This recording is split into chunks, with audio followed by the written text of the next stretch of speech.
Cain saw that lightning claw coming toward him and knew what it meant. He could not back down now since the red ring's self-destruction could not be stopped, but if he carried on with his attack, there was no way he could survive. Time froze for Cain at that moment as he faced that decision. He would have to pay the ultimate price if he wanted to kill the Aatrox and save his friends. A smile formed on Cain's face as he pushed forward and connected his left fist to the Aatrox's chest, right on top of this one's heart. The second he did that, blood splattered all over his face. Cain's eyes widened as he felt that blood because it was not his. A sense of utter dread overflowed his heart as he looked to the side and saw a scene that would be forever engraved in his soul. Beelze used her body to stop the Aatrox's claw. The lightning blade pierced her chest, leaving what one could only assume to be a lethal wound. No! Boom! Cain's shout did not last long as the explosion of the red ring happened the next instant, sending everybody flying away. Flames spread throughout the forest due to the firepower unleashed by the red ring's explosion. The Aatrox landed almost 200 meters away, and there was a bloody hole in the center of his chest, while burn marks covered the rest of the body. On the human side, things were a little better. Levi had crashed against many boulders on his path, repeatedly hitting his head, so he was unconscious. Cain was still conscious, but there was an immense agony on his face since the explosion had destroyed his left arm. However, while the pain was immense, Cain couldn't care less. He rose from the ground and looked at the surroundings until he found her. Beelze! Cain shouted as he saw Beelze lying in a pool of her own blood a few meters away from him. Moving his body was hard, but nothing could stop him from reaching her side. When Cain finally got next to Beelze and saw her wounds, the feeling of dread grew even stronger. The Aatrox's lightning blade had pierced her body entirely, and he could see some of her vital organs. It is okay. Cain trembled as he heard Beelze utter those words and could feel the peace in her expression. She understood what would happen and had no regrets. Stop talking. You will be fine. The fact that Beelze came to peace with what would happen did not mean Cain felt the same about it. He attempted to put pressure on the wounds, but the help something like that could provide for such a massive injury was null. System, scan her and find a way to save her life. Cain's mind was so chaotic that he even mentioned the absolute life form system out loud. Scanning target. Scan completed. Target has suffered massive internal injuries. The spine is severed, and lightning has scorched both lungs. The heart also sustained a deep laceration, generating massive internal bleeding. Generating medical procedures. No medical procedures are capable of treating her wounds. Target's chances of survival are 0%. What? That cannot be right. Do it again. Cain shouted with rage as he saw the analysis of the absolute life form system. Deep down, he knew those wounds were lethal, but he could not accept that things would end like this. Beelze did not understand with whom Cain was talking, and as her last breath came closer, something changed in her eyes.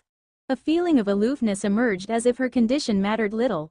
She no longer showed calm in the face of death since now it seemed that death did not matter to her. Such a drastic change in Beelze would have shocked Cain if he had noticed it, but his mind was so wild and frantic that he missed it. Beelze's aloofness faded when she focused on the man that fiercely looked for a way to save her life. She could not help but show a tender smile. Cain was shouting to the absolute life form system to find a way to save her when he felt a hand touching his face. He looked down and saw Beelze's lovely smile. I wish we had more time together. As he heard those words, Cain felt something squeezing his heart and saw Beelze's hand falling to the ground without strength. Target vital signs are null. The target is dead. No, no, no, no, no. Cain roared as a wild burst of astral wave emerged from his body while rage and frustration overwhelmed his heart. However, that did not last long as utter sadness replaced those feelings, and he gently brought Beelze's body into his embrace. Why? Why did I have to lose her like this? Cain began to cry as a sense of total loss filled his heart. Seeing her like that made him feel he had lost something very important. Even if he never said it out loud, the way Cain looked at Beelze was not that of simple friends. She was brave, beautiful, smart, and funny, so it was not odd for emotions like those to emerge in his heart. However, Cain's past experiences made him avoid that topic. He always thought they would have more time and allow things to happen naturally instead of forcing it. Unfortunately, it was too late now, and he lost that chance forever. Kane's mind was in complete chaos, but the red light in his eyes that symbolized the strength of his willpower only kept growing stronger. It is not odd for a life form's willpower to rise after overcoming a traumatic event, but Kane clearly was not handling Beelz's death well. Besides, the red light in his eyes was not only growing more potent but also colder. Warning! Warning! An unknown force is acting over Vessel's willpower. Regain focus immediately before a change in the ego happens. Apex spoke less than a second after the warning from the absolute life form system echoed inside Kane's mind. For the first time, the system spirit lost his composed tone of voice, making it clear just how worried he was. Brat, focus. Do not let pain and sorrow overcome your mind. Allow yourself to grieve, but do not lose yourself in it. If you don't get your ego under control, something catastrophic will happen.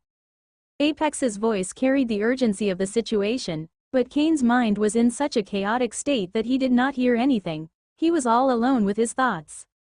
Why? Kane's tears fall on Beelz's face, making the sadness on this one only grow stronger. Why does being weak have to hurt so much? The red light in Kane's eyes grew even stronger as he uttered those words, as did the coldness in these ones. Why? Kane shouted that word with a voice full of grief as the red light on his eyes reached its zenith, and he fell unconscious. Silence reigned in the forest for a moment before a mournful sound appeared. Ah! A shriek of pain echoed as the Aatrox Wave Champion began to rise from the ground. His condition was critical, to say the least, but he was still alive. The Aatrox touched his chest, and as he focused on his rebirth heart, a look of horror and desperation emerged. The damage to his heart was so massive that it was essentially crippled, completely shattering his cultivation. He would grow weaker and weaker, and it would be a miracle if he still had any power by the next day. All his hard work would fade away, and the damage he endured was so severe that he would be crippled and confined to a bed for the rest of his life. That realization filled the Aatrox with pure and immense hatred. His eyes focused on the man responsible, and he wanted nothing more than to rip this one to pieces. For a race that worshipped strength, living as crippled was no different than hell. I will kill you, the Aatrox roared as his wrath exploded. It took him a couple of seconds to reach the unconscious human, and he clenched his right fist, gathering in it what little strength he had left, before firing a punch with more than enough power to break a level 2 wave warrior's skull. Just as the Aatrox punched toward Kane's skull, he opened his eyes. There was no more blasting light and then, instead, his green pupils had turned red. That aesthetic change was meaningless compared with the intent that Kane's eyes now unleashed. Those eyes had a sense of ancientness and detachment as if everything in this world was inconsequential. The ego capable of unleashing that intent did not belong to a 14-year-old boy. They belonged to an entity that once stood above all existence and reigned supreme. Those red eyes belonged to a king. Boom! A small blast echoed through the forest as the Aatrox's punch connected against something. However, to his shock, his fist landed on the ground, and the man and woman vanished from his sight. What? Where did he go? The Aatrox was shocked by the man's sudden disappearance and began looking through the surroundings frantically. He found the human 40 meters to his left and saw how this one left the woman's corpse on the ground before turning toward him. The Aatrox Wave Champion had faced all types of monsters and been in the presence of incredible powerhouses across his life, but he could swear that he had never felt such a monstrous aura as the one in those red eyes. They did not belong to someone good or evil. Terms like those were too narrow to describe their might. It was like a force of nature that destroyed everything in its path with no emotion whatsoever. Who are you? For the first time since the battle started, the Aatrox Wave Champion asked a question, and it was meant to figure out the identity of the man he had been fighting the last 30 minutes. The aura and ego he felt in those red eyes did not belong to the young man full of heroism that entered the battlefield to save his friends. Kane did not answer the question and instead focused on his left arm. Everything beneath the shoulder was gone, and there was a massive hemorrhage. If he did not treat it soon, the blood loss would weaken him more and more until he passed out. Falling unconscious with a bleeding wound in a place like this would mean certain death, but Kane's eyes showed not even the slightest sign of worry. He simply slapped his left shoulder with his right palm, and something amazing happened. The muscles on the left shoulder contracted, sealing the wound and stopping the bleeding. Impossible. The Aatrox Wave champion shouted in disbelief as he saw Kane's muscles acting like they had a life of their own. Although an early Wave champion was strong, it was far from enough to form part of an incursion into an enemy continent led by a god. The Aatrox managed to secure that position due to his background, and the sole purpose of his journey to the Gaia continent was to push the electromagnetic force field that was his willpower to the late Wave champion level. His greatest goal was to enter the first realm of the ego eternal path of power, which is why he felt so much envy when he saw that a mere level 2 Wave warrior like Kane had already reached that level. Due to his family heritage, the Aatrox Wave champion had a great knowledge of the first realm of the ego eternal path of power and knew it also went by the name of mind over body. The first realm granted incredible control over your emotions and granular domain over your wave, but that was just the beginning. Once you gain true mastery over that realm, you can attain supernatural control over your body to the point that you can command every organ with your mind. The Aatrox Wave champion could accept that Kane had reached the first realm so young since he knew there were divine geniuses born with their ego eternal matrix activated since their birth. However, to command your body the way Kane did should be impossible for someone that just entered mind over body. Kane couldn't care less about the Aatrox's state of mind and looked at the surroundings with curiosity. He took everything in, and flashes of understanding appeared from time to time. After a moment, he focused on the Aatrox, making this one tremble. "Who are you?" It was the same question as before, but this time the one doing it was the human. They were just words, but the Aatrox's eyes widened as he felt an invisible force crawl into his mind. Before he knew what was happening, his eyes lost focus. "My name is Sonar Carius, second son of Marquis Solor Carius." After speaking those words, Sonar's eyes regained focus, and a sense of utter shock assaulted his soul. He did not understand what happened, but his mind was overwhelmed by the desire to answer that man's question. Kane focused on the Aatrox Wave champion again, making dread appear in the face of this one. "Why are we fighting?" If before the Aatrox Wave champion was suspicious, now he was sure that the person in front of him was not the young man from before. They might share the same body, but that was where their similarities ended. Unfortunately for Sonar, he did not have time to hypothesize what was happening, as his eyes lost focus again as he answered. "I came as part of an incursion into this continent. A fight left me badly wounded, which forced me to search for a place to hide and heal.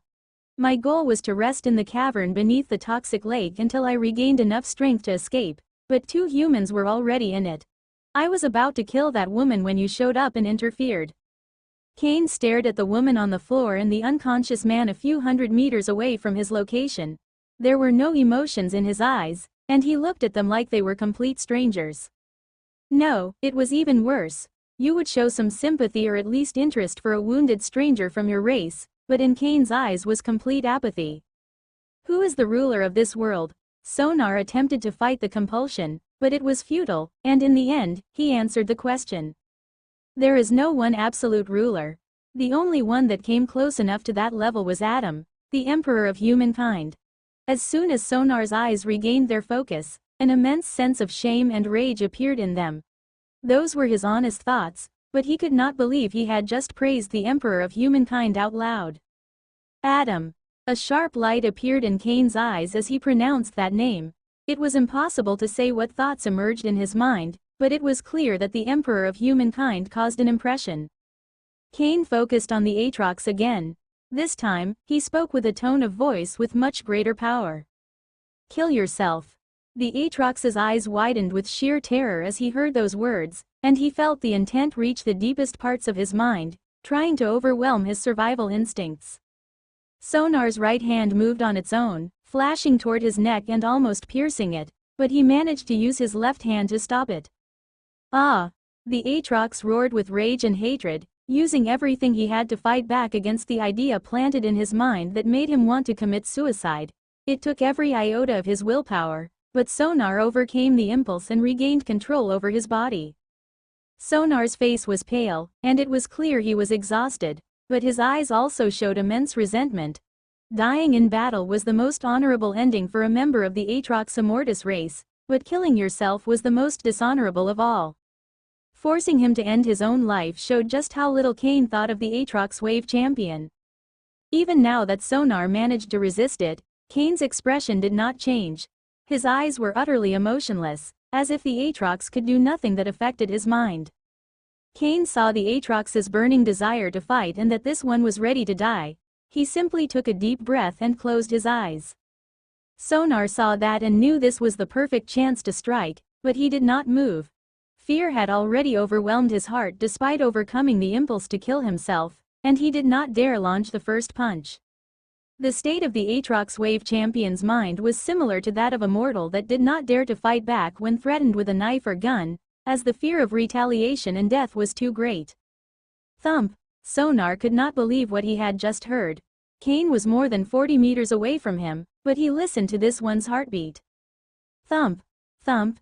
Kane's heartbeat grew faster and more powerful as his blood vessels became noticeably visible, and his skin turned red. There was no astral wave coming from Kane's body, but Sonar could feel how the strength of this one kept growing stronger and stronger. The Ether World's races assimilated so much with the wave that they depended on it for all their skills and techniques. A fighting style that did not rely on astral wave or essence wave was preposterous. Yet Kane was about to use one of them to fight against an Aatrox Wave Champion. Although by this point, calling the young man Kane was inaccurate, as he was the Red King. Sonar's breathing accelerated due to the fear and pressure assaulting his mind and heart. Still, he clenched his fists and adopted a martial stance before shouting with resolution. "I am a proud member of the Aatrox Immortus race, and you will not." Sonar did not even manage to finish his sentence before receiving an uppercut that raised his body from the ground. Disbelief appeared in his eyes as he felt the strength in that punch, and for a second, he could swear it was about to rip his head from his shoulders. Before the Aatrox could even figure out what was happening, a kick landed on his temple, increasing the might of the brain trauma the uppercut generated and sending him flying away. Sonar crashed against a large tree, making a large indentation on this one. What is happening? Sonar's eyes were confused as he did not understand where that strength came from.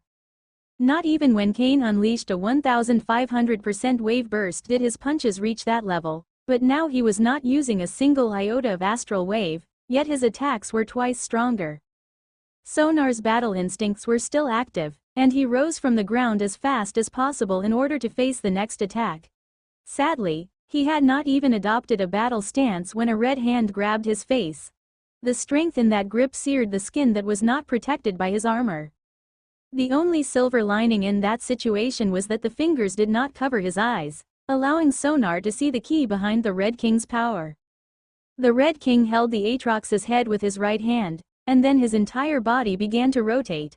The rotational movement started from his feet, improved by his waist, and enhanced by his shoulders before harnessing that power into his right arm. His technique increases the body's velocity and acceleration to a shocking level.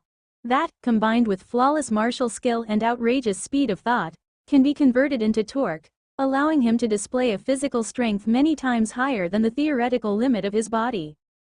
Those thoughts crossed Sonar's mind as the Red King used his entire body like a battering ram, shattering the tree behind his back. Boom! Despite the pain, Sonar's eyes still showed awe as he thought of that technique. It was simply amazing, and since it focused solely on physical enhancement, anyone could use it regardless of their cultivation stage. If a god or titan were to master this technique, they could unleash an even mightier destructive power. The Red King's eyes showed no emotion whatsoever as he dragged the Aatrox's body through the ground while also using this one as a battering ram against every boulder or tree in his path. He did not move away from the toxic lake, running in circles around it. Despite Sonar's awe, he was not going just to lie down and let the Red King beat him like a dog. He clenched his teeth and waited for the Red King to raise him from the ground. The Red King did just that, intending to use Sonar to break a boulder on his path when the Aatrox fired a right hook toward his head. That punch was not only fast but came from a blind spot, and since he raised Sonar from the ground, they were extremely close. A smile appeared on Sonar's face as he saw his punch about to land. Although the Red King's technique increased strength, it did not seem to improve defense, so he was sure this attack could turn the tables. Sadly for Sonar, the Red King dodged that punch easily before slamming this one's head into the ground using all the momentum he had gathered.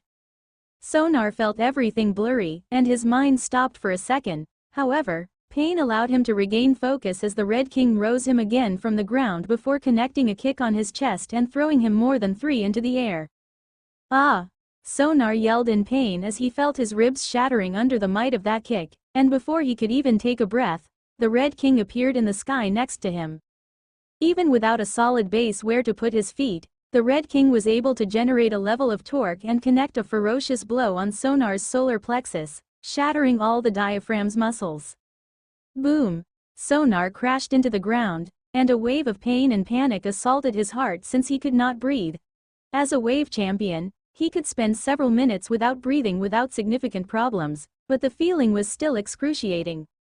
The sound of footsteps coming closer reached Sonar's ears, and the terror in his heart only grew stronger. Every shred of fighting will inside him had shattered, and the only thing he wanted to do right now was to escape, but that would not happen. Nothing could stop that monster from killing him.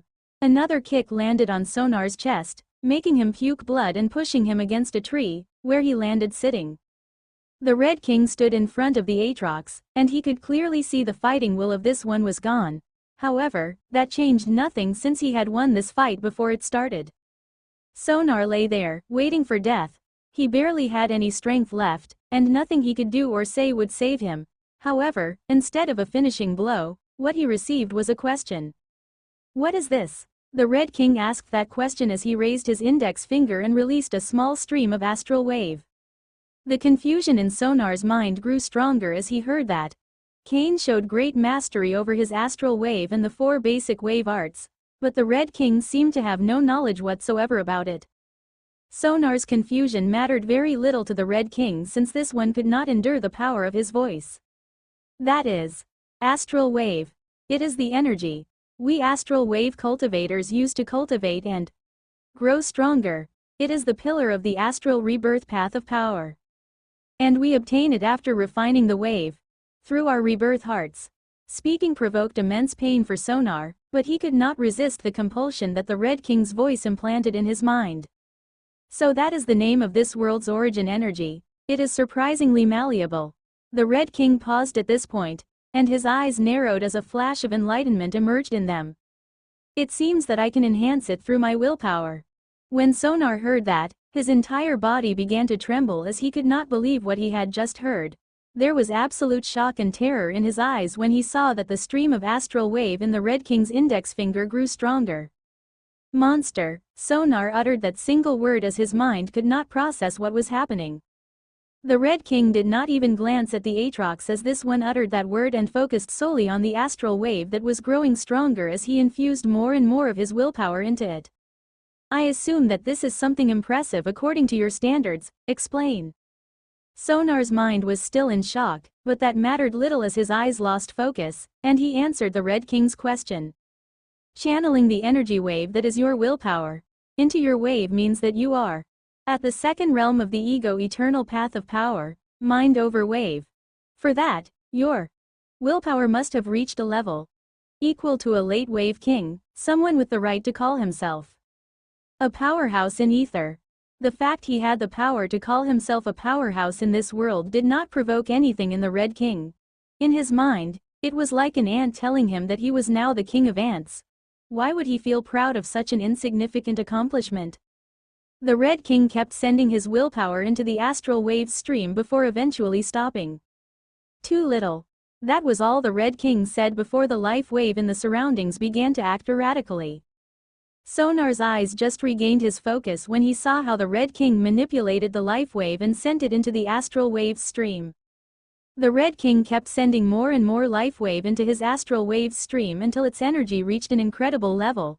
He then used that stream to generate a cut on his forehead. Sonar was confused for a moment, but then he saw how the bleeding cut began to open up, and what he saw froze his heart with a level of terror that he did not believe possible. A red eye appeared on the Red King's forehead. Instead of eyelids, it had rows of sharp teeth. What are you going to do to me? Sonar's voice made it clear just how terrified he was. He was an Aatrox, a race known for their cruelty and sadism, but he was sure that the monster in front of him was even worse. The Red King focused on the Aatrox for a moment before giving an honest answer. "I will devour your soul." Fear and panic overwhelmed Sonar's heart when he heard those words, since he knew that the Red King was not exaggerating and this one would devour his soul. Before Sonar could do anything, the Red King morphed the astral wave he used to create that third eye into a gauntlet that covered his right hand. The Red King's right hand gained phantasmagoric qualities before his fingers pierced the Aatrox's head. Those fingers seemed able to phase past the skin and bones and did not even harm the brain as they reached a special place. In the old world, the existence of the soul was widely disputed. Most of the population did not believe in it since, despite their technological and scientific advances, they never found any proof of it. It was only after reaching ether and gaining the power to control the supernatural that the Godslayer humankind began to decipher the mysteries of the soul.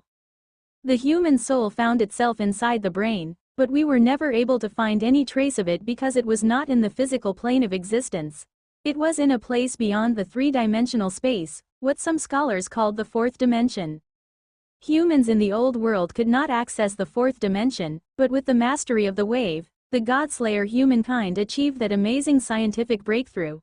It was a perfect example of how magic and science stopped being opposite concepts and could complement each other. An expression of utter and absolute agony appeared in Sonar's eyes as the Red King's hand reached his soul and began to pull out, dragging it to the physical plane of existence. It was like having all your extremities torn out of your body simultaneously. The Aatrox would have killed himself if he had the chance, since the pain was just too much, but there was no way the Red King would allow that. The Red King pulled with more and more strength, and exhaustion began to appear on his face, making it clear that even for him, extracting a soul was an incredibly challenging feat. If it was not for the assistance of the astral wave, the Red King could not have done it. That is why he originally planned to kill Sonar. Finally, after almost 2 minutes, the Red King managed to take Sonar's soul out of the fourth dimension. In his hand, there was a mass of chaotic sky-blue electromagnetic energy.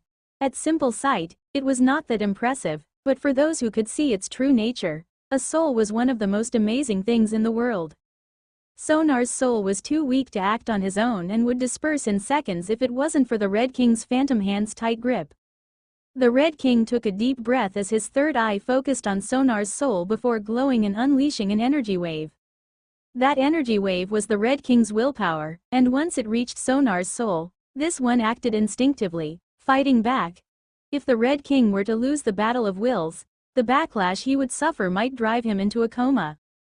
However, how could Sonar's willpower, which did not even reach the late wave champion level, win against the Red King's, which was mightier than that of a late wave king?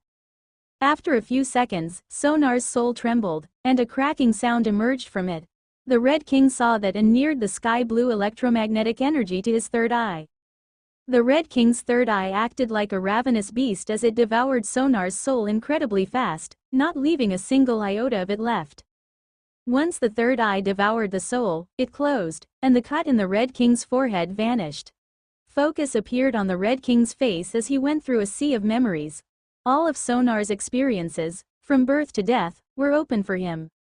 Sonar was a young genius, so despite being a wave champion, he was less than 20 years old, making it easier for the Red King to analyze those memories, throwing away the useless and keeping those beneficial for him. The Red King had no idea of the world he woke up in, but now less than 10 minutes later, he understood everything. The different races and factions, the might of those with true power, and what he should be careful of. Interesting. This world is much more advanced than the one I was born in. That will make it easier for me to grow stronger since I can use their knowledge to my advantage. The strongest life forms have the title of gods and titans. Their power could make them a threat in my current state, so I should not interact with them for the time being. After taking care of the Aatrox and understanding the world he found himself in, the Red King began to analyze his next step. There were still many questions on his mind, with the first being the body he was currently in. The Red King saw the original owner of this body in Sonar's recollections, but he had no memory of someone like Cain. That was not the worst part since, other than the first decades in his original world, he remembered nothing else. If I perished and reincarnated, that could explain the corruption of my memories. I will find the answer in time, and it is better if the world thinks that Cain Lorifer is dead. The Red King focused on Beelze, and after making sure the woman was dead, he turned toward Levi. Another wisp of astral wave emerged from his index finger, and he began to generate a plasma sphere with it.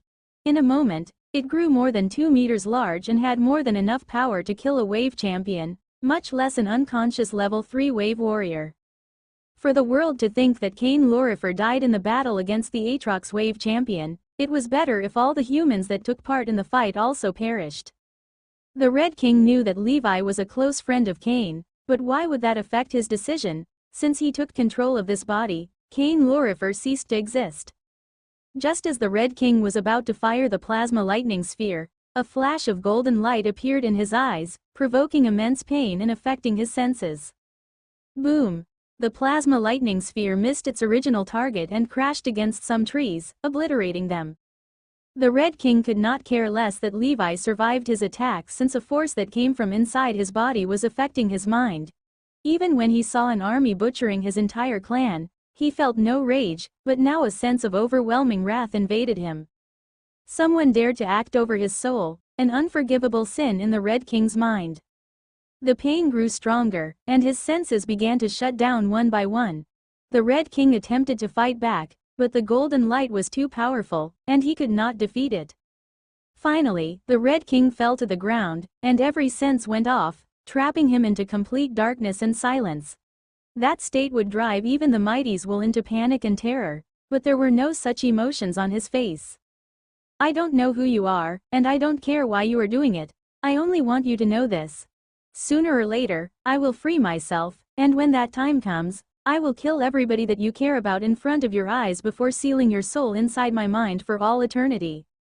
Those were the last words the Red King spoke before his red eyes turned green, and he lost consciousness. The aura those eyes began to unleash was no longer of an ancient force of nature but that of a young man full of heroism. Silence reigned around the toxic lake, but things were not so calm in a unique dimension located inside Cain's brain. Deep inside his soul, in a place so hidden that even the mightiest life forms of ether could never find, there was a massive gate. 2 large stone tables formed the gate inside Cain's soul and had all sorts of phenomena engraved. Nothing in this world could compare to the ancientness of this gate, but that was not the most impressive thing. Hundreds of giant chains made of either black-white lightning or golden-purple flames covered that massive gate, and their power was outrageous, to say the least. If a weak life form stared at those chains, their souls would shatter as their minds could not endure the principles and forces in them. Suddenly a golden humanoid appeared in front of the massive gate, and a somber expression appeared on his face as he saw the tiny crack in it. A mere wisp of his consciousness crossed that crack, yet he could unleash that level of strength. The golden humanoid focused on the crack before sighing. Despite his power, fixing that gate was beyond his capabilities. After a moment, he looked into the distance with a smile. About time you woke up, brat. Cain slowly opened his eyes, and there was confusion in them. However, that was pushed away by a wave of immense pain that covered his entire body. He felt as if every muscle fiber had shattered, and he could not do anything else but stay on the ground, waiting for the pain to disappear. Nevertheless, that was not so easy since dread assaulted his mind when he saw the Aatrox right next to him, and even in his state, he could see that this one was still alive. Cain knew he needed to adopt a battle stance, but just staying conscious was challenging, much less fighting. Luckily, he soon heard a voice that allowed him to calm down. Relax, brat. The Aatrox's heart and brain technically work, but his soul is gone, so there is nothing to fear. Even if that was not the case, his injuries were so severe that he could not move. Apex's voice echoed inside Cain's mind, allowing him to calm down but also filling him with questions. It took a few minutes, but the pain finally diminished to the point he could move and think. Upon a closer look, Cain did see the horrible physical wounds on the Aatrox's body, but that mattered very little compared with the fact that despite still being alive, there was no light in his eyes. Apex, just who had the power to destroy the Aatrox's soul? Cain's understanding of the soul was shallow, but he knew that directly interacting with it required great knowledge and even greater power. There was no one here but him, and he definitely did not have those abilities. I did it. Your mind was so chaotic that you did not perceive the Aatrox when this one rose from the ground after the explosion and attacked you. I took control over your body and fought before unleashing a special attack and breaking the Aatrox's soul. Kane's eyes widened when he heard that. It came as a shock that Apex could take control over his body, and even more that this one could unleash a power capable of breaking the body and soul of an Aatrox wave champion. However, as Kane analyzed Apex's words, something bizarre happened. His eyes grew emotionless for a second, showing a level of absolute apathy but also incredible intelligence. There is something that doesn't quite add up. I have been in danger many times before since we met each other, and I don't remember you intersecting in those. Not to mention that since I was unable to secure my own life, doesn't that mean that I am not worthy of the absolute life form system and you should look for another vessel? Inside Kane's soul, the golden humanoid's eyes narrowed. He stared at the crack in the gate, and a serious expression appeared on his face before looking away. I value brotherhood and honor above all things. Your selfless behavior, coming here and risking your life for your friends, showed me your true nature, which is why I decided to go against the rules and save your life. However, that will never happen again. Even if I wanted to, I could not do it. Apex gave a plausible explanation to Kane while ensuring that this one knew it would not happen again.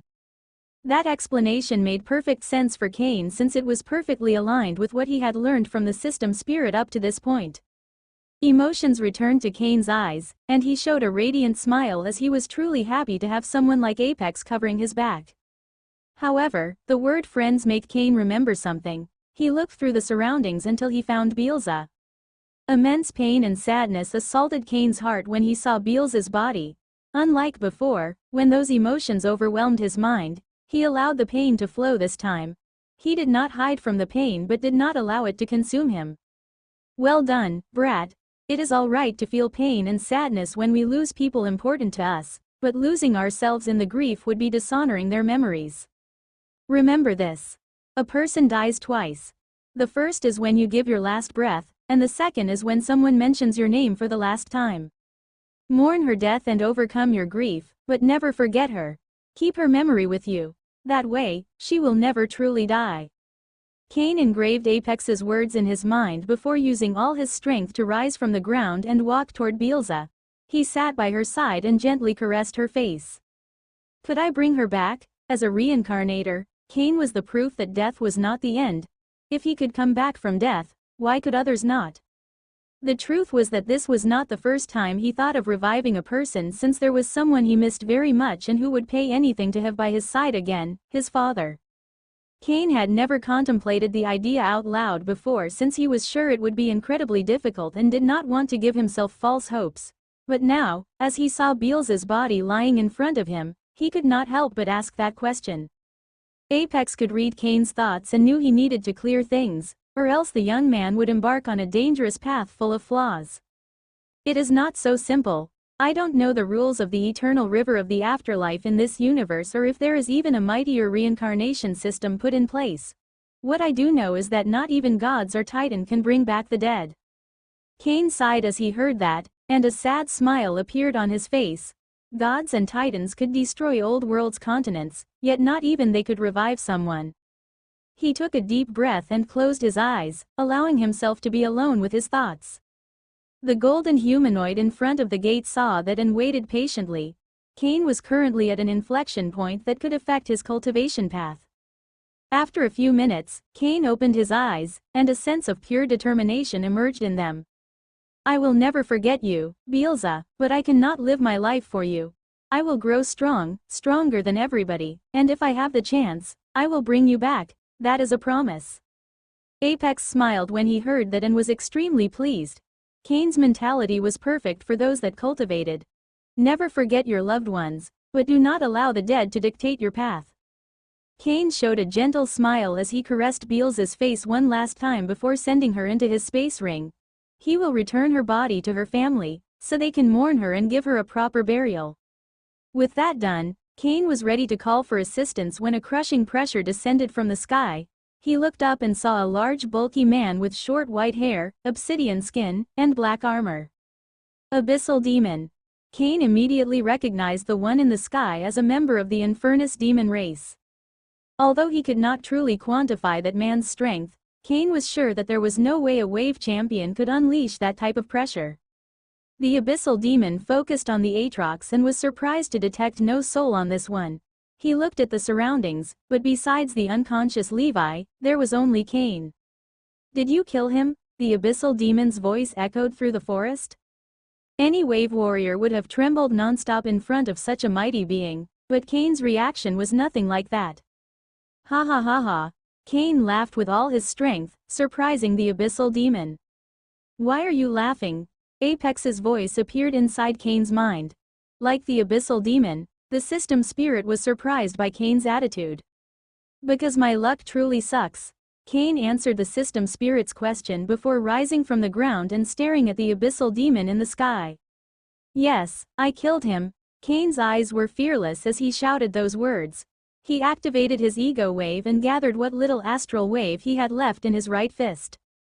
Instead of getting angry, the abyssal demon smiled as he saw Kane's courage. "You are a truly brave brat. What a shame you were born into the human race. Sorry, but you are too talented to be left alive." The abyssal demon's wave cloak emerged, and he focused most of his astral wave on his right fist. "I will use my true power to attack you, brat. Let this show you that I recognize you as a true warrior." The abyssal demon flashed forward the next second but did not use his full speed. He moved just fast enough so Kane could also unleash his punch. A fearless smile appeared in Kane's fist as he saw that punch coming his way in counter with his own. He knew the moment both fists touched, his body would burst to pieces, but there were no regrets in his eyes. Just as Kane and the abyssal demon's fists were about to collide, he felt someone grab him by the back and pull him away. Kane's eyes showed the shock assaulting his mind as he saw a tall man with blue hair and a red martial robe counter the abyssal demon's punch. Boom mmm. An explosion that shattered the ground and sent trees flying away occurred when the fists collided. Despite the abyssal demon imposing figure, the clash sent him flying away while the blue-haired man did not move a single step. "It seems I made it just in time. Glad you are okay, brat." Lord Zarok. Kane was beyond surprised to see Zarok come out of nowhere and send the abyssal demon flying away. He then noticed how the blast blew everything in a 5-meter radius to pieces. The only reason he was fine was the thick layers of incredibly dense astral wave protecting him. Neither Lord Zarok nor the abyssal demon unleashed their full strength, yet they achieved this level of destructive might. A battlefield where they go all out would become a death zone for anyone at the wave warrior level, maybe even for weak wave champions. Kane could not hide his awe as he attempted to measure Zarek's power. The man pulled him out of danger before covering him with a mantle of astral wave and finally countering the abyssal demon's fist. That reaction speed meant that Zarok could move several times faster than the speed of sound. Suddenly Kane's eyes narrowed as he looked into the distance. There was worry on his face, but he calmed when he saw that Levi was fine. Although boulders were covering Levi's body and he was badly wounded, Kane used the pseudo-cellular analysis and knew his vital signs were stable. Zarok only nodded toward Kane once he heard his name before his eyes became incredibly sharp as he focused on the enemy in the sky. The abyssal demon regained control of his body once he rose around 100 meters in the sky, and the first thing he did was unleash the full power of his astral wave. Boom! A shock wave emerged from the abyssal demon as he released all of his strength, making it seem like the sky was trembling. Kane's eyes widened as he felt that immense amount of astral wave. If his energy pool was a pond, the abyssal demon's body contained an ocean. The abyssal demon focused on Zarok before his eyes glowed with golden light. Electromagnetic energy emerged from his brain and fused with his astral wave, generating a force field that covered the entire forest. Kane saw the golden-purple force field covering the forest, and he was surprised to know that you could fuse your ego wave and astral wave to do something like that. He was sure there was nothing inside the force field that could hide from the abyssal demon. "Oh, you are alone. I don't know if you are courageous or simply looking down on me.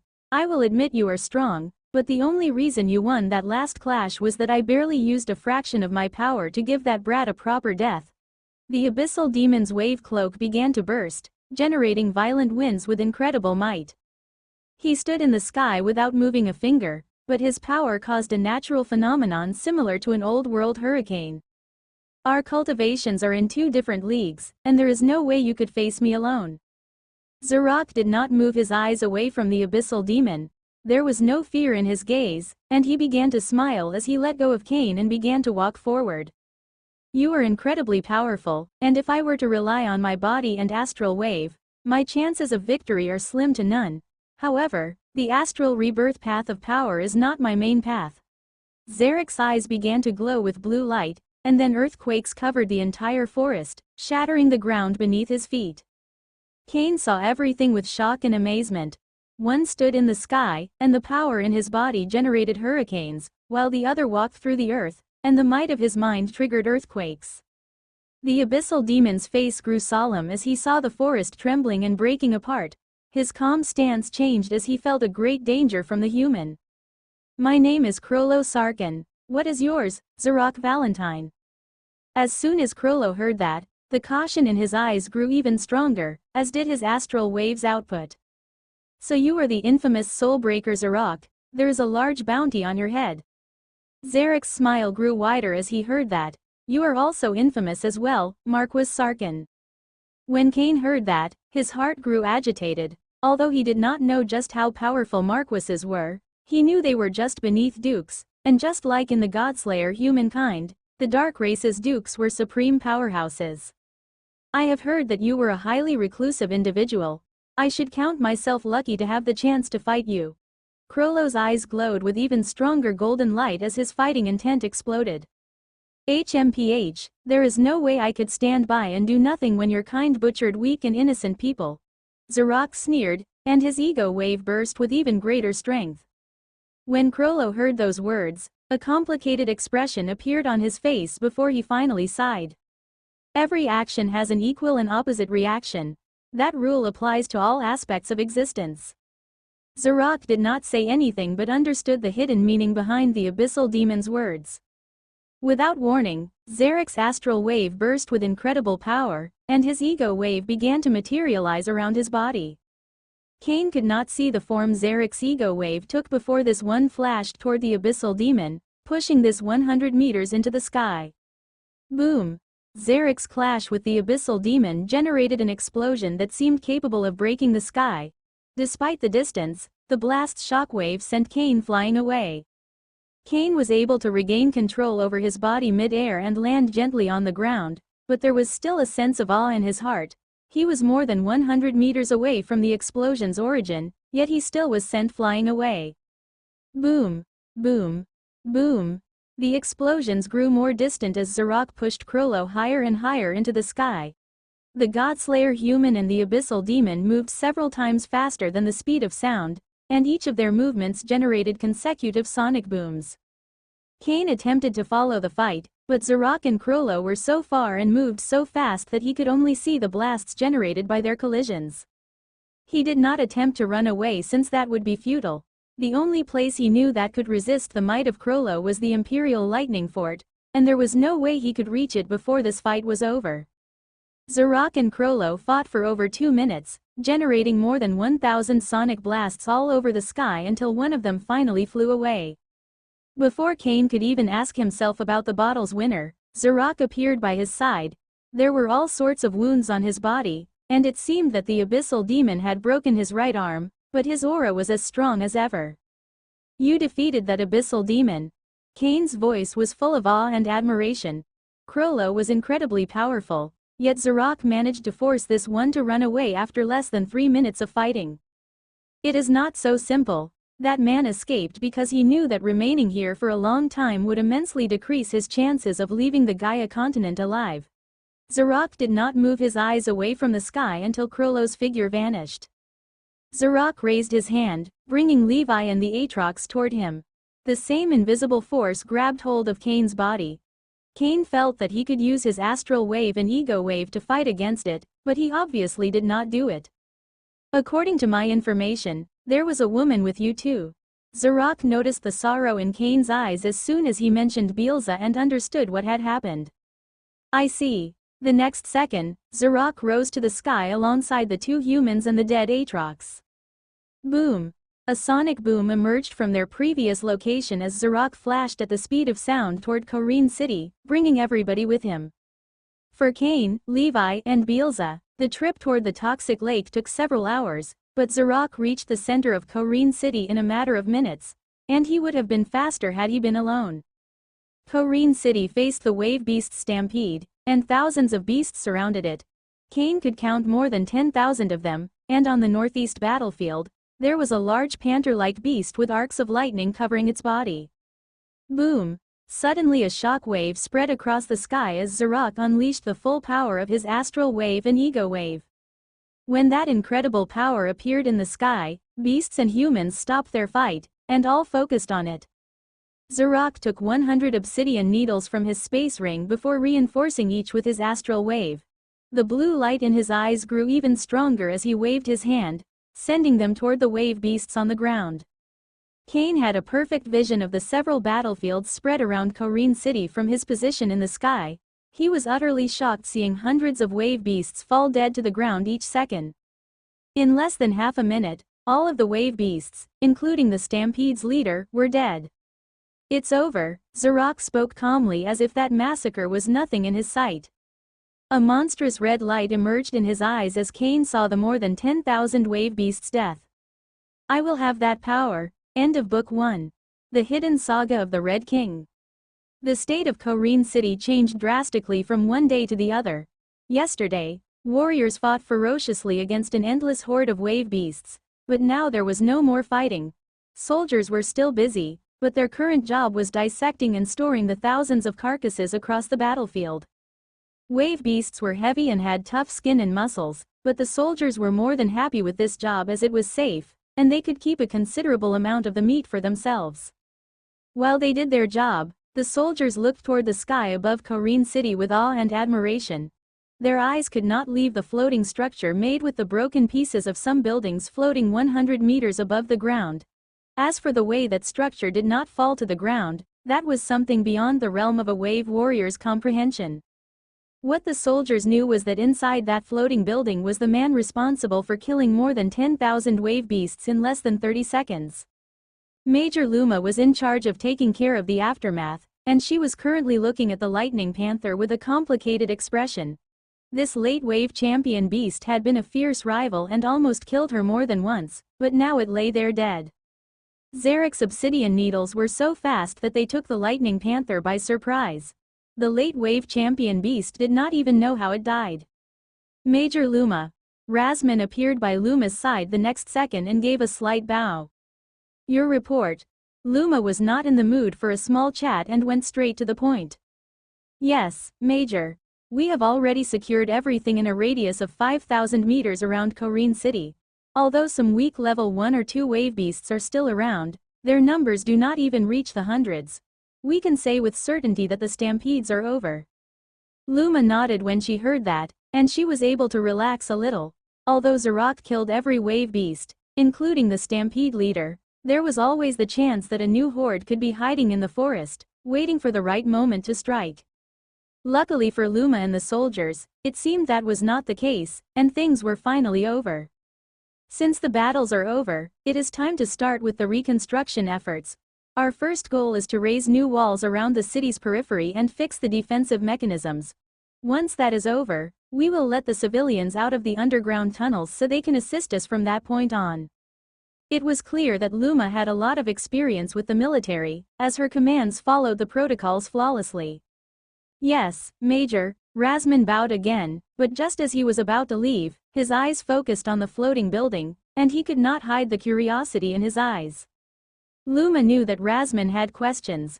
Since they were in a time of peace, she nodded toward the man, indicating she could ask. "Major, I saw the cadets Levi and Kane floating in the sky, but who was that man with them that was able to carry on a massacre with a simple movement of his hand?" Major Luma remained silent for a moment. She also stared at the floating building, and her eyes glowed with golden light, showing her the blue force that held that structure in the sky. In the power ladder of the Godslayer Humankind Empire, the one at the peak is the current emperor, who earned that title less than 1,000 years ago thanks to his undisputed might. Beneath him are the 72 sector dukes, extremely powerful titans with a strength capable of crushing entire cities with their bare hands. The collapsing lightning duke is among the top 10. Rasman made sure to put all his attention on Major Luma's words. He knew her background was impressive, allowing her to see the power ladder of the Godslayer humankind empire much better than a simple vice captain like him. Beneath each sector duke, there are 9 pillars. They are supposed to be the pillars that will hold the sector in place if the duke dies. They are the strongest warriors of each sector, and their combined might allows them to butcher gods. The 9 pillars of the collapsing lightning sector are said to be the most brutal of all. Instead of guardians, powerhouses across the empire consider them killers. Luma made a small pause as she remembered something before carrying on. Soulbreaker Zarok is the youngest to have ever become one of the 9 pillars of the collapsing lightning sector, and he did it by. Rasman grew confused as he saw Luma stop speaking, and that feeling grew stronger when the woman's face grew pale. Luma could not carry on as she saw 2 blue eyes looking at her coldly. Only she could see them and no one else, since they were not really there but were an illusion. Come. That word echoed inside Luma's mind, and her eyes lost focus before she rose to the sky and headed into the floating building at full speed. Only once she was inside the building did Luma's eyes regain her focus. She was confused for a moment, but then she understood what had just happened, and rage appeared on her face. Being forced to do something against her will was incredibly humiliating for her. HMPH, you should consider yourself lucky, little girl. I am someone that values his privacy. If it were not for the merits of your grandfather, I would have trapped your mind into a nightmare for daring to even think of revealing my secrets. Luma focused on the voice's origin and saw Zarok sitting on a broken throne. The blue light in his eyes made her feel she was in the presence of a giant, making it hard to breathe. I will never happen again, Lord Zarok. Luma shouted those words, and it was clear there was fear in her eyes. Life on the battlefield washed away her fear of death, but she knew that being trapped in one of Zarek's nightmares was much worse than that. Zarok did not say anything else before waving his hand and sending the Aatrox's body toward Luma. Analyze him and give me an evaluation. Luma was confused, but she did not dare to refute that command, and she sent her ego wave into the Aatrox. Shock immediately appeared in her eyes when she discovered that the Aatrox's mind and heart were still working, but there were no signs of any ego coming from this one. Something like that could happen if someone broke the Aatrox's soul. Luma glanced at Zarok, but she did not dare to slack off and began to analyze the wounds on the body. The more she saw, the more confused she grew. After around 10 minutes, Luma's ego wave left the Aatrox's body. What is your evaluation? Luma did not understand the reason behind Zarek's task, but she answered honestly. This male Aatrox was a wave champion. He has 2 sets of wounds on his body. The first and the oldest seem to have been left by a later peak wave champion. As for the second set, they are no more than a day old, and the one that did it had the strength of a wave warrior. His condition is so severe that it would only have been a matter of time before he perished. However, the true killer is the one that broke the Aatrox's soul. Zarok nodded after hearing that, and then he snapped his fingers. Luma felt a slight pain in her brain, and the next second she saw 2 capsules on Zarek's left and right. It took a moment, but she understood that she had been under an illusion all this time. Who knew what would have happened if Zarok had not liked her evaluation? She took a deep breath and calmed her mind before focusing on the capsule on the left. In it, she saw Levi floating in a green liquid with red streams. A flash of envy appeared in her eyes since she knew just how valuable that liquid was. However, her eyes widened as she stared at the capsule on the right. In it, she saw Cain, and this one floated in a liquid that was bloody red. It was so thick that she could almost not see the cadet's body. Luma came from a very wealthy background, but even she could not help but feel awe at the price of the blood-red liquid covering Cain's body. These 2, along with another cadet named Bielza, were responsible for neutralizing the Aatrox wave champion. When I arrived, the enemy could no longer move. Although I am responsible for destroying the Aatrox's soul, the trio deserves the merit of defeating him. Hand over your report to your superior today, and make sure to write everything you have heard and seen. Zarok said nothing else before signaling Luma to leave. Luma was full of questions, but she knew there would be no answer for her, so she bowed to Zaka before leaving the building. As soon as Luma left the floating building, this one began to crumble, and boulders weighing several tons started to fall to the ground. Luckily, a blue force guided their path, ensuring they harmed no one and nothing. Luma saw how Zarok rose to the sky along with the two capsules and the Aatrox's body before flashing toward the Imperial Lightning Fort. There seems to be a problem with your words. Cadet Levi enrolled in the collapsing Lightning Military Academy, and there is still half a year on his mandatory service. He cannot leave, and you cannot take him unless you want to break the laws and defy the authority of the Imperial Lightning Fort. Zarek's eyes began to glow with blue light as he expressed that last part, generating immense pressure on the Merrick and the others. That is right. I am part of the Imperial military force now. Even if I am just a cadet, I am under their rules and protection, and not even dukes would dare to defy their authority, as that would mean defying the Emperor. Levi's heart calmed, and a small smile appeared on his face. Nevertheless, Levi immediately understood that things would not be so easy when he saw that Merrick managed to stay calm under Zarek's pressure and showed him a cold smile. The Hellblazer family would not do something so impolite as to defy the rules of the Lightning Imperial Fort. Actually, young Master Levi had wanted to enter Hellblazer University, but his merits and talent were not high enough. He sent many letters during the past few months stating that desire. We have ignored them, but his recent accomplishments proved his might, so the university made a special place for him. Liar. Merrick had just finished speaking when Levi shouted, full of rage. His choice of entering the military had nothing to do with his inability to enter a university, and he certainly never sent a message stating that desire. Young master, how rude of you to call me a liar, especially when I have proof that supports my words. Merrick kept smiling as he sent a folder to Zarok and Levi through his AI chip. Zarok showed nothing as he went through the folder, but shock appeared on Levi's face. In it, there were letters and audio files from Levi to Hellblazer University begging them to give him a spot. They were marked as sent from his AI chip, and the voice in the audio files was an exact match to his. Levi knew they were fake, but he could not prove it. He had zero talent when it came to hacking. Even if Cadet Levi was desperate to enter Hellblazer University, that does not mean he could leave the collapsing Lightning Military Academy. Zarok did not question the authenticity of the letters and audio files and only stated a fact. Levi was also aware of that, but he understood they would definitely have something more hidden under their sleeve if they went through all this trouble. Mirak's cold smile only grew wider as he sent a second folder to Zarok and Levi. Disbelief appeared on Levi's face as he read the letter inside the folder, and even Zarok showed some surprise. They saw a letter from the collapsing Lightning Logistics Department stating Levi Hellblazer's transfer to Hellblazer University. In the letter, there was Levi's digital signature, meaning that he had asked for this, and it was dated a day before he fell unconscious battling with the Aatrox Wave Champion. We use the correct channels for something so sensitive as a transfer in the middle of the year. Young Master Levi communicated with the officer in charge and went through all the procedures using his AI chip. We came in such a hurry because we could not contact him, but it seems that young Master is perfectly fine. Merrick looked at Levi, and the smile on his face only grew nastier, as if telling the young man that there was nothing he could do. Levi was having a hard time understanding what was happening. He knew the Hellblazer family was powerful, but he never thought they could falsify so much information and find a way to bring him out of the Imperial Military Academy without breaking any rule. I find nothing wrong with this transfer order. Besides, according to this, you spoke with someone in the Imperial Lightning Logistics Department 16 days ago.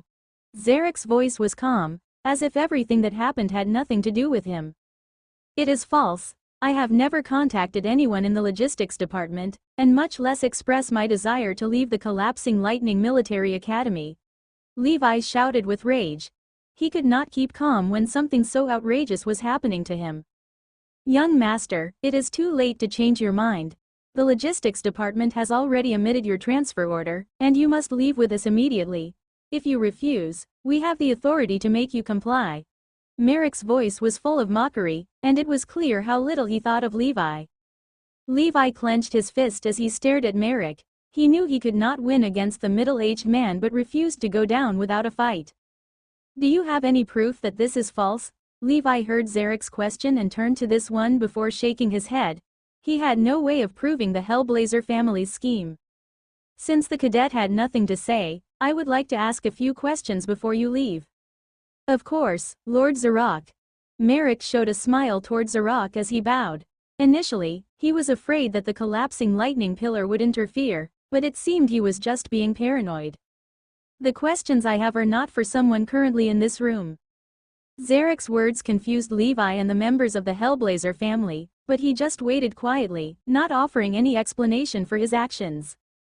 After 5 minutes of waiting, the teleportation matrix in the room glowed, and the one that appeared was a man wearing a military uniform. When the man reached the room, there was a confident expression on his face, but the moment he saw Levi and the Hellblazer family members, all that smugness vanished.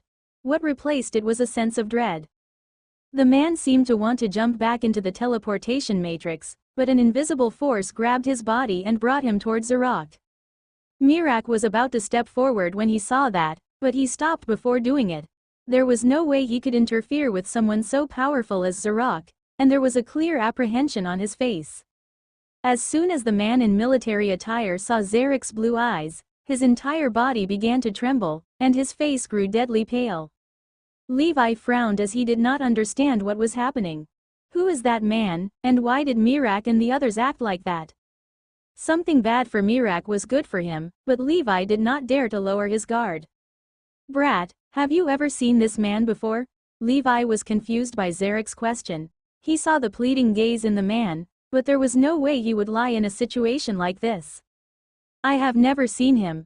Zarek's eyes grew cold as he heard that, and the force that held the man in place began to exert even more strength. How odd. This man's name is Frederick Lauren, an officer in the Imperial Lightning Logistics Department. According to the transfer order, you spoke with him 16 days ago, and it was a video call, so how could you have never seen him before? Enlightenment appeared in Levi's eyes as he heard that, and a radiant smile appeared on his face. Mirak and the others were worried because Frederick was their inside man who plotted with them to generate that transfer order under false information. In essence, Frederick Lauren was a traitor, working for the Hellblazer family and plotting to harm a cadet from the collapsing Lightning Military Academy. There was only one way in which the Imperial military force treated traitors. Frederick knew there was no way someone like him could trick Zarok, so he threw another pleading gaze, this time to the Hellblazer family. Merrick would have preferred if Frederick died before saying a single word, but it was clear that things would not end so cleanly, which is why he interfered. Lord Zarok, we should not discuss matters like this in the open. It would be best if you consider the bigger picture and give some face to the people we represent. Merrick did not have the power to influence someone like Zarok, so he wanted to put some pressure on this one by mentioning his background. Levi clenched his fists when he heard that. This experience had proven that while the military's rules and codes could help him, they were far from enough to guarantee his safety. He was worried that Zarok would cave into Merrick for fear of offending the Hellblazer Duke. It was at that point that Levi noticed that Aben, who had not said a word or expressed any emotion this entire time, shook her head and stared at Merrick with some pity. Before Levi could even wonder the reason for Aben's pity, Zarok raised his index finger and generated a small orb of revolving water before shooting it. Everything happened in less than a second, and what occurred next were screams. Ah! Merrick screamed in agony as that small orb of water landed on his right shoulder, destroying the muscles and bones, and severing his arm. Terror appeared in the eyes of the other two middle-aged men from the Hellblazer family. None of them could have stopped an attack like that. Keep screaming, and the next one will land in your jaw. Zarek's voice was eerie cold as he generated a second orb of revolving water. Keep screaming, and the next one will land in your jaw. Zarek's voice was eerie cold as he generated a second orb of revolving water. Merrick trembled with fear and knew that Zarok was not lying. He clenched his teeth with all his strength and stopped screaming, but the look on his face made it clear just how much agony he was in. Zarok did not care about Merrick and turned toward Frederick with coldness. The blue light in his eyes grew even stronger as he proceeded to speak with a tone of voice that carried an extremely powerful intent. The transfer order was dated 16 days ago. When did you really make it? Frederick's eyes lost focus as he heard Zarek's voice and began to speak calmly. I generated that transfer order 2 days ago under the order of Merrick Hellblazer. It was only after answering that question that Frederick's eyes returned to normal. Absolute terror appeared in them as he knew he had admitted his crime. Merrick showed even greater terror. Still, he did not dare to interrupt Zarek's interrogation, no matter how much it compromised him. Tell me your relationship with the Hellblazer family. Frederick could not resist the power in Zarek's voice, and his eyes again lost focus and answered the question with complete honesty. I have been under the service of the Hellblazer family for almost 7 months. They enticed me with immense wealth and gave me intel that could help my career. Up to this point, I have only provided logistics information regarding the Imperial Lightning Fort's resources and our forces. The situation with Cadet Levi is the first time Merrick asked me to interfere directly with any collapsing Lightning Military Academy member. Frederick's eyes regained focus, and the terror in them only grew stronger. Everybody already knew he had been a double agent of the Hellblazer family for over half a year. The expression of Merrick and the other 2 middle-aged men from the Hellblazer family was not any better. Not only was it clear they could not take Levi with them, but they had just lost an agent inside the Imperial Lightning Fort. Lord Zarok, have mercy. My actions never harmed anybody. Even now, Cadet Levi is fine. Please, I beg you. Frederick begged for his life with tears in his eyes. He was so terrified that it seemed he would sully himself at any moment. Zarok showed no emotion other than coldness as he continued with the interrogation. Do you have any information about any other spy, or is there any accomplice to your deeds? No, I have always worked alone. The risk of someone revealing my identity as a spy from the Hellblazer family was too high. Zarok nodded, and the coldness in his eyes diminished. He even showed a small smile. Frederick found that smile extremely relaxing, and the terror overflowing his heart began to diminish. You beg me for your life, declaring that you have never harmed anyone, but you are smart enough to understand what would happen to the cadet once he left. Zarek's voice was calm, but a force that made the entire room tremble manifested. The newfound calm in Frederick's heart shattered the next second, and his eyes widened as he felt the force grabbing his body begin to exert a monstrous strength. Lord Zarok, I beg you, Frederick screamed as his bones shattered before his body exploded like a balloon full of blood. That scene shocked the members of the Hellblazer family, and even Levi, who had no love for the man, was surprised by that savagery. The reason soldiers can have such an immense trust in the military is that they know that any betrayal to your brothers and sisters would be punished with absolute brutality. If I allowed people like him to prosper, cadets would never call the Imperial Lightning Fort their home. Zarok spoke those words to Levi, making the cadet understand the true might of the Imperial military force. Despite the Hellblazer family going through so much trouble, they still failed miserably. I understand, Levi said nothing else, but the sharp light in his eyes made it clear he had engraved Zarek's words in his mind. Zarok nodded at the cadet before turning toward the Hellblazer family, and the smile on his face grew wider. Since you dare to put a spy in the Imperial Lightning Fort, I think you should receive the same treatment as him. Merrick and the other 2 middle-aged men grew pale when they heard that, and absolute terror invaded them when they saw the bloody pulp that was once Frederick. You cannot kill us. We are under the protection of the Hellblazer Duke, Merrick shouted, trying to regain some courage by remembering his background. Zarok stopped smiling as he heard that and began to look around the room before focusing on Merrick again. I know that I am blind, but my perception is one of the things I am most proud of. To think that the mighty Hellblazer Duke could enter my residence without me knowing it. I am amazed at your grace's abilities. Merrick was confused, and the terror did not allow his mind to work well, so he just answered by instinct.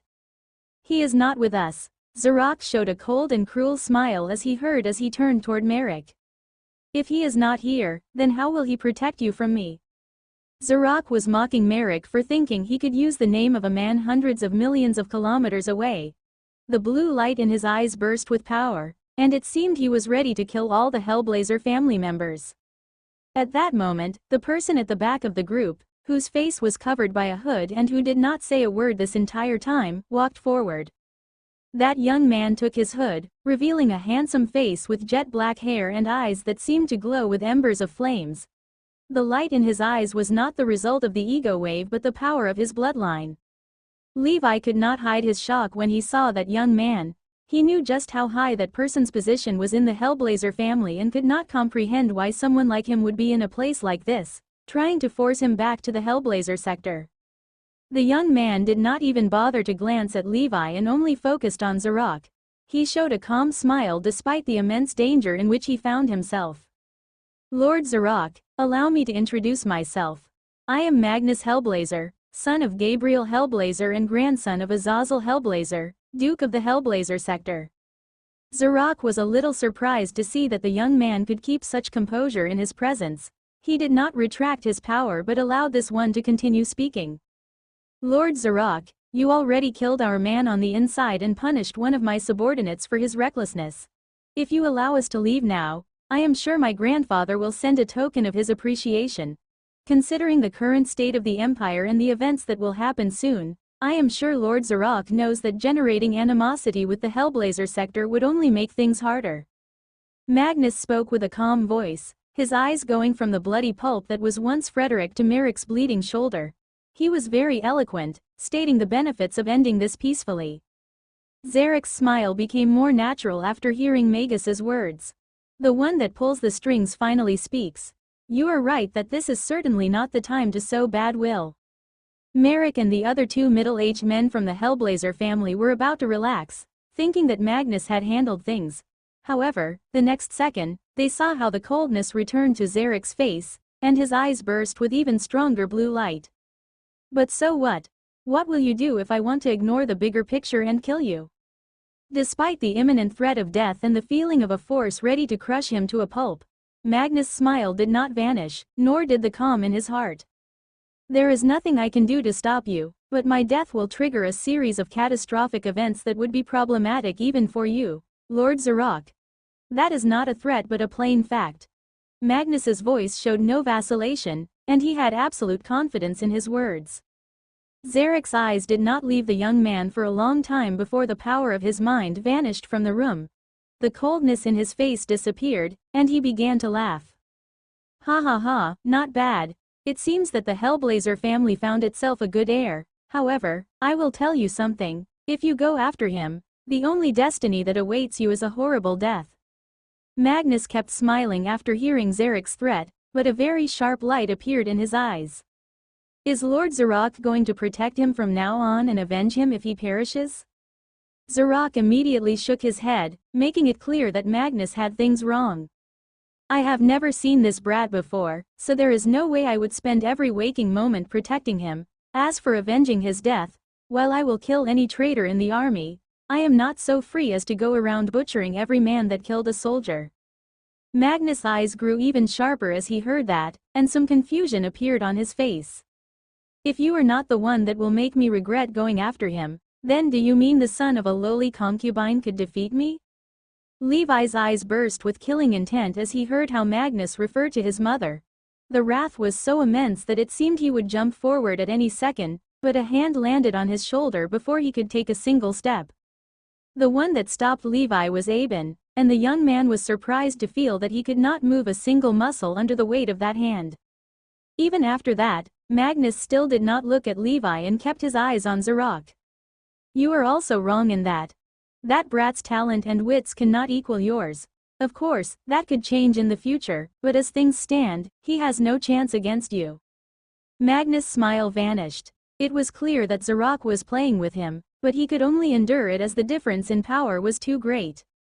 Zarok only smiled as he saw the annoyance on Magnus' face. He found it amusing to bother people accustomed to seeing others beneath them. The one that will go after you is my core disciple. That brat values friendship a lot, and if you go after one of his friends, your end will be excruciating. When Levi heard that, a flash of rage appeared in his eyes, and he focused on Zarok. Although he hated the Hellblazer family with all his heart, he never intended to involve anyone else in that fight, but Zarek's words pushed Cain into it. Levi knew that even if he swore no one would interfere, Magnus was not the type to leave loose ends. Actually, he already had an idea why all this happened. Until now, Levi had not been a threat, so the Hellblazer family did not care about him, despite knowing the wrath in his heart. However, The news of his involvement in the Aatrox Wave Champions dead must have spread, making Magnus act. Magnus' eyes narrowed as he analyzed every word Zarok spoke. After a moment, he performed a deep bow. I thank Lord Zarok for your hospitality. I will be leaving now.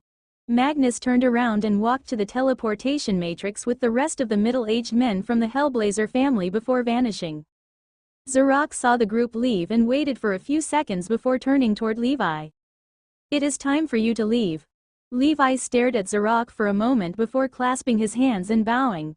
He was thankful for the man's help but was angry that this one brought Cain into his feud with the Hellblazer family. Zarok showed a small smile when he saw Levi vanish past the teleportation matrix. Aben, is that geezer still looking for disciples? Yes, Master. Lord Kieran's last disciple perished 2 months ago and still has not found a new one. Give him the information about this brat. His lineage is suitable for training that technique, and he has no true background, so he is perfect. Aben was surprised when she heard that, and a flash of concern appeared in her eyes. Master, more than 9 people have died training Lord Kieran's technique. If that were to happen to Cadet Levi, would not that alienate the young lord? Zarok immediately shook his head, making it clear that Aben's assessment was wrong. That geezer may seem careless, but all those who trained his technique knew the dangers they would face, and they could leave at any moment. Not to mention that could be the only way that Brat would have any chance of surviving the plots of the Hellblazer family. I have already figured out Cain's personality. As long as I do everything in the open, even if Levi were to die, he would not blame me. If that is the case, I will contact Lord Kieran as soon as possible. Aben nodded, showing complete trust in Zarek's assessment. Zarok knew that he could leave the task in the hands of the woman. She had been a long time with him, and her help had proved priceless. By the way, how is that brat doing? Young Lord is still in a profound sleep. He is training an auxiliary technique that keeps improving his body despite being unconscious, increasing the saturation point of his cells, allowing him to devour more and more of the B-grade blood solution. Ha ha ha, good, very good. His talent in the ego eternal path of power is truly amazing. For that brat to show no signs of waking up, he must instinctively be using his own ego wave to remain in a state of embryonic breathing. Although his heroic nature is a little troublesome, he is still young and will mature as he understands the cruelty of this world. An odd expression appeared on Aben's face when she saw Zarek's laughing and shouting. She had known her master for a long time and knew very few things could arouse his excitement. Master, can I ask a question? Zarok turned to Aben and saw the confusion in her eyes. He smiled, as he already knew what she wanted to ask. You are wondering why I put Cain in the sight of the Hellblazer's brat, despite knowing the danger that represented. Aben showed no surprise that Zarok figured out her question. She would have found it weird if he had not done it. People like me and that brat take the ego eternal path of power as our primary source of strength. Our willpower determines how high our ego cultivation can rise, so I will send enemies on his path who can truly test him. That way, his limiter will never stop rising. But what if he perishes? Aben knew that Zarek's plan made perfect sense, but it would still put Cain in immense danger. Zarok shrugged his shoulders as he heard Aben's concerns. I am not his babysitter nor his father. I will use all my power to help him grow stronger, and it will be up to him if the enemies that appear on his path become boulders that crush his body or mere stepping stones. Aben nodded and said nothing else. It was not her place to question her master's guidance. Did you finish your research on his past?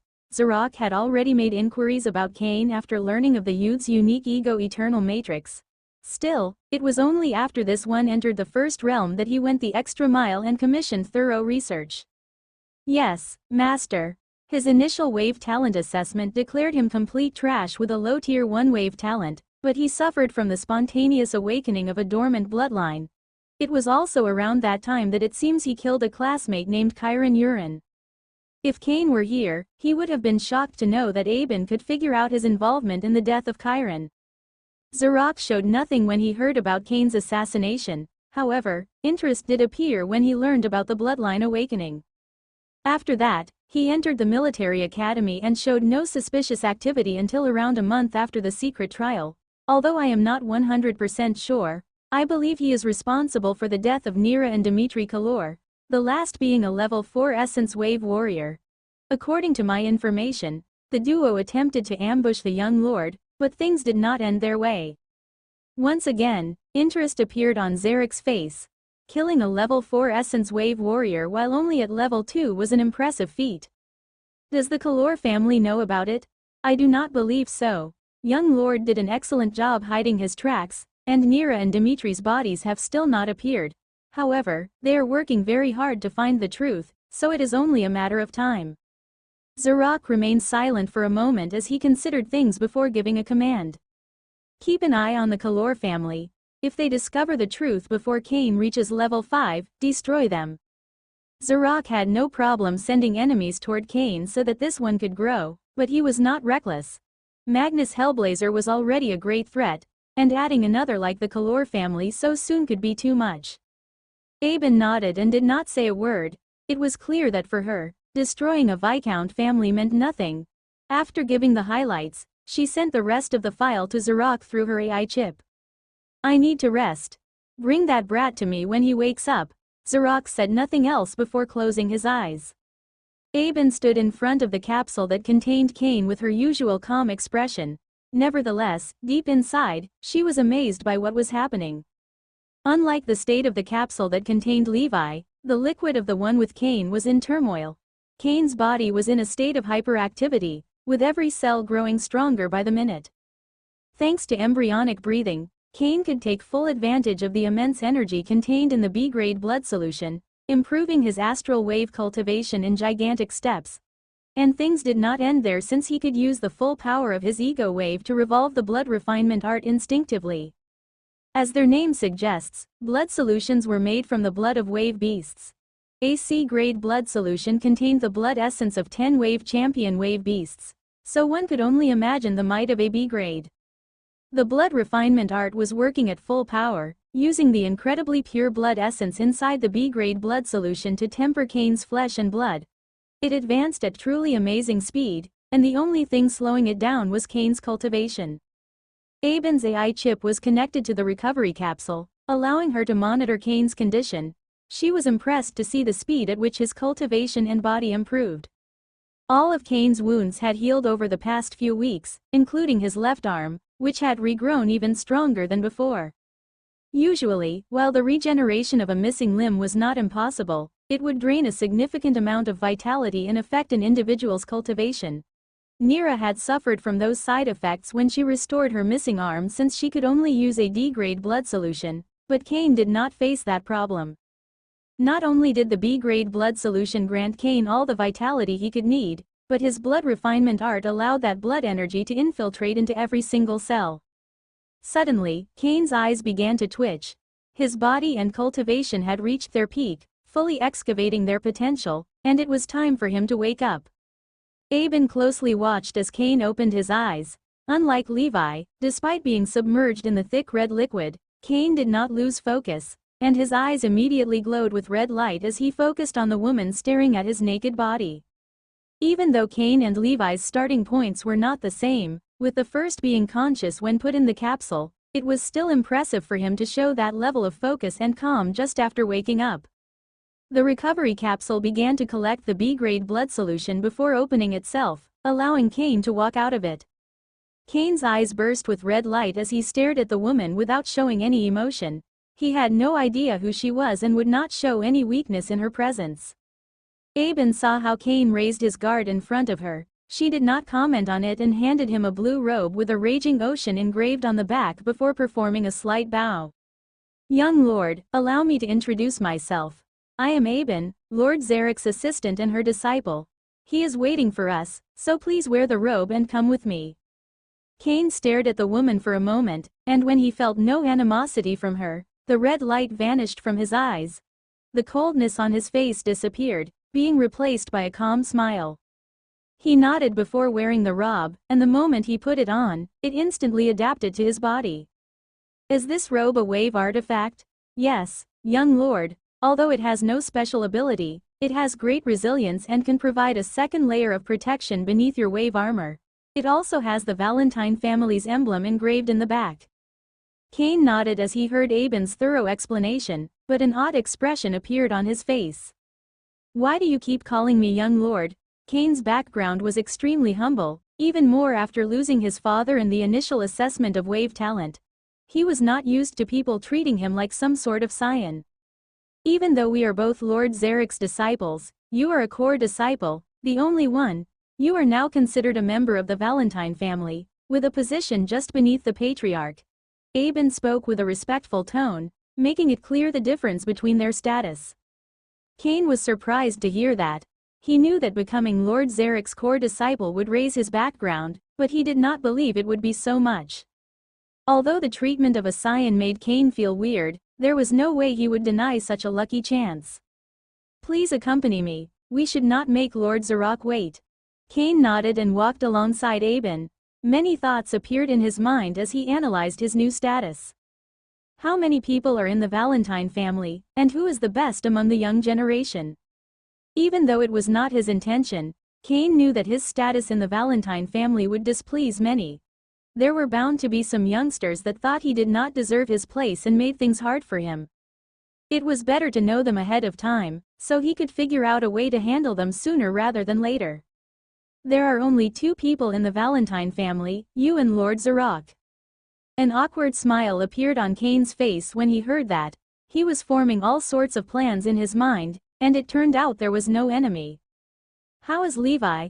Kane knew that Levi also entered a capsule to heal just like him, so he was not worried that something could have happened to this one.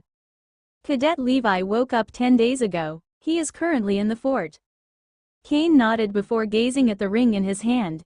In it, there was a special coffin that held Beelz's body. The coffin was a gift from Zarok and would prevent Beelz's body from deteriorating. That would give Kane the time to contact her family and hand her over.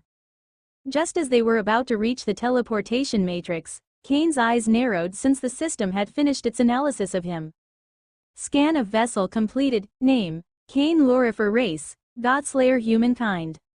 Path of power: Astral rebirth, level 3 wave warrior. Lineage: Lightning lupus wave talent. Middle tier 4, greater than pseudo level 5. Stats: Strength: 0.71 agility, 0.89 vitality, 0.99. Wave: 0.86, marrow washing, 19% completion, destiny force, 1259. When he saw those stats, a sense of shock and awe assaulted Kane's mind. He felt he had grown very powerful when he left the capsule but was amazed that it reached such a level. The blood refinement art had done wonders, vastly improving his strength and body's endurance. As for the sharp rise in his speed, he took it as a side effect of enhancing his bloodline. However, the one that truly raised Kane's attention was his vitality. Increasing a stat to 1 point could be considered a bottleneck that only those that reached level 4 could surpass. In the Godslayer humankind empire, when your stats are no longer measured in decimal numbers, you are considered to have risen beyond a mere mortal and become a Godslayer human. I am not even at the limit of level 3 yet. I should be able to achieve 1 point before entering level 4, improving my foundation. Is everything fine, young lord? Aben's voice woke Kane from his hindsight. He had been so engrossed in his analysis that he almost forgot he was not alone and stopped walking without saying a word. In all fairness, the changes on him over the last few months, especially after using the capsule with the B-grade blood solution, had been outstanding. Yes, I got distracted. There is nothing to worry about. Let's go. Aben did not continue questioning Kane's behavior and only nodded before the duo reached the teleportation matrix and vanished. As soon as the duo appeared in the room, a blue force flooded it. It was truly mighty, converging at full strength on Kane's location. The last time Kane faced Zarak's ego wave, he almost passed out as the pain was too great. Yet, now that he reached the first realm in the ego eternal path of power, he could stand straight and take it head on. Of course, Zarak was not using the raw strength of his ego wave, as that had the power to crush a wave champion to a pulp without a problem. He was just testing Kane's mental defenses. After a moment, the blue force vanished, and laughter echoed through the room. Ha ha ha, good, very good. To think you could enter mind over body at 14 while being a level 2 wave warrior. You are a true genius, brat. Zarok laughed again, and there was clear excitement on his face. Zarok signed for the duo to approach him, and his happy smile made it clear he was in a very good mood. Cain walked until he was less than 3 meters away from Zarok before clasping his hands and bowing deeply. Master. Cain's voice carried his deep admiration and gratitude for the man. Zarok saved his life and helped him recover, becoming even stronger than before. Zarok adopted a serious expression as he acknowledged Cain's actions. I can see that you take full advantage of the B-grade blood solution, improving your bloodline's purity and wave talent. Very good. Although people like you and me take the ego eternal path of power as our primary source of strength, we must never neglect our wave cultivation. Not only does it grant us a stronger body and vitality, but it also nurtures our willpower. Cain nodded and made sure to engrave every one of Zarek's words in his mind. He knew that even though his willpower equals that of a peak wave champion, he could not express battle power like that without his astral wave. Of course, Cain was unaware of the fight between the Red King and the wave champion Aatrox and how the first beat down the second like a dog without using a single wisp of astral wave. You seem to be training a high-grade cultivation technique and have an auxiliary technique of an even higher level, so there is no need for me to guide you in that aspect. Giving you better wave artifacts would be useless as your astral wave is not high enough to operate them. Those you currently have will be enough until level 7. Since your wave cultivation and equipment do not need my help, we can discuss our main subject, but before that, I will ask you a question. Zarek's aura became extremely sharp, and his eyes grew emotionless. Why do you believe I made you my core disciple? Cain's eyes narrowed as he heard that question. He was able to come up with an answer right away since this was not the first time he questioned Zarek's purpose. After what I have seen and learned from you, I believe there are 2 reasons. First, you see in me the potential to become a great powerhouse, and there is also the chance I remind you of someone or maybe even yourself. That is why you want to train me, so I can help the Godslayer humankind empire in the future, becoming one of its pillars. Cain paused as he stared at Zarok, focusing on the expression of this one. Zarok stared at Cain for a moment before nodding and signaling for him to continue. The second reason is more pragmatic and selfish. Somehow you will benefit from having a genius in the ego eternal path of power by your side. As for how that could be, I have no way of knowing since my understanding of ego cultivation is too shallow. As for what reason is more important and has a higher weight in your decision-making, I cannot tell. Zarok began to smile again, and it was not before long that he burst into laughter. Ha ha ha, good, very good, brat. You are right, but the second reason is somewhat flawed. You have entered the first realm of the ego eternal path of power, mind over body. Right now, your willpower is strong enough to allow you granular control over your body functions and your brain's chemistry. That will not only improve your battle power but also improve your cultivation speed and survival skills. It is now time for you to begin the creation of your visualization technique. Zarok rose from his throne and signaled Cain and Aben to walk with him as he headed into the center of the room. Cain's eyes glowed with interest. The information he got from Zarok involved the basics of the ego eternal path of power but did not mention anything related to some visualization technique. Still, it was clear by how the powerhouse spoke that it was important. Right now, your willpower is chaotic and has no clear path forward, similar to how the wave finds itself in its raw state. While you will develop your willpower through hardship and experiences, just taking that path will not only make things harder for you but also waste a lot of your potential. It is at this point where visualization techniques come into play. I have not mentioned them before, nor did I give you any knowledge since learning it before reaching the first realm could prove diametrical for your growth. Cain was surprised to hear just how essential visualization techniques were, and his eyes began to glow with red light. He was using his ego wave to enhance his cognitive abilities. Zarok nodded as he saw Cain's solemn attitude and carried on with his explanation. A visualization technique is the primary way in which we train. A simple description would be the way we ego cultivators visualize our willpower, giving them the form of an avatar, but it is much more complex than that. It is not just imagination that constructs the avatar, but an intuitive aspect of your willpower that gives it form. It manifests your personality and idiosyncrasy, a reflection of your core beliefs. Once you form the avatar, it is almost impossible to change it. The effects the avatar will have on your body and soul at first are not that obvious, but as it grows stronger, you will notice them more and more until they are an intrinsic part of your battle style. Zorak stopped speaking at this point before standing right in front of Cain and signaling this one to punch him. Use as much strength as you want and any type of attack you imagine. You don't have to worry about harming me since, even without any defense, you lack the strength to do it. Cain nodded. He clenched his fist before firing a punch towards Zarek's chest. The punch did not have that much strength because Cain knew that if he used too much, he might fracture his fist since Zarek's body was bound to be harder than any metal he had seen. However, to Cain's surprise, when his fist landed in Zarek's chest, he felt no resistance. It was as if every ounce of strength in his punch faded away. Continue.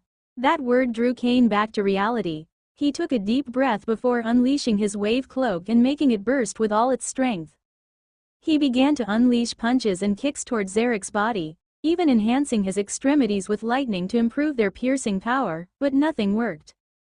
Every time Cain's attack landed on Zarek's body, all the momentum and kinetic force in them would fade. After a minute, Zorak raised a hand, signaling Cain to stop before looking at this one straight in the eyes. Your analysis. Cain did not answer immediately and took a few minutes to review all he felt during those attacks. When he was sure that he thought of everything, he spoke. It is not like hitting a solid body. All my strength would disperse. If I have to give an analogy, it would be like hitting the water. Zorak showed a radiant smile when he heard that. He was delighted with Cain's answer. Awesome. Perfect, brat, your analogy is excellent. Talent and perception do not always come hand to hand, but this time they did. Zorak congratulated Cain and even patted this one's shoulders a few times. Of course, he did not waste too much time with that before focusing again. My unique constitution was not granted to me by my astral rebirth path of power, although I am not so arrogant to say that there are no techniques capable of emulating such characteristics. They would need the cultivation of a titan or god. I obtained this power thanks to my visualization technique. Zorak then adopted a meditative stance before signaling Cain and Aben to do the same. He took a deep breath, and a peaceful expression appeared on his face as his willpower emerged from his body, generating a blue force field that flooded the room. The blue force field grew more and more powerful before a phenomenon began to appear. Cain's eyes widened as he saw a small drop of water on top of Zarek's head. It did not look special, but when he focused on it, he felt a level of majesty that almost made him lose himself. Slowly that magnificent drop of water began to grow, transforming into a current that surrounded the entire room. In it, there was an incredible vital force that seemed never to stop growing. Cain felt an incredible sense of peace as he stared at that glorious river, but suddenly, he felt a burst of killing intent inside. It was so powerful that it almost suffocated him. Confusion appeared on Cain's face at the sudden change in the river, but then he saw Zarek's face full of wrath. This water is his avatar, a manifestation of his willpower. Zorak slowly opened his eyes, and the wrath on his face vanished. Slowly his willpower returned to his mind, and the illusion of that mighty river faded away. That drop of water that evolved into a mighty thriving river full of life before becoming a force of nature that could drown thousands was how I visualized my personality. It is my avatar, or more accurately, my alter ego, the way I see myself. Thanks to its existence, my body can disperse the kinetic force that lands on me, along with an incredibly potent healing power. Without my alter ego, the abyssal demon I fought against to save you would have killed me. At that point, Zorak stared at Cain with an extremely severe expression, making the focus on the cadet reach its peak. You should never try to imitate the alter ego of another person, no matter how incredible the abilities it can grant. That would twist your ego, cripple your potential, and sever your ego cultivation's path. The only reason I have shown you my alter ego is that you have already reached the first realm, and your willpower is strong enough not to be deviated by someone else. Zorak only continued speaking once he saw that Cain understood the severity of his warning. Do not get me wrong. You can take inspiration from others and guide your visualization technique, granting your alter ego a powerful path, but you should never try to change its core essence to adjust to someone else.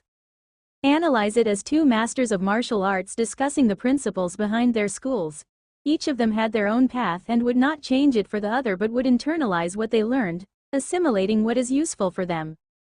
We, ego cultivators, tend to hold discussions without purse from time to time and sometimes even with our enemies. All in the hopes of achieving enlightenment, improving our visualization techniques, and increasing the potential and abilities of our alter ego. That last point is why I say that your assumption that I want a genius like you by my side because it would benefit me is somewhat flawed. You will also benefit significantly from our discussions. Kane's face showed his absolute focus, and he made sure to engrave every single word in his mind. This knowledge would be essential in his path to power. He knew Zarok was correct about not showing him that alter ego before, and he would have been so engrossed by its might that he might unconsciously try to mimic it. At this point, Kane remembered that he was not alone in the room. As he turned to Aben, he saw that the woman was perfectly fine and was not affected by Zarek's alter ego. Aben looked back at Kane and softly nodded. Although he could not accurately measure her strength, he knew she was at least as strong as Major Luma. Normally, to start with your visualization technique and give form to your alter ego, you would need to reach a secluded location where you could spend your days in peace, not bothered by mundane matters. However, with your permission, I could use my power to hypnotize you and put your mind in a state of lucid dreaming. That will allow your mind and imagination to free themselves from all bindings and reach their maximum potential. You won't need to force anything as it will naturally come out on its own. Zarok spoke calmly and did not rush Kane to make a decision, patiently waiting for this one.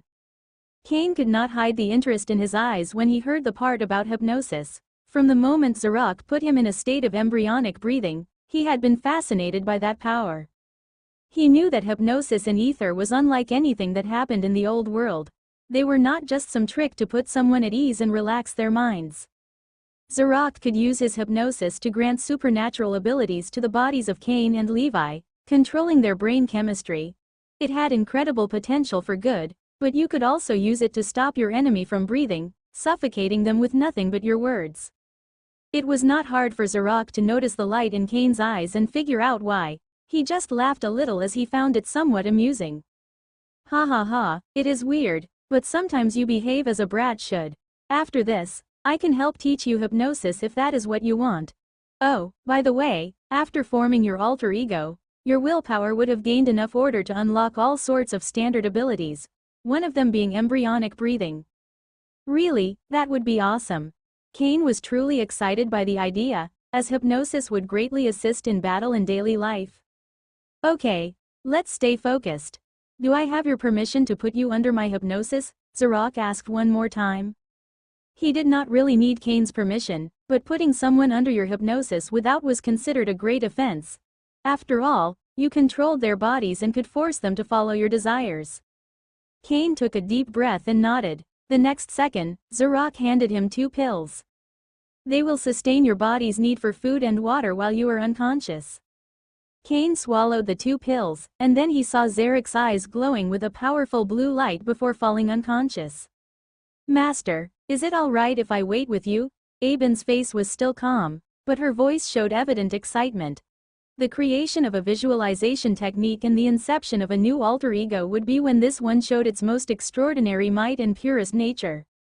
She was curious about what type of alter ego a once-in-a-generation genius like Kane would form. Zarok stared at Aben for a moment before nodding.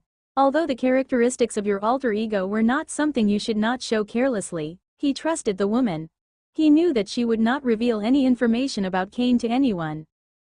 The duo closed their eyes and began to cultivate. None of them knew how long it would take for Kane to devise his visualization technique and form his alter ego. It could be minutes, days, or even weeks. Kane's mind was foggy and full of confusion as he opened his eyes again, and the first thing he saw was a massacre. He was on top of a mountain and could see an army of men in blue attire marching into a city and killing a group of people, all of whom had white hair and red eyes. He was inside the body of a little boy but could not move or speak. Saying that Kane was a mere observer would be wrong, as he felt everything the boy did. He felt the wind on his face and the sun's warmth, but things did not end there as he could even discern the emotions inside the little boy's heart. How could he feel something like that? Kane could not understand it. He felt the emotions inside the child's heart as if they were his own, but as this one saw that carnage, the only thing that appeared was boredom. A sudden noise drew his attention, and he noticed a group of soldiers approaching. Some showed expressions full of bloodlust, while others had immense guilt and remorse. A fight began between the group of soldiers.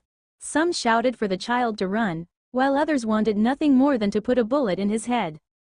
Those soldiers that massacred his people were now fighting for what to do with him, but he showed nothing. They could not even annoy him, as they were so inferior that he barely recognized their existence. Eventually, the child waved his hand, making spikes rise from the ground and kill all the soldiers, not differentiating between the ones that wanted to help him and those who sought to end his life. Cain felt everything the child did, and he also discerned how this one could move the energy that permeated the world using nothing but his mind. It was similar to how Essence Cultivator fired long-range spells, but this one was much faster and more silent. While the child's behavior perplexed Cain, the abilities this one displayed surprised him. He focused his mind on the feeling as he was sure he would add a powerful weapon to his arsenal if he learned how to do it. Had I dominated this power sooner, I could have saved them. Cain heard the child's words, but he knew this one felt not even a wisp of sadness. The death of the people with crimson eyes and white hair meant nothing to the little boy. After saying those words, the child took the blood out of the soldier and made a robe with it. Other than being red, Cain could not discern anything, but as things carried on, a thought appeared in his head. Are these the memories of my old life? That thought frightened Cain as there was no other way to describe this little boy than a monster. While Cain went through the memories of the entity that called himself Red King, something else happened in a remote corner of his soul. Apex stood in front of the massive gate covered by chains of golden-purple flame and black-white lightning. There was a somber expression on the system spirit's face as he saw wisps of electromagnetic energy emerging from the crack in the gate and blending into Cain's soul. Apex stared at those wisps containing the ego of the Red King. While he wanted to stop them, he could not do it. Brat, whether this is a divine lucky chance or an abyssal catastrophe is up to you. I can only hope that you will not forget who you are. Apex could not do anything but sit down and wait for things to unfold. Cain was still confused by all that was happening since Zarek's hypnosis was supposed to leave him in a lucid dream, not evoke old memories. Maybe my identity as a reincarnator made things different. That was the only answer Cain could come up with. Whether it was wrong or not, he had no way of knowing it. After watching the massacre of his people, the little boy explored the world while developing his powers. No life form could threaten him, so he tested his abilities against nature. He rose to the highest mountain peak in the world while running the entire track at full speed, suppressed a volcano's eruption, and fought back a tornado capable of crushing entire cities. All those were feats that would make the blood of any young man burn with excitement. Even Cain, who lived in a world with titans and gods, was amazed by those experiences.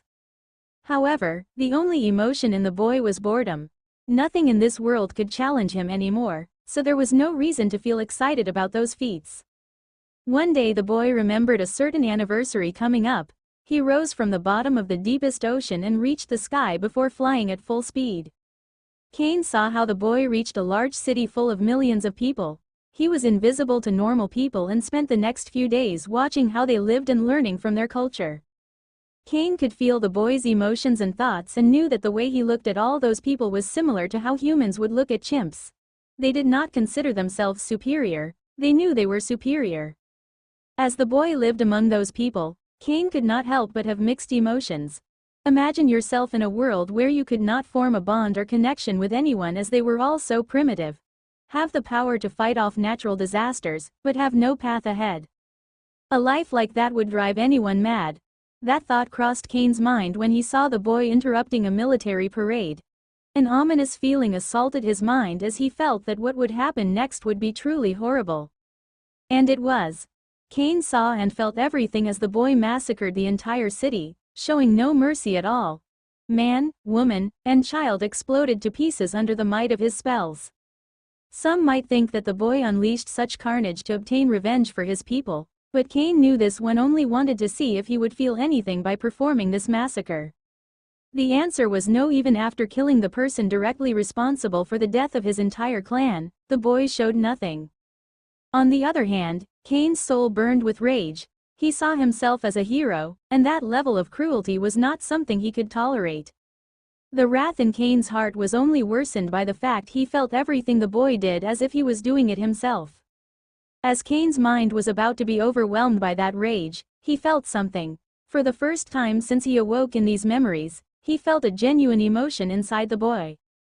Kane saw the sun rising on the horizon, and he and the boy felt the same. That was their path. Zarak and Aben waited patiently for Kane. They were using wave crystals to cultivate, as the density of the life wave in this area was far from enough to satisfy their needs. Suddenly the duo opened their eyes and stopped their cultivation as they saw a red force field emerging from Kane's mind. It took him 10 days, but it seems he already came up with the first stage of his visualization technique. Zarak spoke with a large smile. He and Aben focused on Kane's red force field. The most exciting part came after the visualization technique was already in place. The formation of the alter ego. Every alter ego is a metaphysical representation of how you look at yourself and embody your ego and idiosyncrasy. The one of someone whose true nature was of a hero like Kane was bound to be full of life and thrill. Kane's red force field only grew stronger and stronger as the alter ego slowly came into existence. Unlike the excitement in Zarak and Aben, Apex showed a somber expression when he saw that more and more wisps of the Red King's ego wave emerged from the crack and fused into Kane's soul while this one formed the alter ego. Zarak and Aben were not worried about anything since they were sure that no matter how impressive the alter ego of Kane would be, it could not affect people with their cultivation. That proved a great mistake since the instant the power of Kane's red force field reached its zenith, a crimson orb appeared, and a wave of utter shock assaulted the mind and soul of Zarak and Aben. The crimson orb was smaller than a grain of rice but unleashed that aura that flooded the entire room. Zarek's eyes burst with blue light, just as powerful as the one displayed during his life and death battle against the abyssal demon powerhouse. His mind regained its calm, but his eyes grew sharp as he focused on the other person in the room. He saw how Aben's face showed two different emotions while her eyes were glued to the red orb as if nothing else mattered in the entire world. The half right of her face showed peace and happiness, while the left had absolute terror. Zarak did not hesitate before pointing his hand at the woman and using his ego wave to send a powerful mental attack that knocked her unconscious. Blood leaked from Aben's ears and eyes due to the sudden brain trauma, but Zarak knew he had done the right thing. Had he waited a little longer, Aben's ego would have surrendered to Kane's willpower, destroying her spirit and free will. After making sure that Aben was fine, Zarak focused his attention on Kane's alter ego and was surprised not just by its ability to influence others but by its power. That red orb could give you a sense of belonging that some might only find in the people they love the most while simultaneously sowing a feeling of utter terror as if you have lost everything you ever held dear. Zarak understood the origin of the kind and gentle force since Kane saw himself as a hero, but he was baffled by the second one. While it infused a sense of terror in people, it was not really evil. The fear in those that saw it was an instinctive response of their minds and souls when faced with a force capable of absolute destruction, just like what a little child would feel seeing an earthquake shatter an entire city. Such a unique alter ego confused Zarak a lot. The avatar was supposed to embody the most primitive and honest way you look at yourself, but Kane showed two completely opposite paths. On one path, Kane would be a radiant hero, with people rising by his side, while on the other, he would be a tyrant to whom all needed to bow. Zarak was not so arrogant to say he knew everything about the ego-eternal path of power. Still, his knowledge did reach the peak of the Godslayer humankind empire, and he had never heard of an alter ego capable of duality.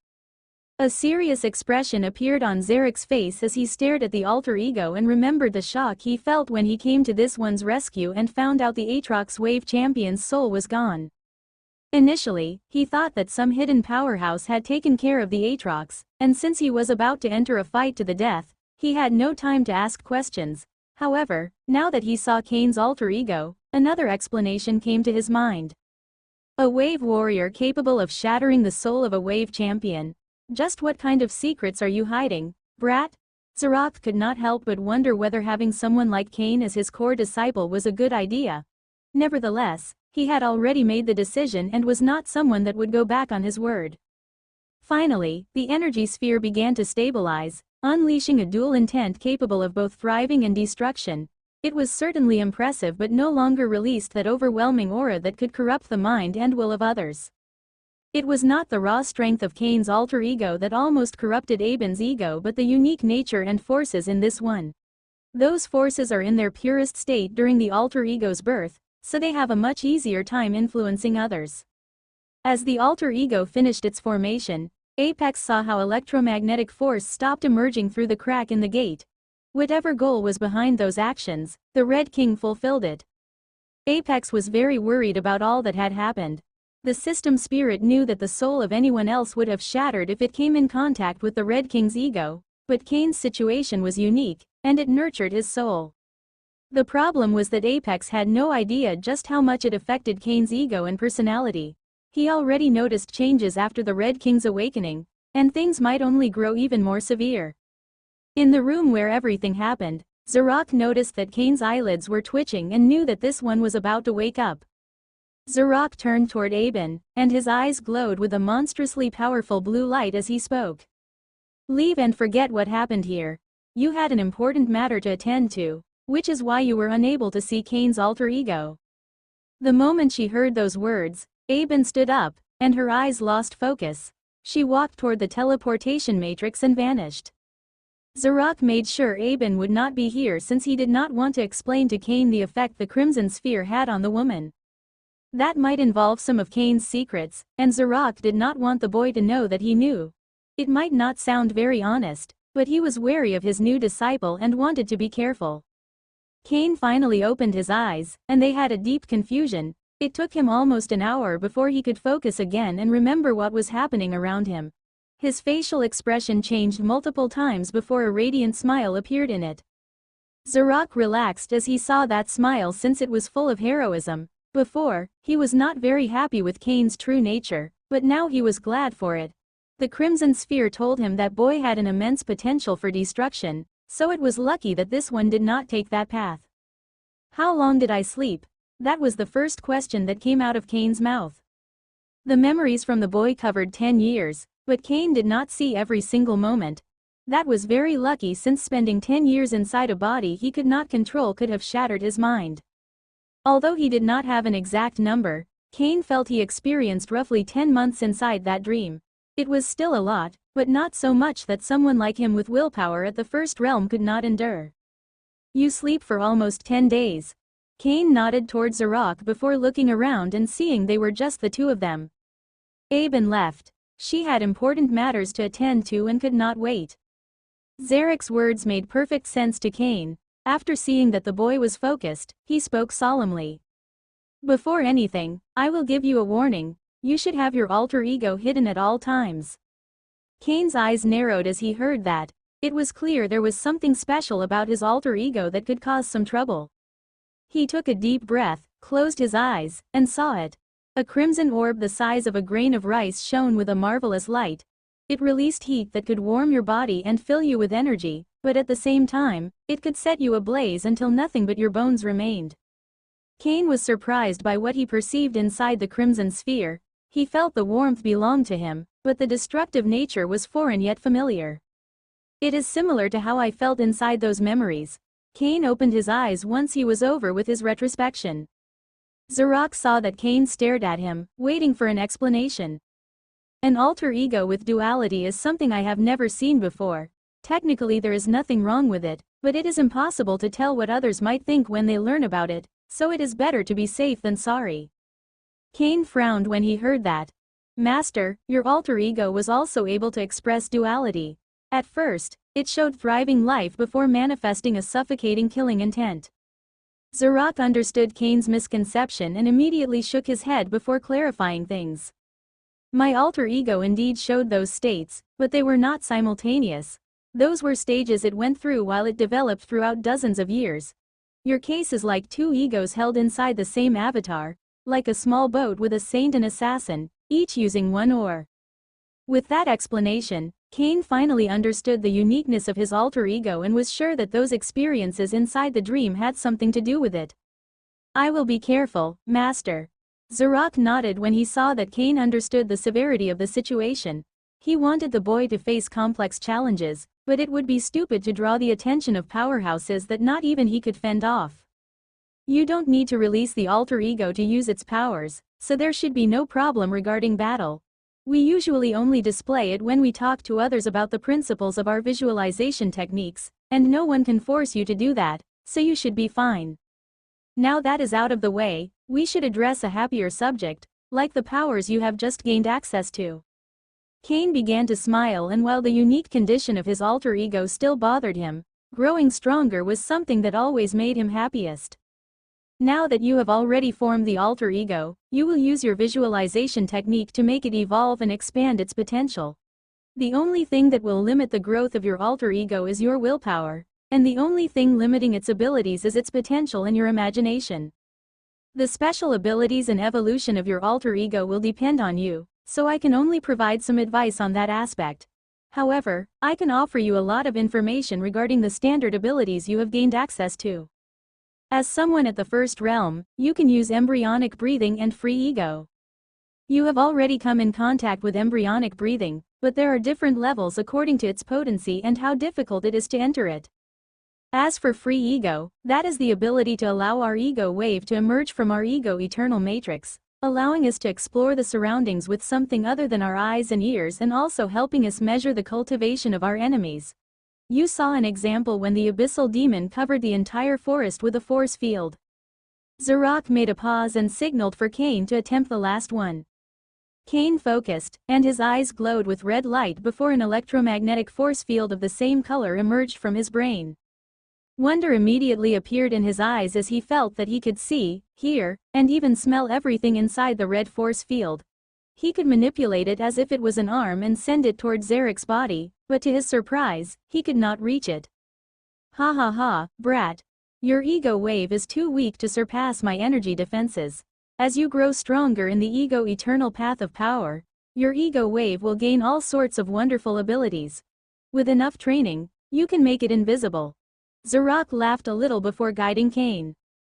Cain nodded and retracted his ego wave. Free ego was terrific, and while the Absolute Life Form Systems, AI chip module, could fulfill similar roles, there was a delay as the system would have to relay the message to him. However, if he received those signals with his ego wave, he would know it immediately. Of course, that did not mean he would stop using the basic scan force field and pseudo-cellular analysis. Both could complement each other. Zarok took a crystal card from his space ring and handed it to Cain. There is a precise guide to tackle embryonic breathing and free ego, along with some basics that could help you with your visualization technique. You should go through each point, and if you have doubts, you can call me. Cain bowed after taking the crystal card and storing it in his space ring. He would definitely analyze everything once he returned to his residence. Okay, now that we've finished with our main subject, I guess it is time for me to teach you how to become a hypnosis master. Okay. Now that we've finished with our main subject, I guess it is time for me to teach you how to become a hypnosis master. Cain smiled as he heard that, and excitement appeared on his face. Hypnosis was an unfathomable power, and he wanted to be able to control it. Zarok focused on Cain, and a sharp and cold stare appeared in his eyes. Stand up. Cain was surprised by Zarek's sudden yell and stood up the next second. Once that happened, Zarek's face returned to normal, and he smiled at Cain. Congrats, you have been hypnotized by me. Cain remained silent and began to analyze everything that had just happened. Zarek's actions and how he responded to them had a deep meaning, and his eyes glowed with enlightenment after a few minutes. It's all about a clash of wills. You gave a command, and the will you expressed in that order surpassed my will to resist it.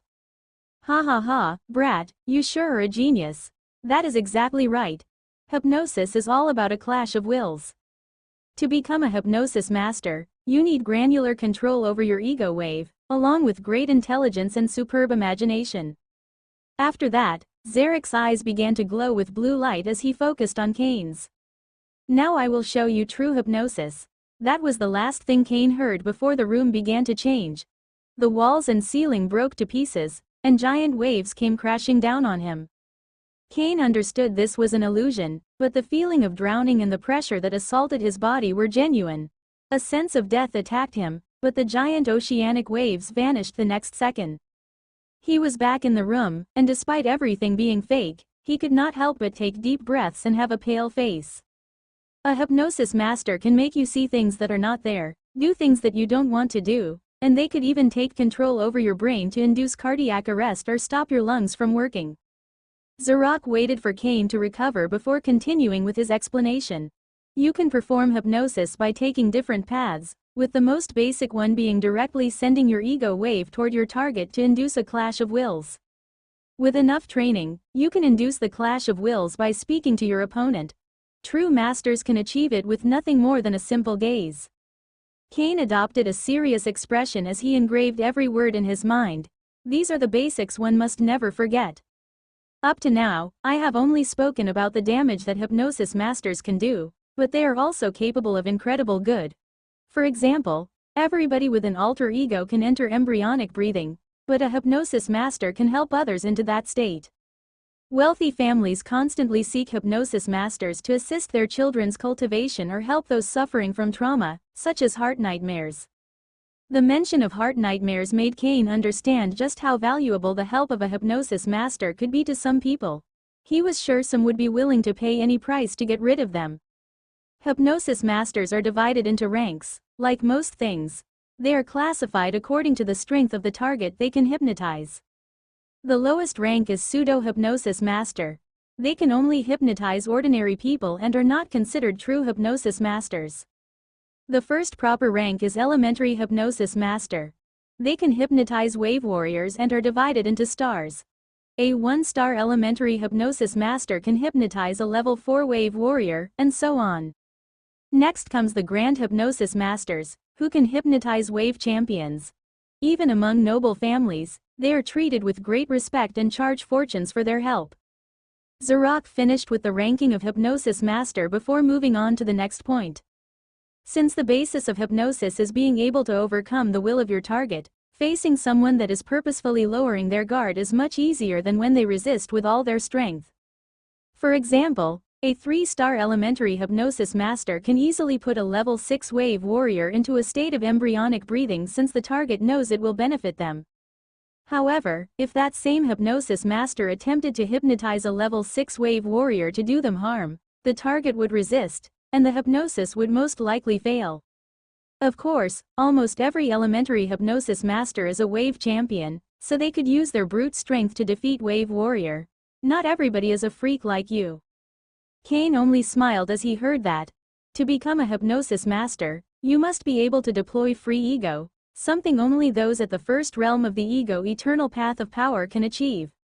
Becoming a hypnosis master is not easy and requires a lot of training, so unless you have talent, do not waste your time on it. Zarek's voice was severe as he wanted to make sure Kane did not waste time and potential in fantasy. Kane nodded, and if he really did not have talent, he would not pursue that path. Zarok saw that Kane took his words seriously, and then he took another crystal card from his space ring and handed it over. In it are the basis of the Hypnosis Master path. Learn them, and then go to the License Bureau to take the Hypnosis Master trial and gain your license. If it takes you more than 2 weeks to become a 1-star Hypnosis Master, you should give up. Kane was happy with the crystal card and knowing there was a training facility, but he frowned when he heard about obtaining a license. Although he was not afraid of the spotlight, that did not mean he would like people to know his abilities. Zarok figured out the thoughts crossing Kane's mind and corrected them. While it doesn't matter in a fight, no one would hire a hypnosis master without a license. But you should not worry too much since the identity and exact power of a hypnosis master are a secret. I see. Thank you, Master. Kane understood that the license was not for him but for the people that would be hiring him in the future. You can leave now. What I gave you should be enough to guide you for a long time in both the Ego Eternal Path of Power and the Hypnosis Master Path. Oh, before I forget. I handed over the broken body of the Aatrox Wave Champion to the Imperial Lightning Fort's Science Department. You and that other brat will get 50,000 military credits each. Kane's eyes widened when he heard that. He had spent more than a month doing dangerous missions after his first marrow washing and barely collected 20,000 military credits, but now he got more than double for a fight that lasted less than 10 minutes. Of course, the danger Kane faced in those 10 short minutes was the greatest in his entire life. Kane bowed to Zarok before walking to the teleportation matrix and vanishing. Once he was out of the Titan Tower, he was about to return to the cadet section, but he remembered something, and a large smile appeared on his face. I wonder just how strong I am. The Pillars of Trial had become extremely popular over the past few weeks, especially for the cadets. It was not long before the year ended, and they wanted to leave their names in the cadet ranking before that happened.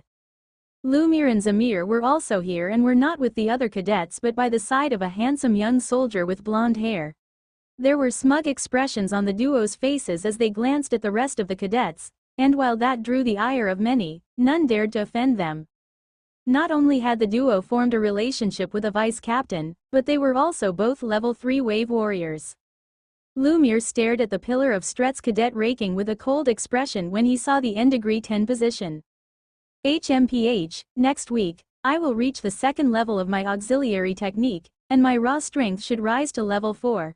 That will be more than enough to surpass that man. Lumir's eyes were full of poisonous hatred as he stared at the name Blood Inferno. He had taken the trial many times before, but his strength never surpassed late level 3. You better. I don't like to have garbage by my side. Lumir almost trembled when he heard those words coming from the blonde soldier. He was about to reassure this one when he noticed how everybody began to look into the distance. So he finally returned. Lumir and Zamir were surprised to see the severity in the eyes of the blonde man. They followed his gaze, and the one that appeared was someone they knew very well. Kane Lorifer. Kane felt the gazes of all those people, and he did not find it odd.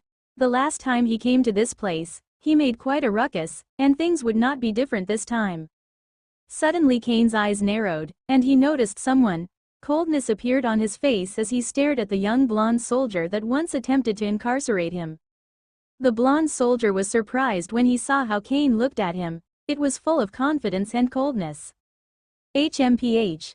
The vice captain only sneered but did not do anything else. He was smart enough to understand that it was not an accident that a captain like Oliver would have appeared out of nowhere to protect Kane. The people around them noticed the way the duo looked at each other, and they began to speak among themselves. It was clear there was bad blood between the two.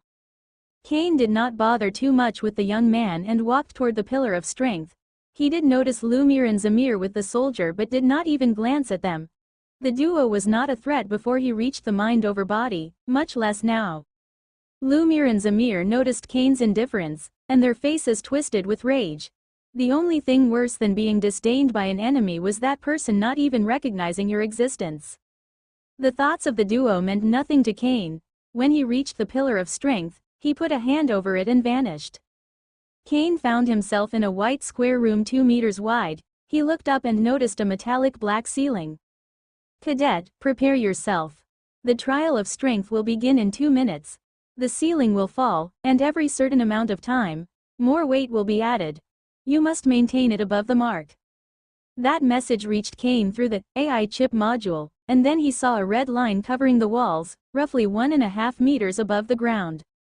Kane adopted a battle stance as he raised his arms, waiting for that massive piece of black metal that made the ceiling. As the voice said to him, the ceiling fell once the 2 minutes passed. Kane was able to hold it in place without his knees giving away. It should weigh hundreds of kilograms, but he could resist it without a problem. His strength was more than 35 times that of an average person, so it was not odd for him to achieve something like this. A minute passed, and Kane's eyes narrowed as he felt something heavy fall on top of the large black square he was holding. The sudden clash made his knees and shoulders tremble, but he endured. Another minute passed, and more weight fell on top of the black metallic square. Kane's arms and legs began to tremble, but he was able to carry on without the need for his astral wave. However, once the weight increased for the 3rd time, his knees bent, and the black metallic square almost reached the red line. Kane immediately summoned his wave cloak, allowing his strength to rise exponentially. He was able to straighten his back and raise his body. Time passed, but unlike before, it was not 1 minute but 2 that Kane had to endure before the next weight was added. As soon as he felt it, he made his wave burst to 200%. I can endure for 2 minutes without a problem, but the next weight would be more than I could handle. Or at least that would be if I were a normal level 3 astral wave warrior. Kane smiled, and his eyes glowed with red light as the 2 minutes were about to pass. Before the new weight could fall, he made his wave burst rise to 500%. The new weight would have been almost impossible to endure with a 200% wave burst, but for someone like Kane, who could use ego wave to achieve granular control over his astral wave, it was not a problem. 2 minutes more passed, and the new weight that fell made Kane's eyes widen. Ah! He roared as his wave burst rose to 1000%. Kane's arms and legs trembled as he kept the black square above the red line. The black ceiling must weigh several tons already. Kane clenched his teeth as he kept the ceiling up and waited for the next rise in weight. He had to resist for 3 minutes before it happened. Boom! Whatever fell on top of the black ceiling was so heavy that it unleashed a blast that echoed through the entire room. Kane pushed his wave burst to the limit, reaching 2000%. That allowed him to endure the weight, but he knew it would not be enough for the next level. An idea appeared in Kane's mind as he noticed how he distributed his astral wave through his wave cloak. It was compact and evenly spread, perfect for battle. I am not in a battle. Kane's eyes burst with an even stronger ego wave as he deployed wave focus, concentrating all his astral wave in his arms, legs, and back. The next second, Kane began to smile as he felt the weight he held onto diminished by a lot. Of course, what truly happened was that by concentrating all his astral wave on his extremities and spine, the amount of physical strength he could deploy increased exponentially. Once the 3 minutes went by, new weight was added to the ceiling, and the fall of this one unleashed an even mightier burst. Boom! Ah! Kane roared, doing all he could to unleash every single iota of strength left in his body so he could endure this horrific weight. Unfortunately, with every second that passed, he grew a little more tired, and the ceiling fell a little closer to the ground. Almost 2 minutes passed since the last increase in weight before Kane could not hold it anymore, and the ceiling reached the red mark. As soon as the black metallic square touched that red line, it stopped falling before rising back to its original position. On the other hand, Kane fell to the ground and was having difficulty breathing. Although he did not move nor use a single spell or skill, his astral wave had drained until the last iota. At 200% wave burst, Kane could fight for hours, but when risen to 2000%, he could not go for more than 20 minutes. After resting for a few minutes and feeling that his body was in a better condition, Kane sent the command, and the pillar of strength teleported it out of the white room. The moment he stepped out of the pillar of strength, Kane saw how he had become the center of attention again, and everybody was looking at him with awe. It was similar to the reactions people gave him when he left the pillar of mind, but this time he remained calm. The next second, he turned to the pillar and saw his name on the cadet ranking, putting a large smile on his face. N degree 1 Earth Fiend. Early level 5 N degree 2 Saint of Killers, late level 4.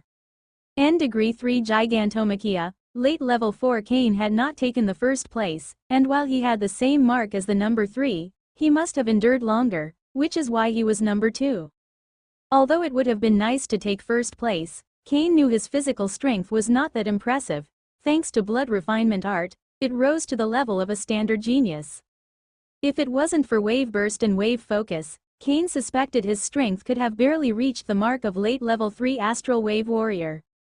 Kane did not have a problem with being number 2. He did not leave the pillars but calmly walked toward the pillar of resilience before adopting a meditative position next to this one. Everybody understood Kane's goal. He wanted to recover his strength before taking on another of the pillars.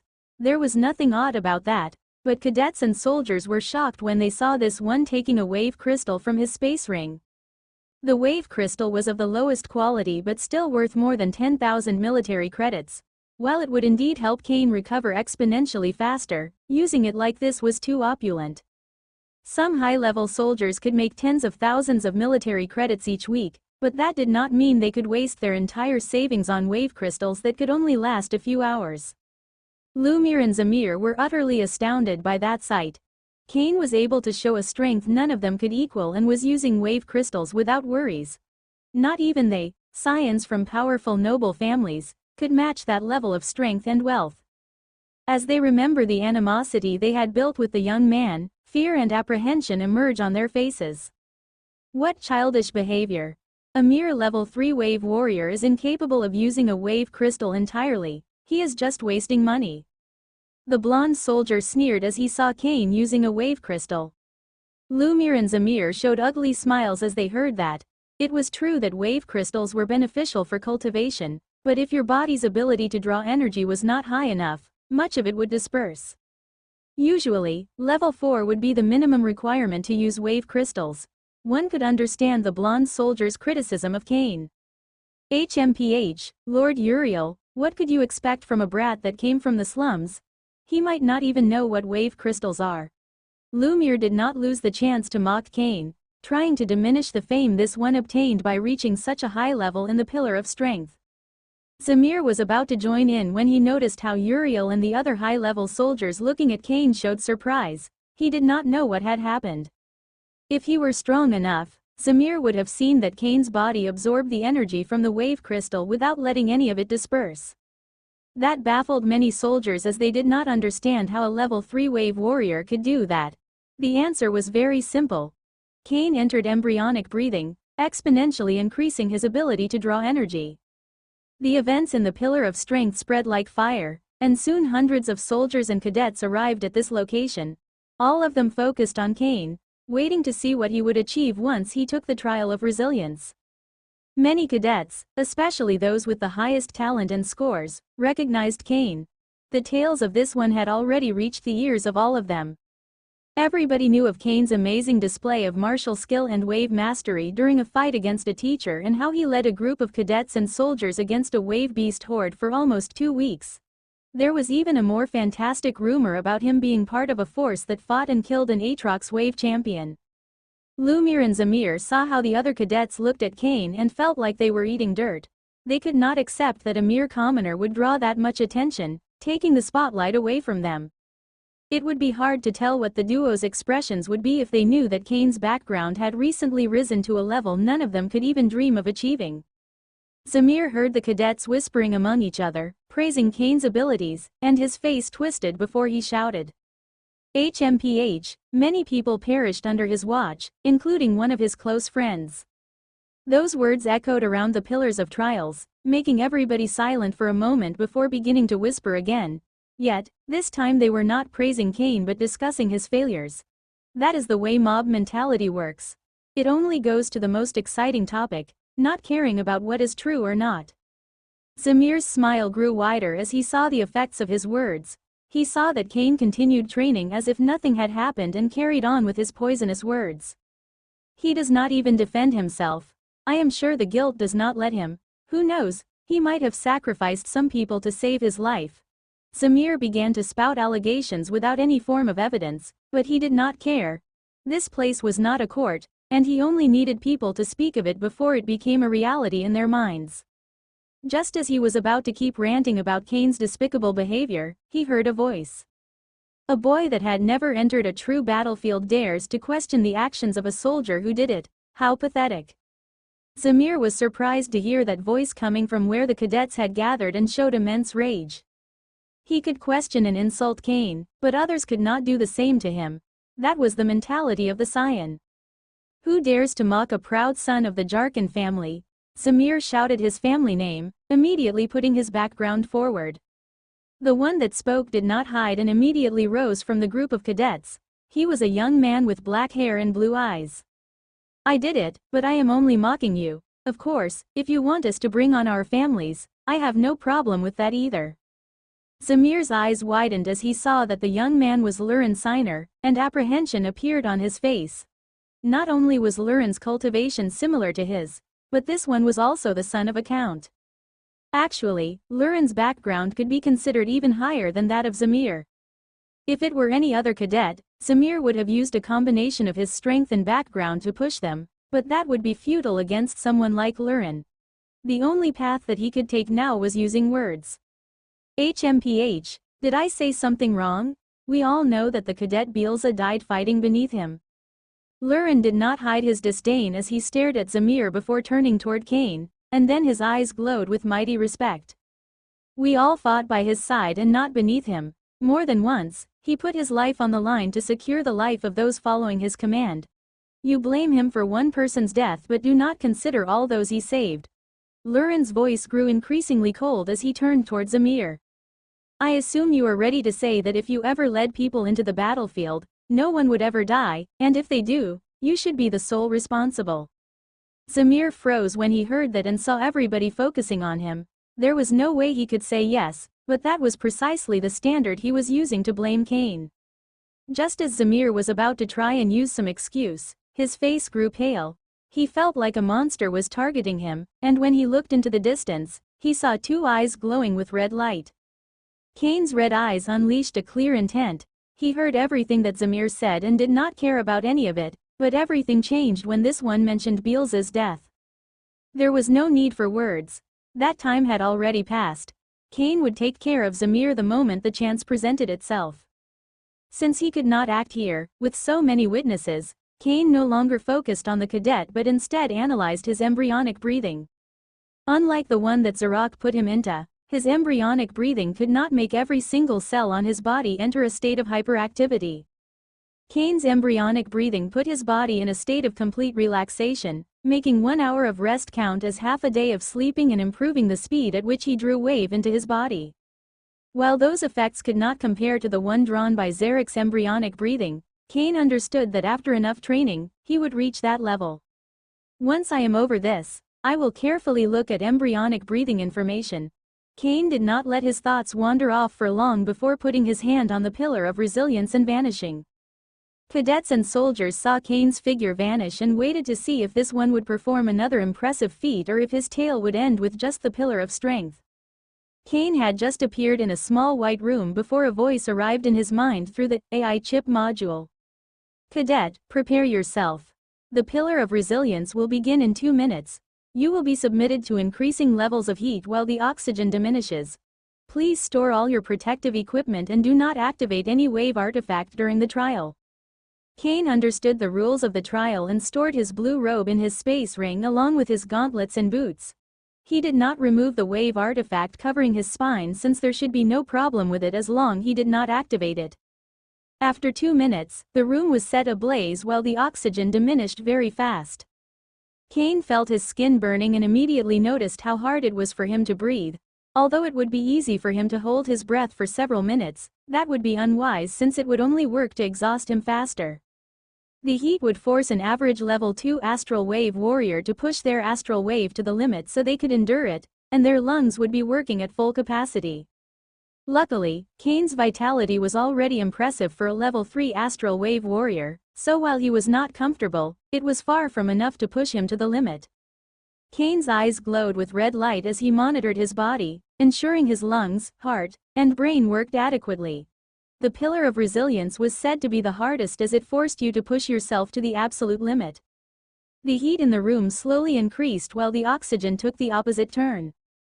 Cain closed his eyes as he adopted a meditative position, ensuring his body would require less energy to work correctly. The level was still far from enough to overcome his resistance, but the pillar of resilience was not a test of defense but one of attrition. On the battlefield, you might have to spend entire days on high alert, enduring a harsh environment, and knowing how to preserve your energy was essential. 20 minutes went by before the heat in the room reached such a high level that it forced Cain to summon his wave cloak. He kept his eyes closed and pushed synergy flow to the peak to ensure his astral wave would last long enough. Another 10 minutes went by before Cain activated wave burst. Instead of immediately pushing it to a high level, he slowly raised the astral wave output so it could go hand to hand with the increase in the heat. Time passed, and the heat reached such a high level that an average human would have been burned to ashes by now. Cain was sweating profusely, and his lungs were doing their best to capture the little oxygen in the room, so he would not suffocate. His wave burst had already risen to 2000%, but the heat still managed to sear his skin even with that. Cain's eyes opened as he felt his wave cloak about to vanish due to the depletion of his astral wave. Although he had a rough estimate of how much energy he had left, he couldn't be 100% precise. Any other wave warrior would have to give up when they felt their wave was close to depletion. If they did not do it, and the heat was still active when their wave cloak vanished, they would suffer severe burns. However, Cain was unlike other wave warriors since there was a system fused with his soul that could give him a perfect assessment of how long his astral wave would last. System: assess how much time I have left until I deplete my astral wave and my wave cloak vanishes. As soon as Cain gave that command, he heard the system's voice in his mind. Task received. Task completed. Vessel's astral wave will deplete in 243 seconds. 242 seconds. 241 seconds. Cain focused on the virtual screen that appeared in his mind, forgetting everything else. Every second that passed was hell, but he would give his all. There were already flames in the room, covering everything, including Cain. If not for his wave cloak, he would be enduring severe wounds by now. 2 seconds. 1 second. Stop. Cain shouted that word, and the flames vanished a fraction of a second before his wave cloak turned off due to the lack of astral wave. He fell to the ground and took huge breaths of air since his lungs had been unable to receive any form of oxygen for the last 2 minutes. There were burn marks all over his body. Even if his wave cloak protected him from most of the heat, it was not impervious to the flame's power. Cain took a container with blood and began to consume it while mobilizing his blood refinement art. That would help him heal his wounds. Impressive. It has immense vitality, but that is to be expected from the refined blood of a level 5 wave beast. Cain was thrilled with the amount of blood energy that circulated through his body. It took around 10 minutes before most of his wounds healed. Although there were still some, they could not affect him at all. Only after making sure he was fine did he leave the Pillar of Resilience. He might not care about showing his wealth, but he did not want people to know about his blood refinement art. Cain did not have a choice during the battle against the Horde. Besides, he doubted one of the soldiers could decipher the nature of his technique, but he had no idea who was looking at him inside the fort. The moment Cain appeared outside the Pillar of Resilience, he saw people looking at him with a clear sense of awe. He turned toward the cadet ranking and saw his name in the upper section. N Degree 1 Bloodlord, Early Level 5 N Degree 2 Saint of Killers, Limit Level 4. N Degree 3 Earth Fiend, Late Level 4 once again. He ended up in the second position, but that did not discourage Cain. He did not bother to compare himself with others. The only one he had to defeat was his previous self, and he had advanced at gigantic steps recently. 3 months ago, he could have barely entered these rankings, but now he had reached the top. That was worth celebrating. After giving one final glance at the Pillar of Resilience's cadet ranking, he walked to the Pillar of Speed before adopting a meditative position and taking out his wave crystal. As the wave inside the crystal filled his body, Cain frowned. He felt something different and used his ego wave to analyze it but could not find anything. Cain's ego wave was powerful but far from enough to measure the changes happening at a near cellular level. Luckily, he had the system for such a delicate task. Apex. Although the system would give him a direct answer, it would be pure data without context. Apex could summarize the information, giving him the gist of it. Your foundation is growing more solid. Each time you push yourself to your limit and drain your astral wave, your meridians become thicker and more resilient. Just like with muscles, once they reach their limits, they suffer micro tears and heal stronger. Of course, that is considering you give them enough rest and energy to heal, and the damage is not exaggerated. Your blood refinement art and wave crystal overflow your body with vitality and wave, so you will be fine as long as you know when to stop. Cain nodded as he understood what the system spirit told him. Pushing himself to his limit would help his foundation, but if he did not allow his body to rest or did not grant the proper energy for this one to heal, it would have a diametrical effect on his cultivation. After an hour, Cain felt his astral wave had refilled entirely, and his body was in peak condition, so he put his hand over the Pillar of Speed and vanished. Cain found himself in a long white corridor, 4 meters wide. A black line was 2 meters ahead of him, and there was another in the distance. The astral wave concentrated on his eyes, and Cain could see the golden line 1,000 meters away. A message reached his mind the next second through the AI chip module. Cadets, the trial will begin once you cross the black line. You must reach the golden line as fast as possible. Objects will appear in your path at random intervals. Cain's eyes narrowed when he heard that. Clearly, this trial would not be as simple as just running in a straight pattern. If it only measured how fast you could run in a straight line, The mark given would mean nothing in battle, as it would not consider reflex and reaction speed. Cain got close to the black line before unleashing his wave cloak and making it burst at 2000%. There was no need to start slow as this trial would not take more than a minute. Just unleashing his astral wave at full power was far from enough. He focused his astral wave on his legs and spine. While the first would be the one in charge of his speed, he still needed control over his upper train to move through the obstacles. Once he finished that, Cain used lightning armament, transmuting part of his astral wave into lightning, enhancing his speed and reflexes. Cain adopted a sprint position near the black line before taking a deep breath. His eyes burst with red light as he flashed forward at full speed. In less than a second, Cain had already covered 50 meters, and then he saw small pillars rising from the ground.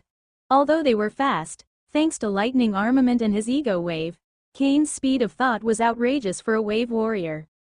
In his sight, those pillars moved in slow motion, and he was able to jump over them without losing momentum and carrying on at full speed.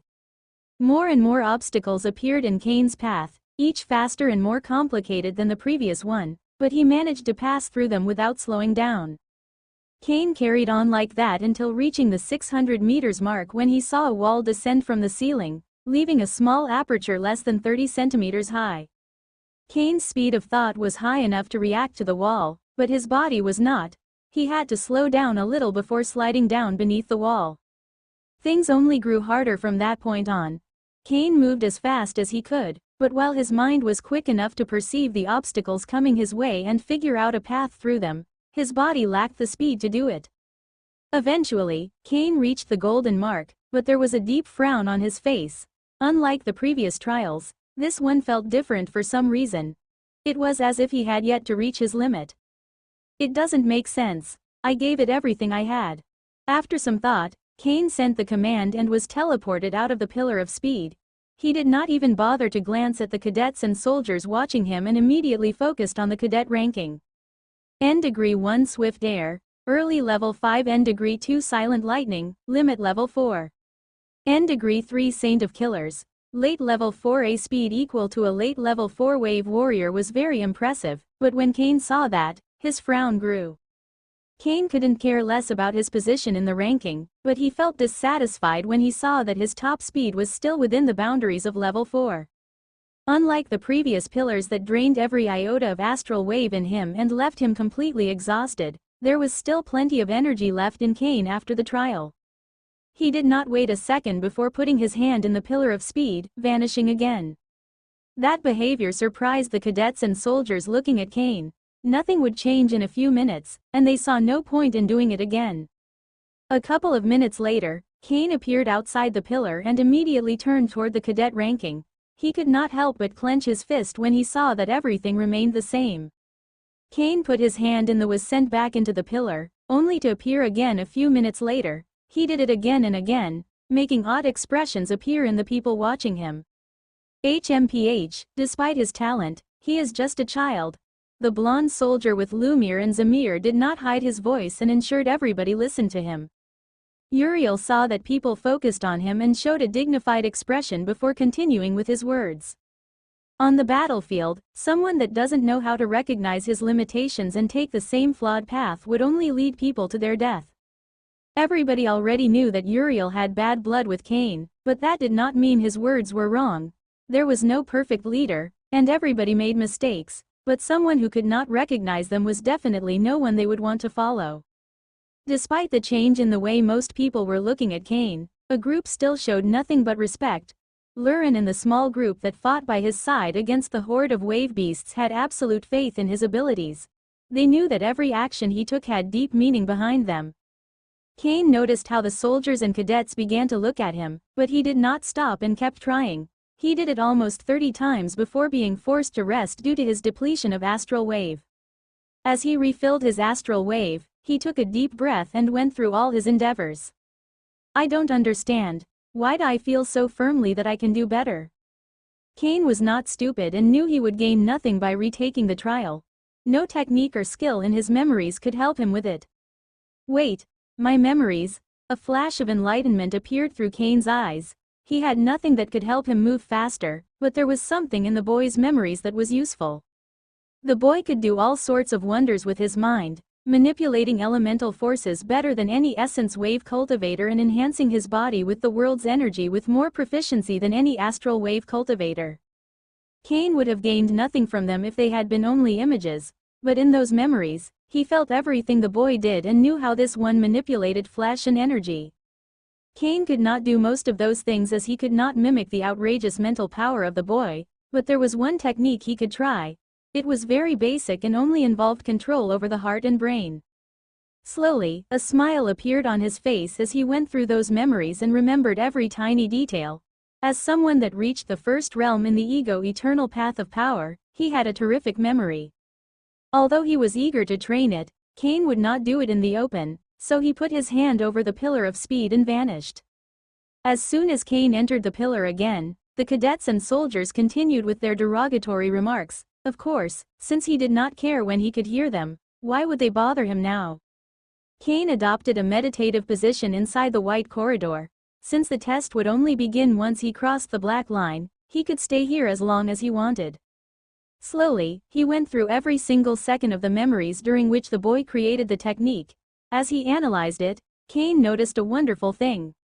Instead of learning from scratch, Cain felt he remembered something he had already mastered but had forgotten due to the passage of time. The technique itself contained two parts that Cain must trigger simultaneously. The one involving the brain consisted of releasing several drugs that pushed your body to a hyperactive state. The other focused on the heart, concerning heart rate acceleration and increase in blood pressure. Cain erased any unnecessary thoughts and focused solely on the technique. The technique only required using his ego wave to achieve granular control over his brain and heart. He started with his heart, and raising his heart rate and blood pressure to the level required for the technique was not that complicated. However, things got a little trickier when he started with his brain's chemistry.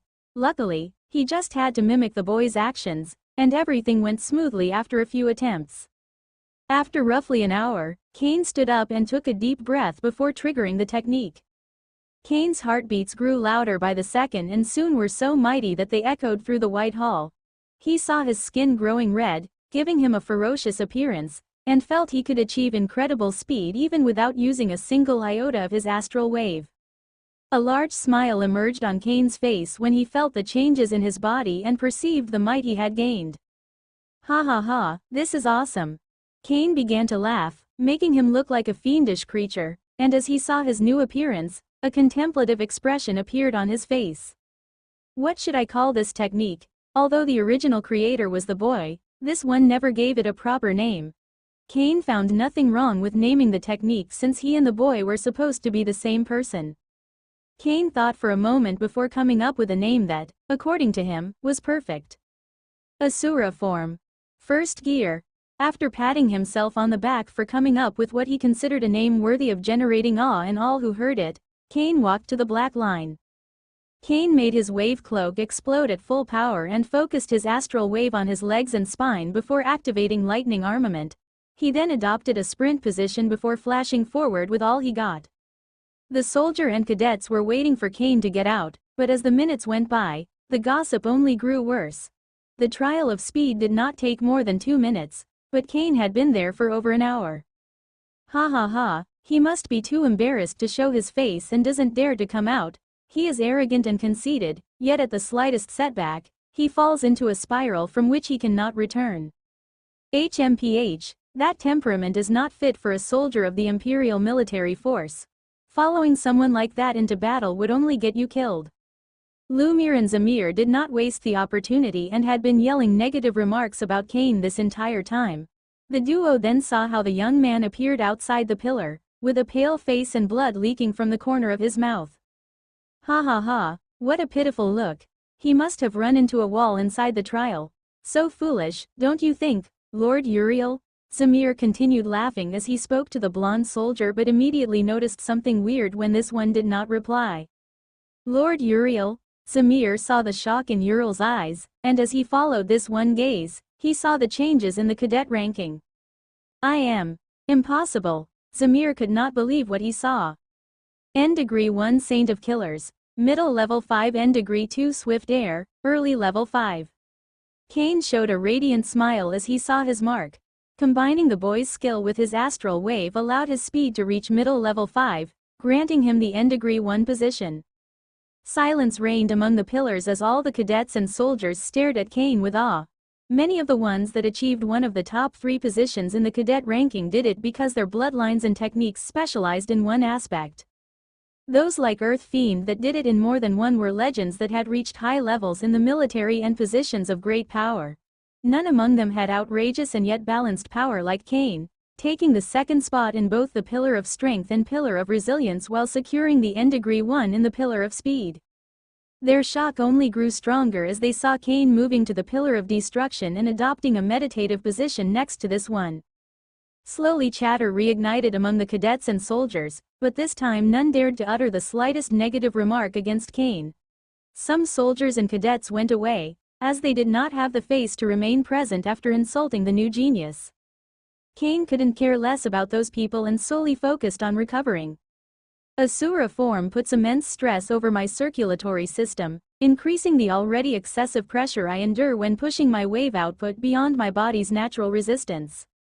If it wasn't for blood refinement art, I could resist for less than a minute. Still, I should not use it in long battles. Despite all the precautions that Kane had to take with Asura form, there was still a large smile on his face. Deep down, he knew that late level 4 was not his limit and trusted his gut, achieving what others could only dream.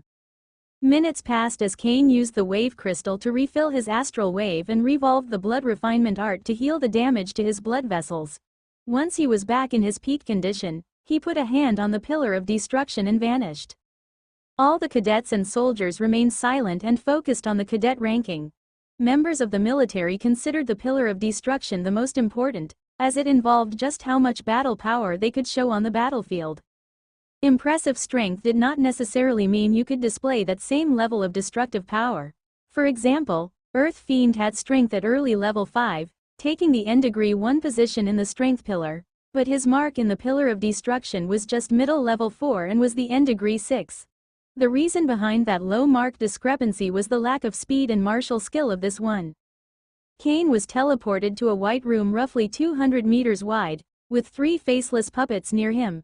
They were black, blue, and yellow. Cadet, the trial will begin when you get within 10 meters from the puppets and will last 10 minutes. You must do as much damage as possible to them. Your mark will be determined by the total sum of the damage divided by 3. However, if one puppet received 50% less damage than the others, the sum will be split in 6. That message reached his mind through the AI chip module, before silence reigned in the room. Kane focused on the puppets as he got right next to the 10-meter mark. If he just concentrated on one puppet, it would significantly affect his level, so he needed to attack all of them. He took a deep breath and activated Asura form and a 2000% wave burst. The moment his power reached its peak, he flashed forward. The instant Kane got within 10 meters of them, the puppets moved, all dashing in different directions. If they were to remain static while he attacked, that would have been pointless since there was no way a true enemy would act like that. Each of those puppets was extremely fast, but Kane was even faster. A fist covered in lightning arcs landed in the head of the yellow puppet before a kick found its way to the blue puppet's chest. Kane saw how the black puppet managed to get more than 50 meters away from him as he sent the other 2 flying away.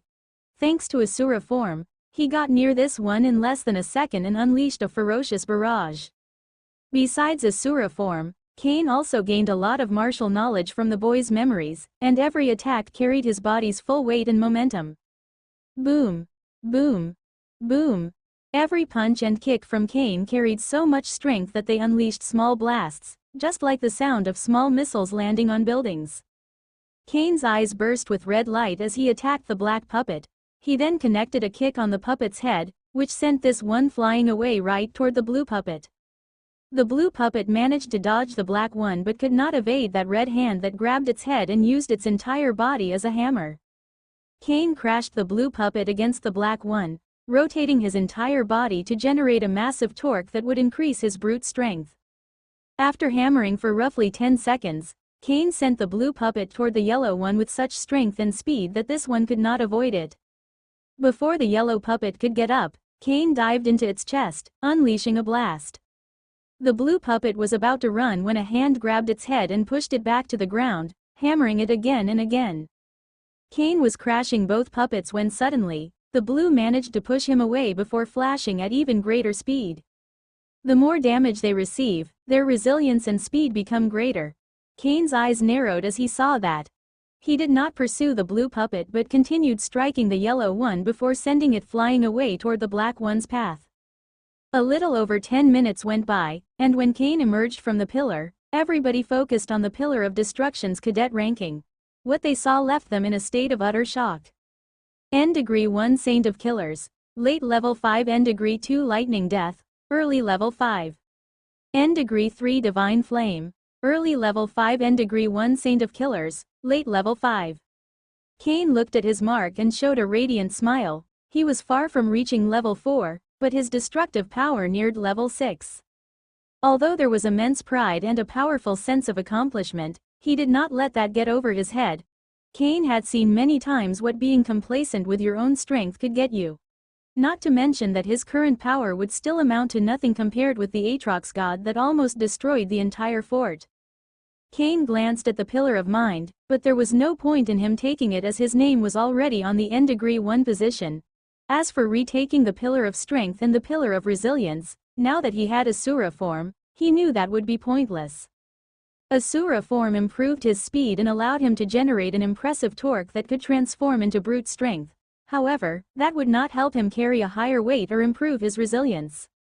Cain gave one final glance at the pillars before walking toward the cadet section. His face was serene, but red light burst from his eyes when he saw how many cadets and soldiers were about to walk toward him. The fact he did not bother with their sarcastic remarks while taking the Pillar of Speed did not mean he would just forget about it. There was a coldness in Cain's eyes, and it was clear he had no interest in having any form of relationship with people that thought they could speak behind his back. Almost all cadets and soldiers moving toward Cain froze when they saw those red eyes, but a small group kept walking forward. Unlike the coldness Cain showed to the others, a small smile appeared as he focused on the small group. It has been long since we last saw each other. You have been using that time very well. Your cultivation took a giant step forward in less than a month. Lurin spoke with a friendly tone, and there was a deep sense of awe in it as well. Ha ha ha, I got some lucky chances recently that helped cover some flaws. Cain's voice had no arrogance, nor did he attempt to show any form of superiority, but there was no way to hide his innate aura. Those with powerful willpower tend to draw people around them, especially if mixed with a heroic spirit like Cain's. The group began to walk together toward the cadet section. Lurin and the others did not even realize it, but they adopted a formation with Cain at the center. After following him into battle and putting their lives in his hand, they unknowingly began to see Cain as their leader.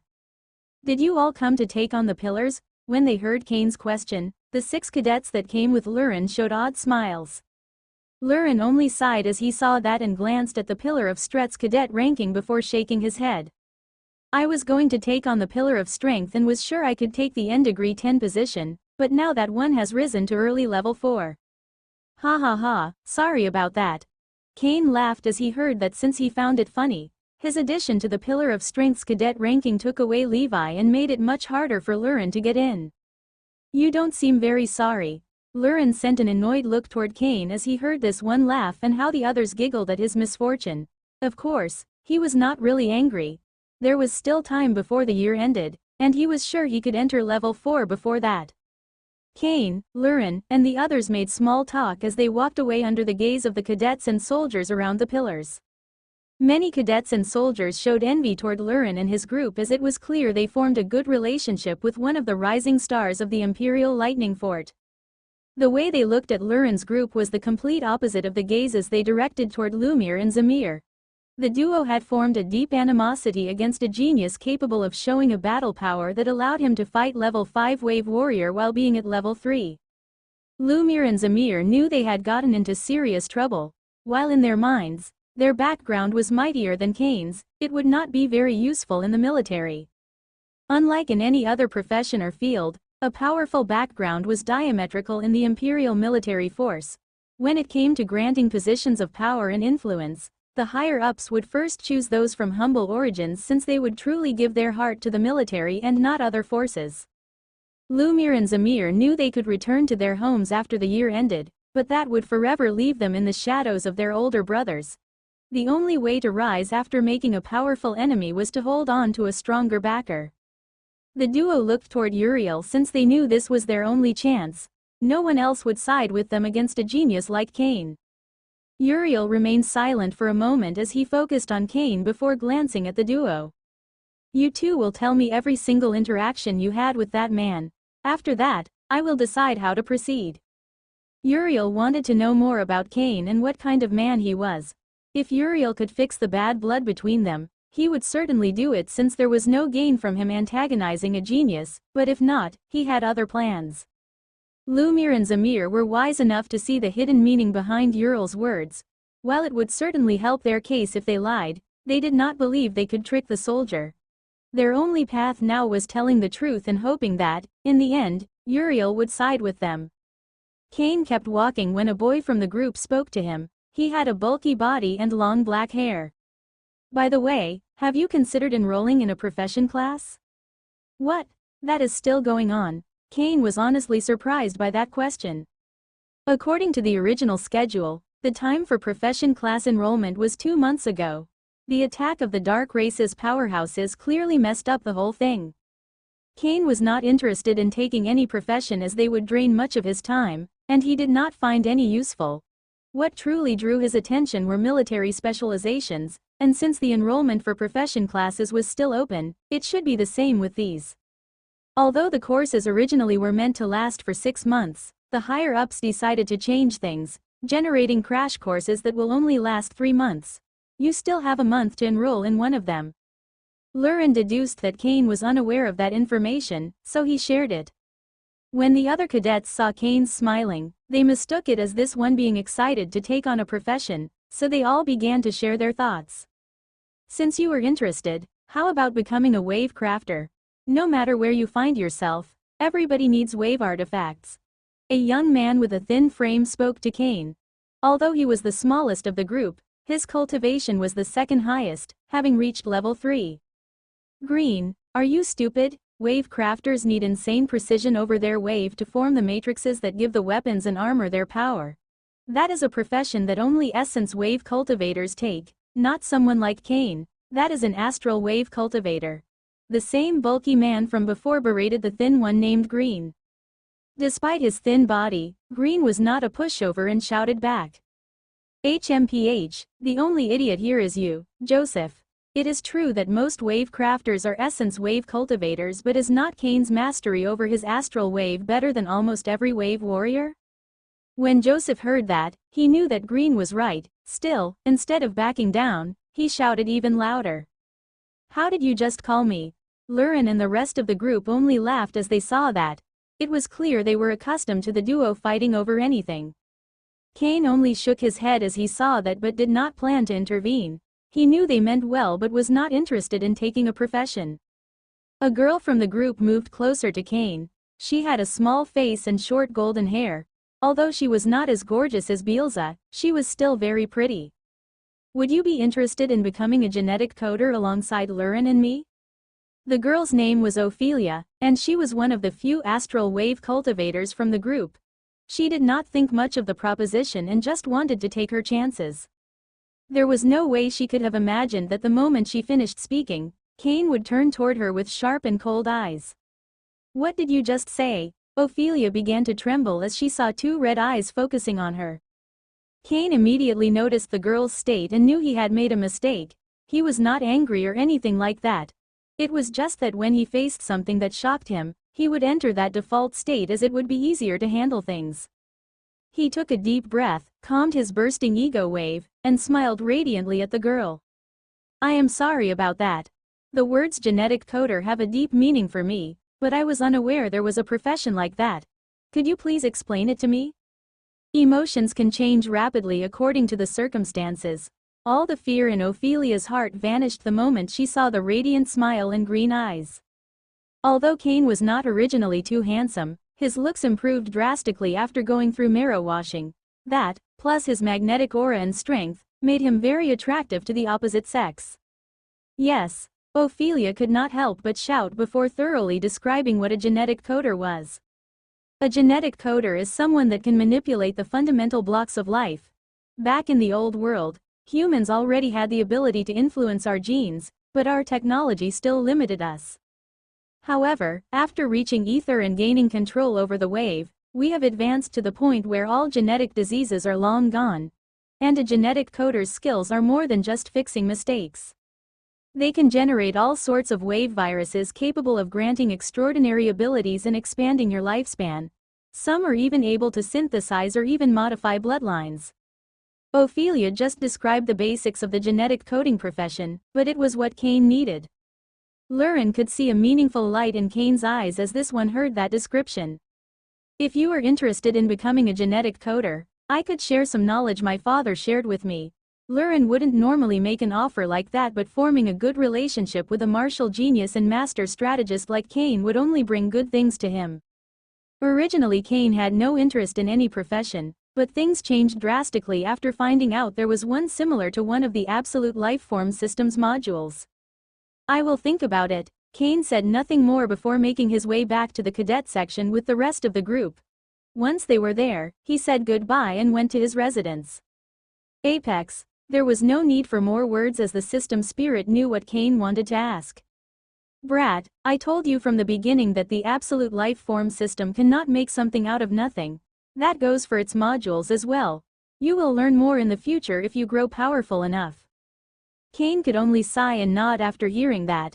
Apex had helped him, but he knew that this one was not his babysitter. The system spirit would not provide any knowledge unless he asked for it specifically. Genetic coding. I could take a look at it. There were many things on Cain's mind once he reached his residence, but he was too tired. After bowing to his father's altar, taking a shower, and eating a small meal, he went to bed. Although he could use embryonic breathing to shorten the time, it was good to relax from time to time. A bow's string had to be tense, but if pushed too much, it could break. Only after a good night of sleep did Cain begin to address his affairs. He took out the crystal card with information about the visualization technique, free ego, and embryonic breathing and went through every point. It took more than 4 hours for Cain to grasp the essence of all the knowledge Zarok left in the crystal card.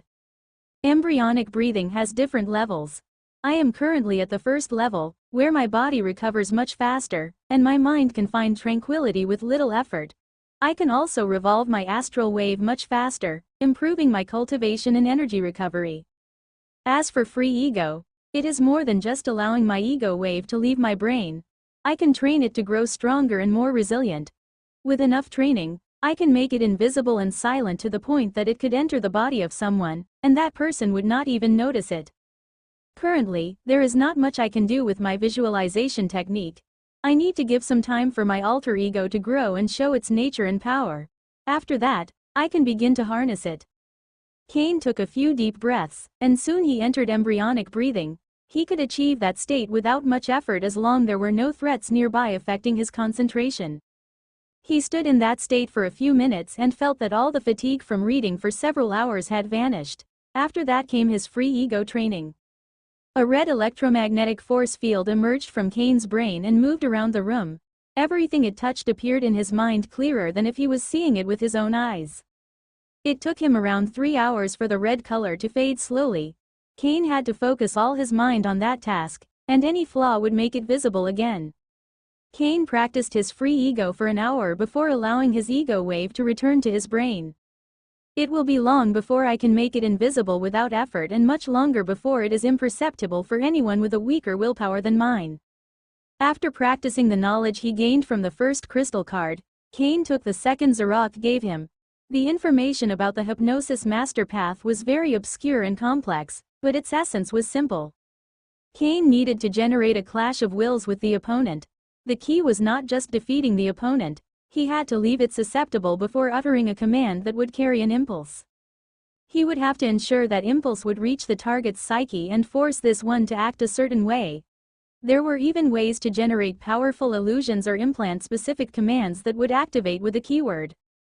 Becoming a 1-star hypnosis master is incredibly challenging in just 2 weeks.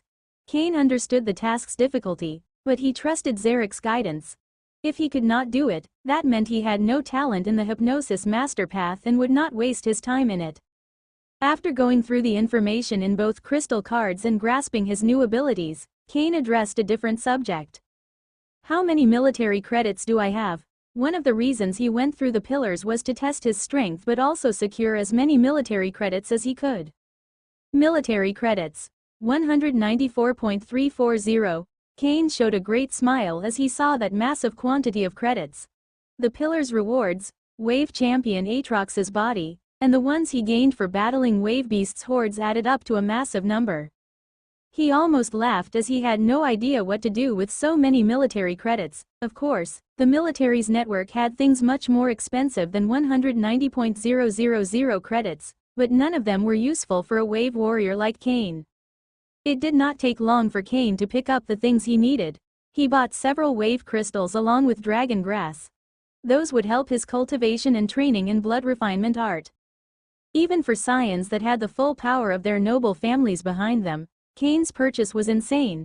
Of course, using such high-quality resources would translate into a powerful foundation. Once Kane saw the number of credits left after buying a few crystals and grass, he did not know whether to laugh or cry. Ha ha ha, I have less than 20.000 credits left, and what I bought will not last me more than a couple of months. It is true what they say, there is never such a thing as too much money. Kane did not spend all his credits on resources as there was one last thing he needed to buy. Apex, did you find the object I requested from you? I have found several ways to acquire it. There is one that involves certain risks, but with your current strength, there would be no problem. It would actually benefit our purpose to take that path, but it all depends on if you are willing to do what needs to be done. Kane's eyes narrowed as he heard that. The object he wanted to obtain was instrumental in fulfilling a promise he made to himself. Please explain. I can get it using several fronts to hide the real buyer, but someone will know that it was sold in the collapsing lightning sector. However, there is a way to obtain it and hide any trace of its sale. A merchant is willing to sell it for a very low price, but they would only do the transaction in person. Kane understood what a physical transaction of this type meant. After a moment, his eyes grew decisive and cold. Do it. Settle the transaction to happen in 12 days. Done. There was a large forest not too far away from a small city. Ordinary people did not visit this place, and even soldiers knew better than to get into it since it was where criminals went to do shady business. You might see something you should not and end up dying, so everybody knew better than to get near it. There was a full moon in the sky, and an old man waited in a desolate part of the forest. He had short gray hair and a thin build, and there was a large scar in his neck. Despite his ferocious appearance, the man looked incredibly peaceful, and his smile seemed capable of putting people at ease. Suddenly the old man's eyes narrowed as he saw a figure coming out of the forest. Although the person had a robe covering his entire body, it was clear he could not be more than 15 years old. Seeing that the person he was about to meet was so young made a sharp light appear in the eyes of the old man. Still, he immediately hid it, showing nothing but friendship on his face. Is he alone? The old man did not utter those words but sent them through his AI chip. Yes, young elephant and young monkey surveilled the surroundings, and there was no one else in a radius of 500 meters. When the old man heard that, his smile grew wider, but still, it showed no evil thoughts. Clearly, he had done this many times and knew how to hide his emotions. Great Tiger, prepare to act. Like always, I will speak with the buyer for a while and will give you the signal if he is someone that we can get rid of. No answer came, but the old man knew that the ones hiding in the dark were ready to act the moment he gave the signal. Hello, my friend. Who would have thought that someone so young would be interested in my services? Allow me to introduce myself. I am Old Fox. The old man spoke warmly before approaching the young man and stretching his hand.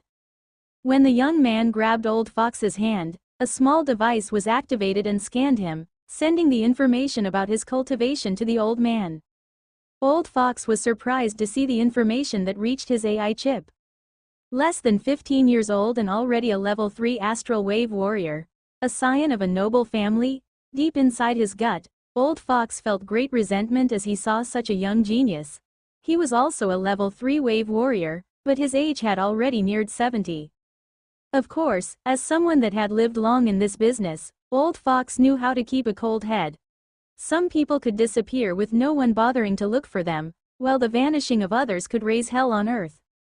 I guess today will be regular business. That thought crossed Old Fox's mind just as he was about to let go of the boy's hand.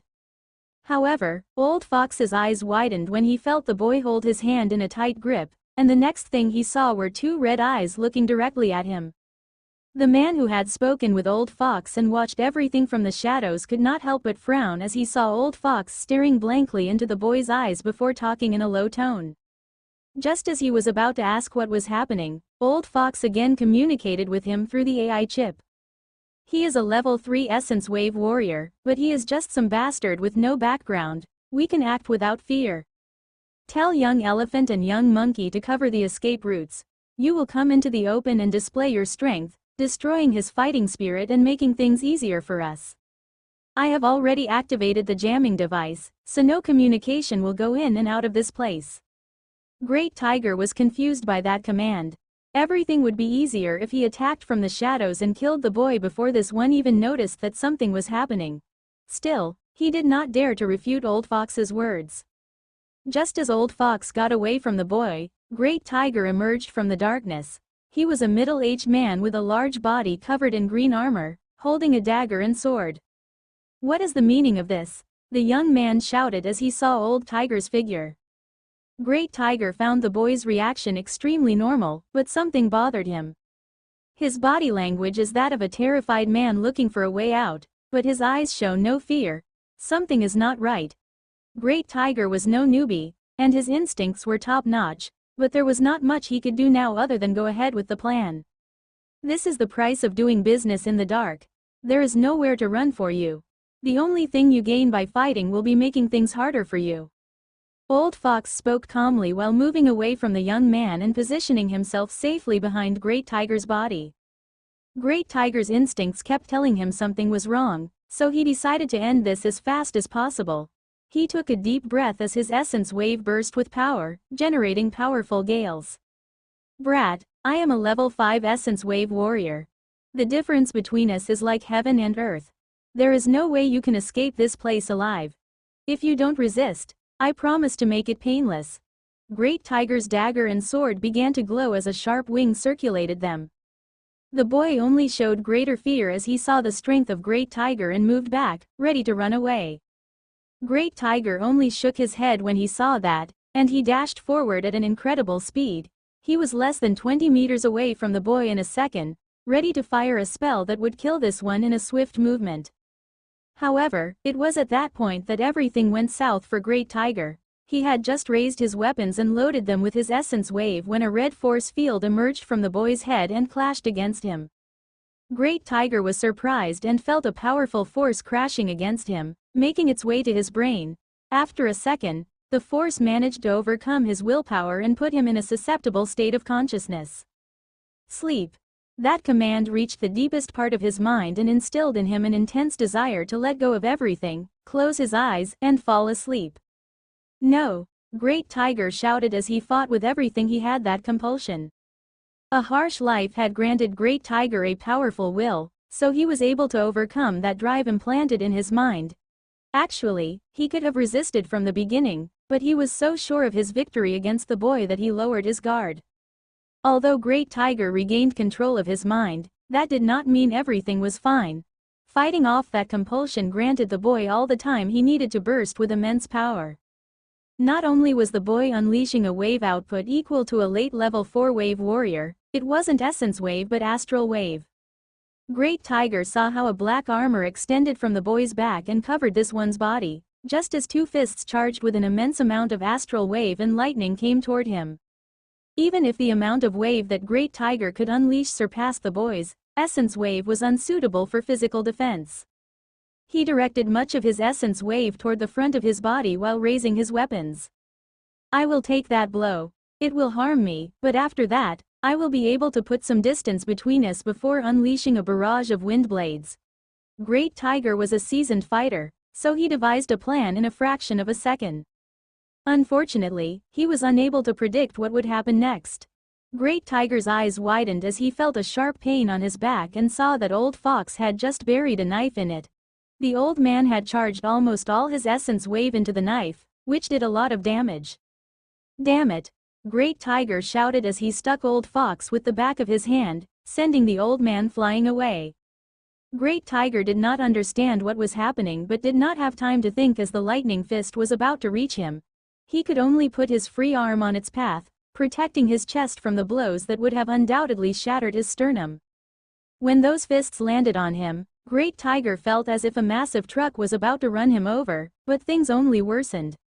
The matrices in the gauntlets glowed, generating an extremely powerful kinetic blast that completely shattered Great Tiger's right arm and sent him flying away while puking blood.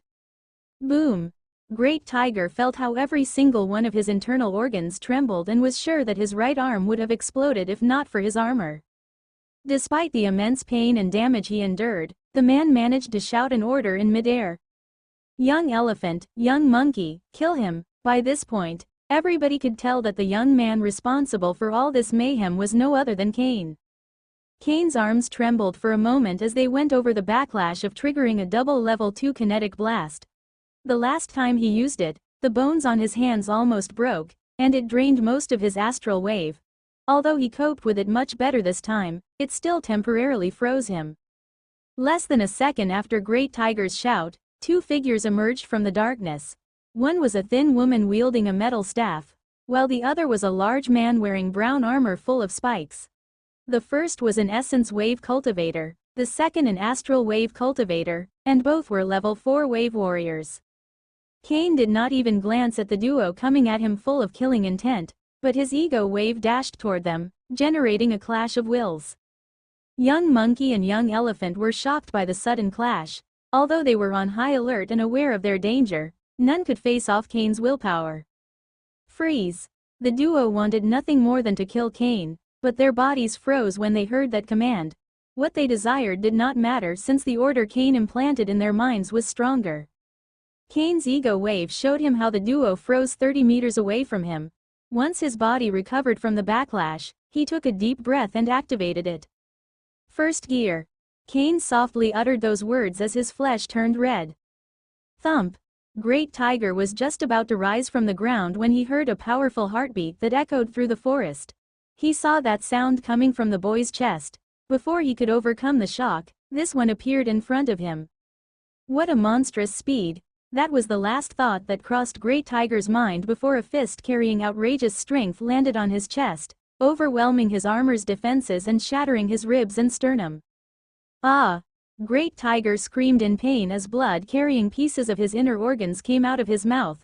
However, he could not yell for long since a barrage of punches began to land on his head, shattering every bone in it.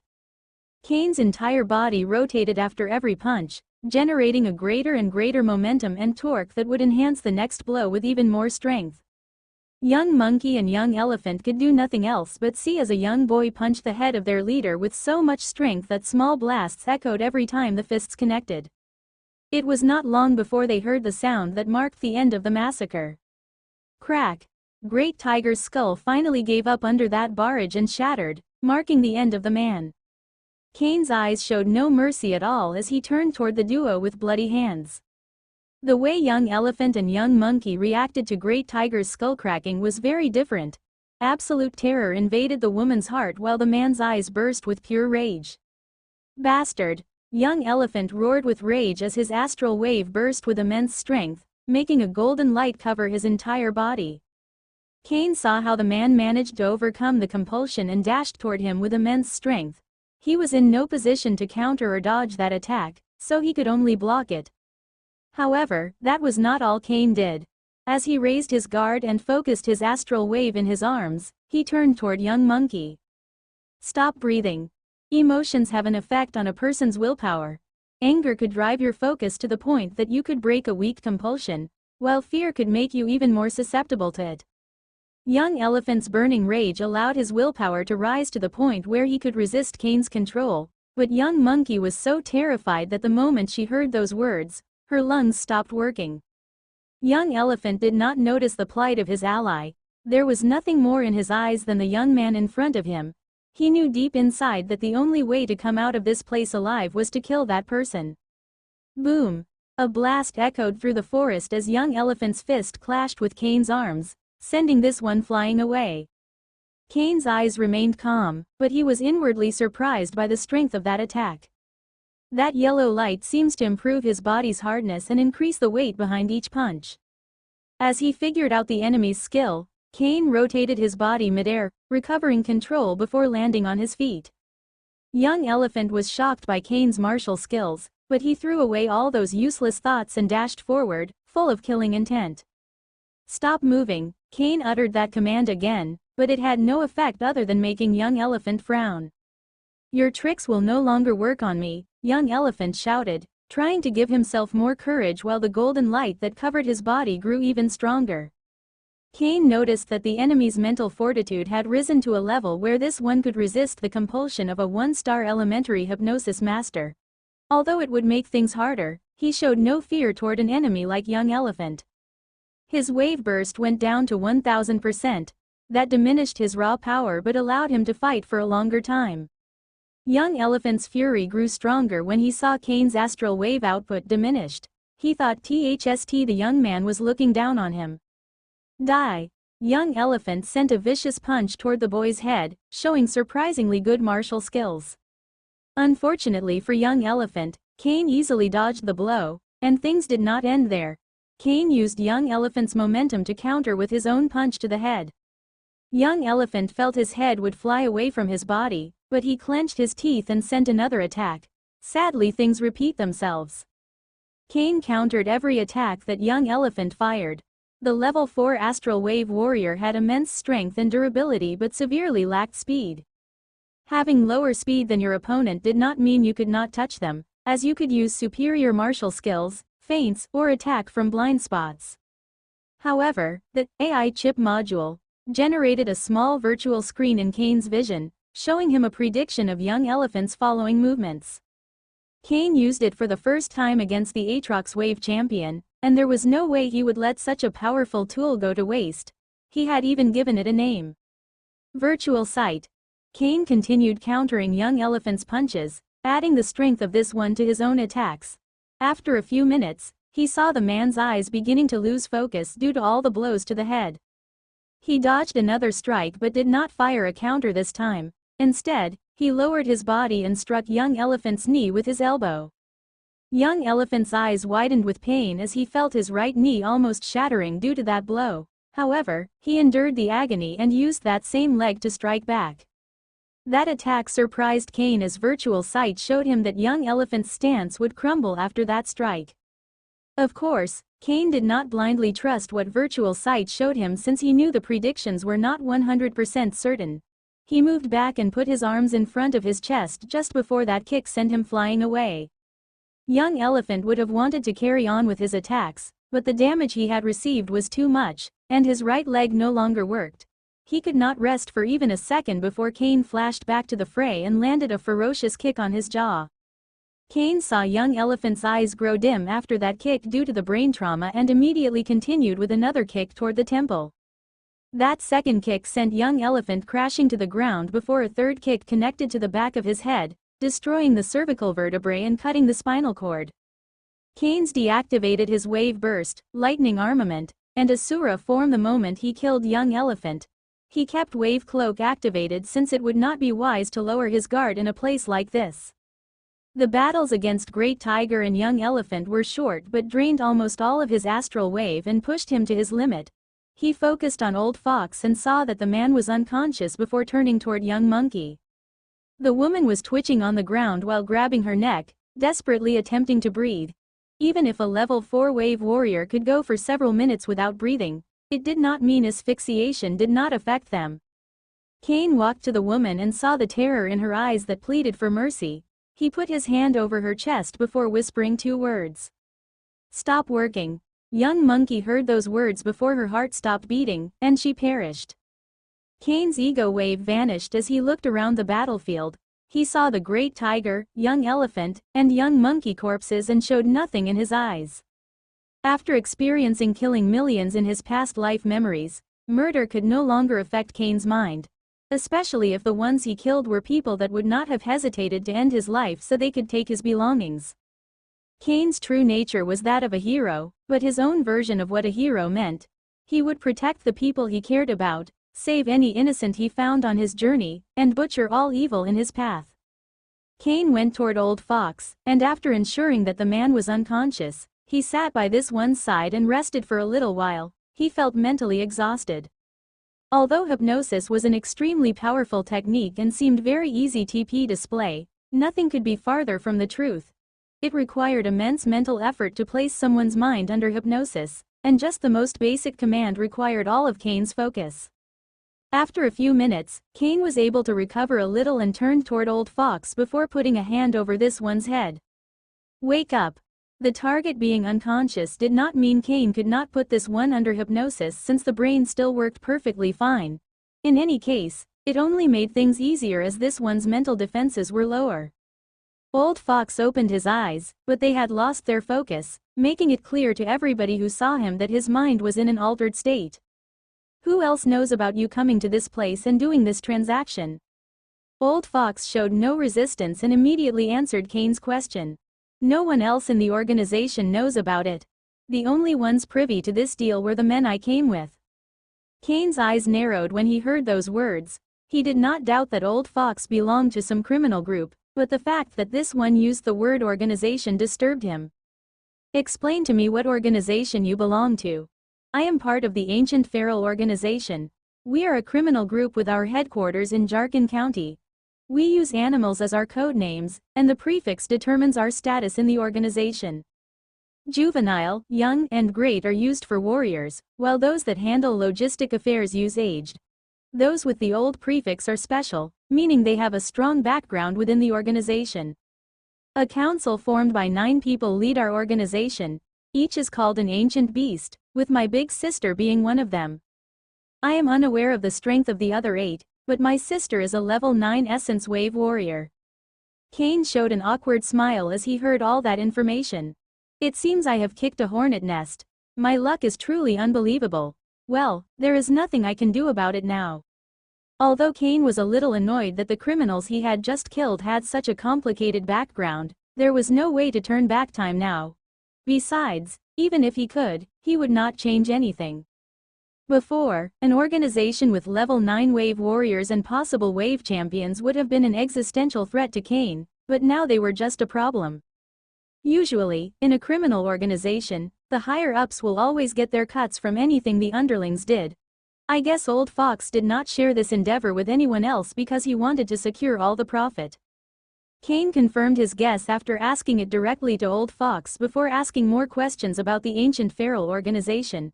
He wanted to know everything he could about them in case they came knocking on his door in the future.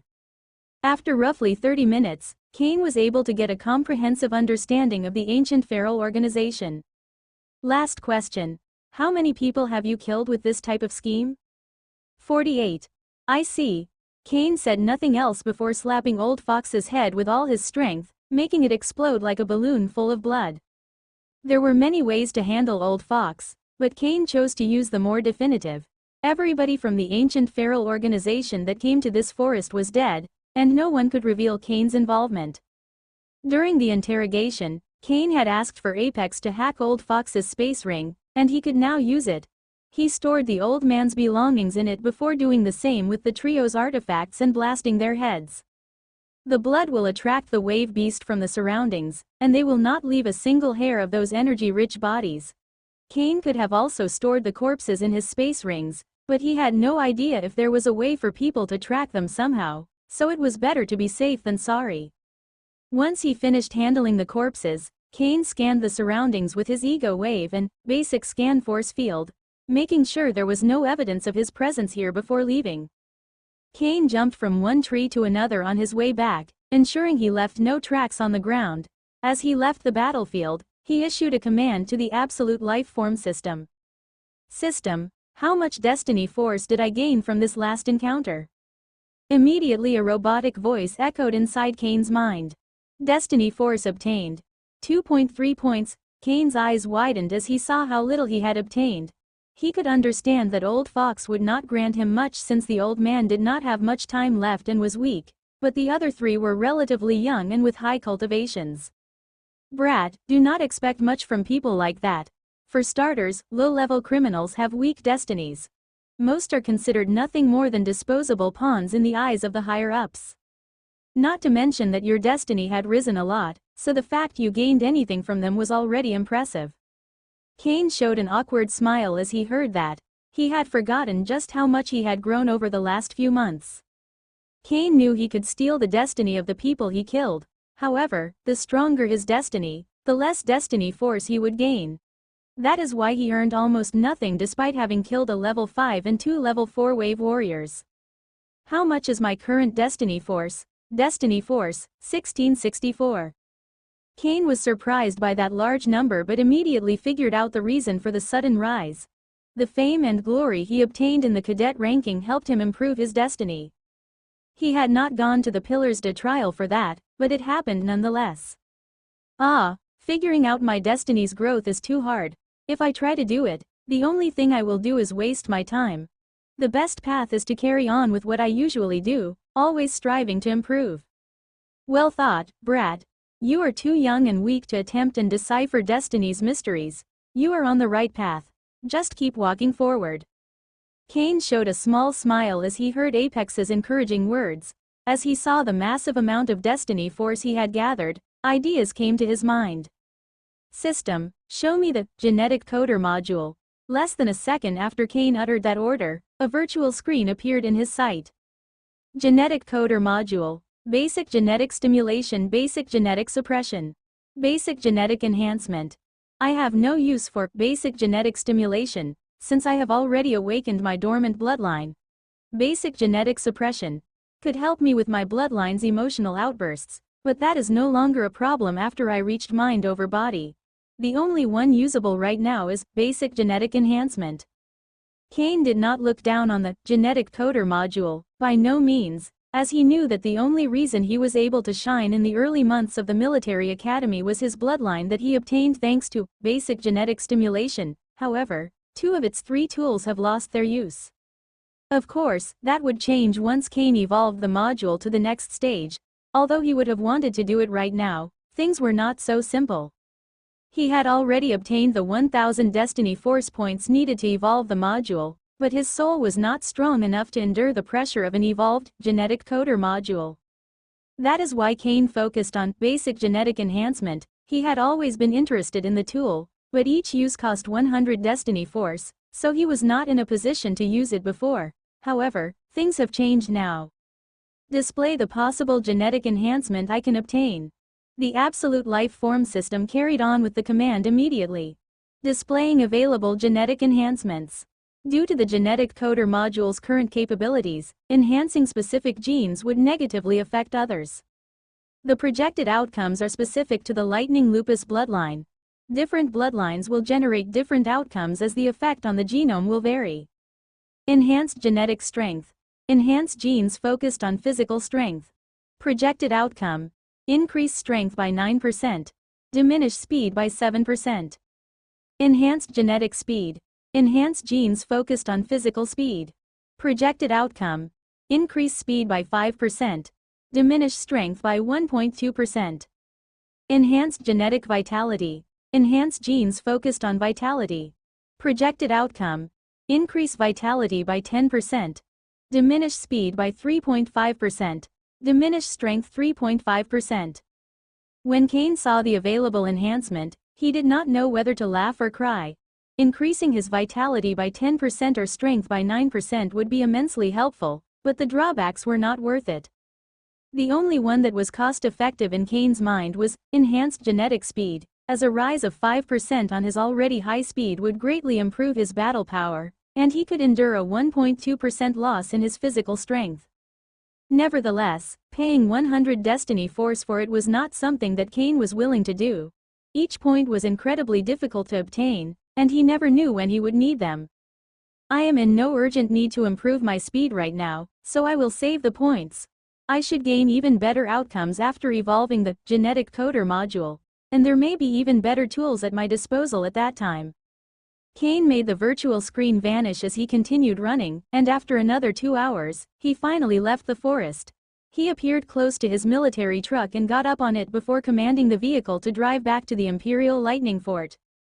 Once Kane was safely inside the military truck, he relaxed.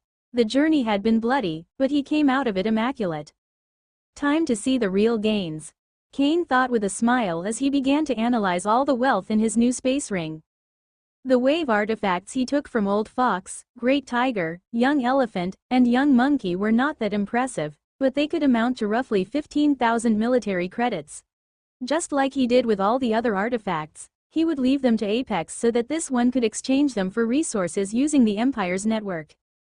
Initially, Kane expected to find a significant amount of wealth stored in Old Fox's space ring, but luck did not shine on him. There was a great deal of paper money, fine wine, and delicious food, but had no cultivation resources. I guess it makes sense. Old Fox probably had already given up on his cultivation, so there was no reason for him to have stuck up cultivation resources. There might have been a great deal of Imperial military credits in his account, but I could not access those. Kane would have no problem commanding Old Fox to transfer military credits to his account using hypnosis, but that would have left a log of the transfer. It would have been the same as yelling to the world that he killed the old man and the other three. There was one thing that Kane found inside the space ring that drew a large smile on his face. He took out a small red piece of metal and put it on top of the artifact covering his spine. The piece fused flawlessly with the inactive nullity armor, and when Kane sent the signal, both activated together. A black armor covered Kane's body, but this time, instead of a black helmet, a red one appeared. The moment the red helmet showed itself, it emanated a small electromagnetic force field that distorted light and other forces, making it impossible for most to decipher Kane's appearance. Things did not end there since, with a single command from Kane, the helmet also began to modify the nullity armor's appearance, making it resemble a standard mercenary. Kane did not know why, but the moment the red helmet covered his face, he felt a sense of peace that was hard to describe. How odd, it is as if I can show a different part of myself. Unknown to Kane, inside his soul dimension, the crimson sphere that was his alter ego began to tremble. It did not last long, and Kane was unaware of it, but something happened inside it. After a moment, Kane sent another command, and the helmet vanished, turning the nullity armor to its original appearance. He intended to use it for criminal activities, so he could not go around showing it. Kane was delighted with the helmet and looked at the virtual screen with its information. Red Hood. A good name. The military truck drove at full speed toward the Imperial Lightning Military Fort, and Kane did not waste a minute. He used embryonic breathing to enhance his recovery speed, focusing on his mental powers as he needed to be in peak condition for the next task. It did not take long for the military truck to enter the fort. Kane got out of it before walking away. There was a group of young cadets near the gate that led out of the cadet section. Most were at level 2, and some were at level 1. It was easy to decipher from their clothes and demeanor that none of this group came from a noble family. They were all commoners with decent enough talent to pursue a promising career in the military. Their goal was to reach the pillar of trials and test their strength. Of course, none expected to enter the cadet ranking, but measuring their power was always good. It could show their strong and weak points so that they could work on them in the future. That is why we came here, sir. A young woman with tan skin and defined muscles spoke respectfully to the old man guarding the gate. She seemed to be the group's leader, and her cultivation was the highest of all, reaching the later stage of level 2. Oliver showed a small smile as he saw the fighting spirit in the cadets. He especially valued those from humble backgrounds as they made him remember his younger self. Young and full of courage. Some of these little brats have the potential to reach level 7. With some help, they could grow to become rising stars. Oliver was already making plans for these young cadets. After they left, he would send the word out, ensuring that the other vice captains and captains help them. That solidarity made many people in the Godslayer humankind empire see the military as their family, especially those from humble backgrounds who did not have to choose between forming part of the Imperial military force or their own family's forces. Just as Oliver was about to give the cadets some encouraging words and let them pass through the gate, he saw a figure in the distance. The cadets were surprised to see Oliver's eyes open wide before rising from his meditative position and adopting a respectful stance. None of them knew the strength or status of the old man, but they were sure it was high, so they were surprised that he acted like that. Some of the cadets guessed that an influential person was coming toward the cadet section, so they all focused on the gate leading toward the fort's central area. "Welcome, young lord." Oliver clasped his hands and performed a small bow.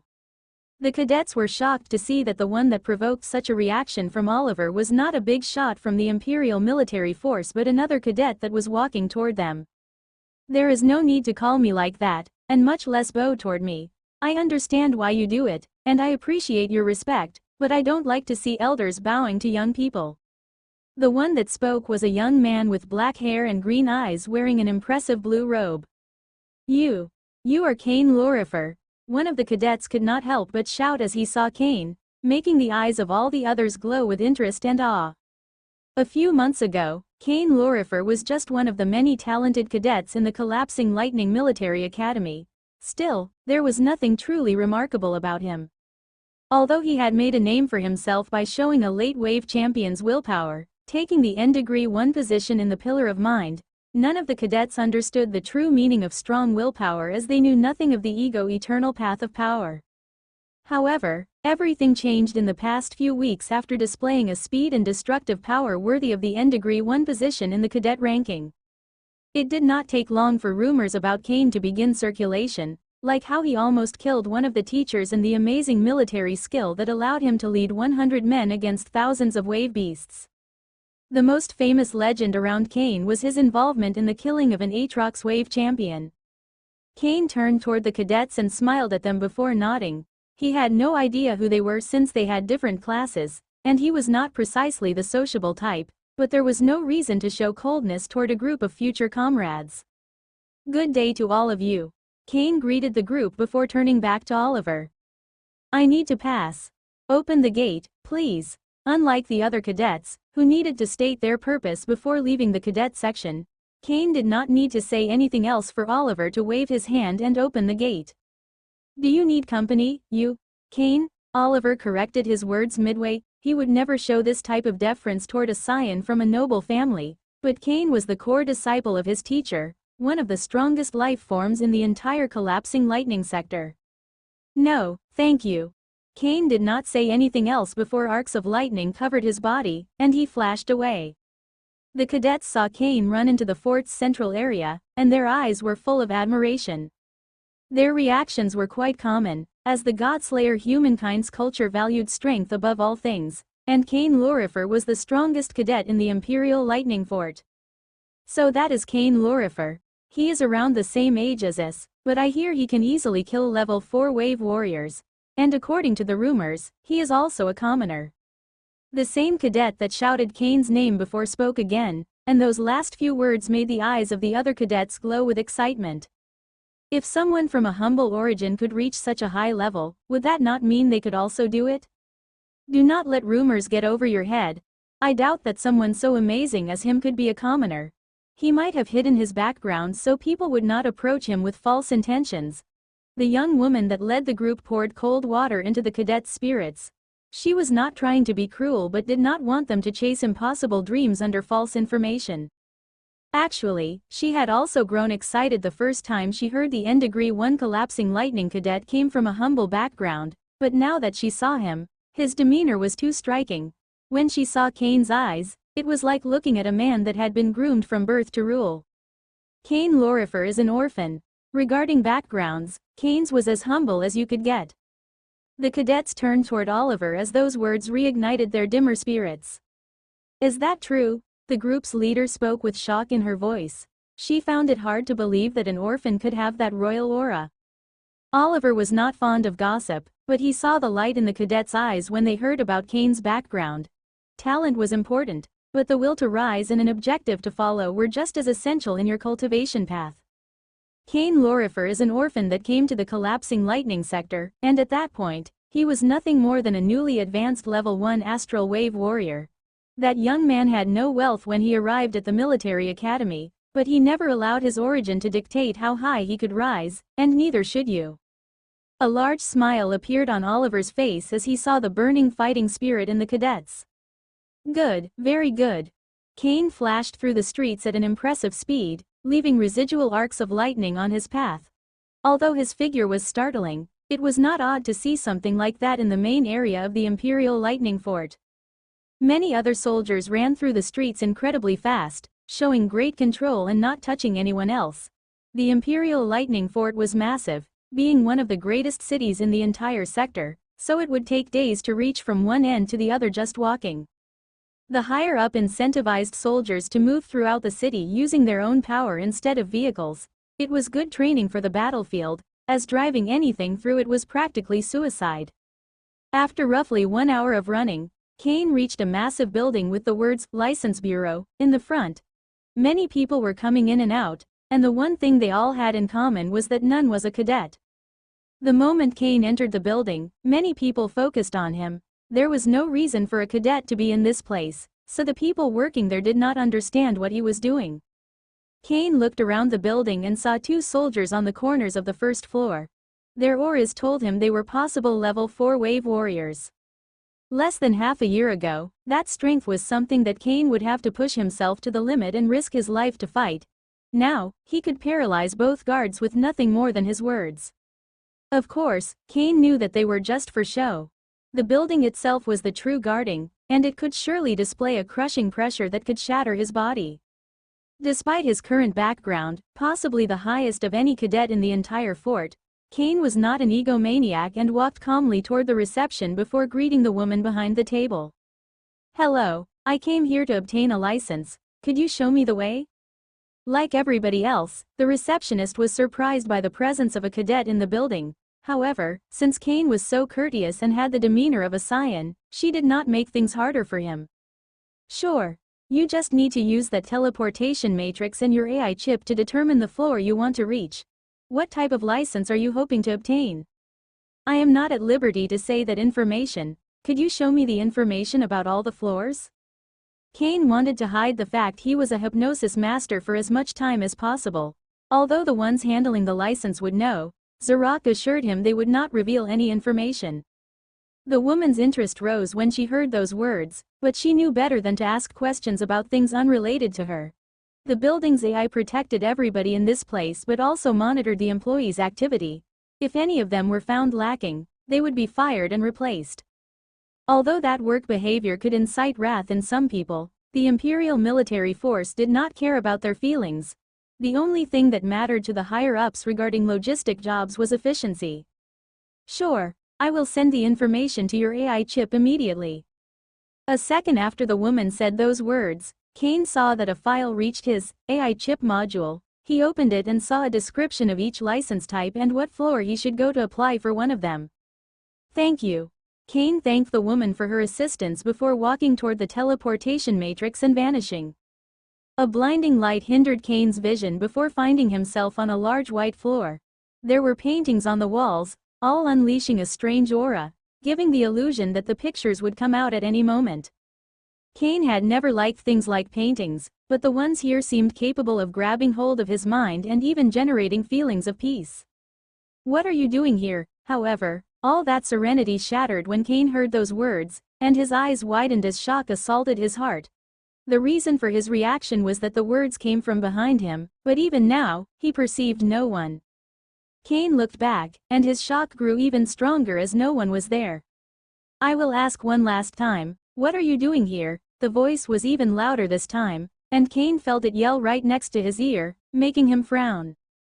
Kane did not understand what was happening. Instead of acting rashly, he took a deep breath and analyzed everything that was happening.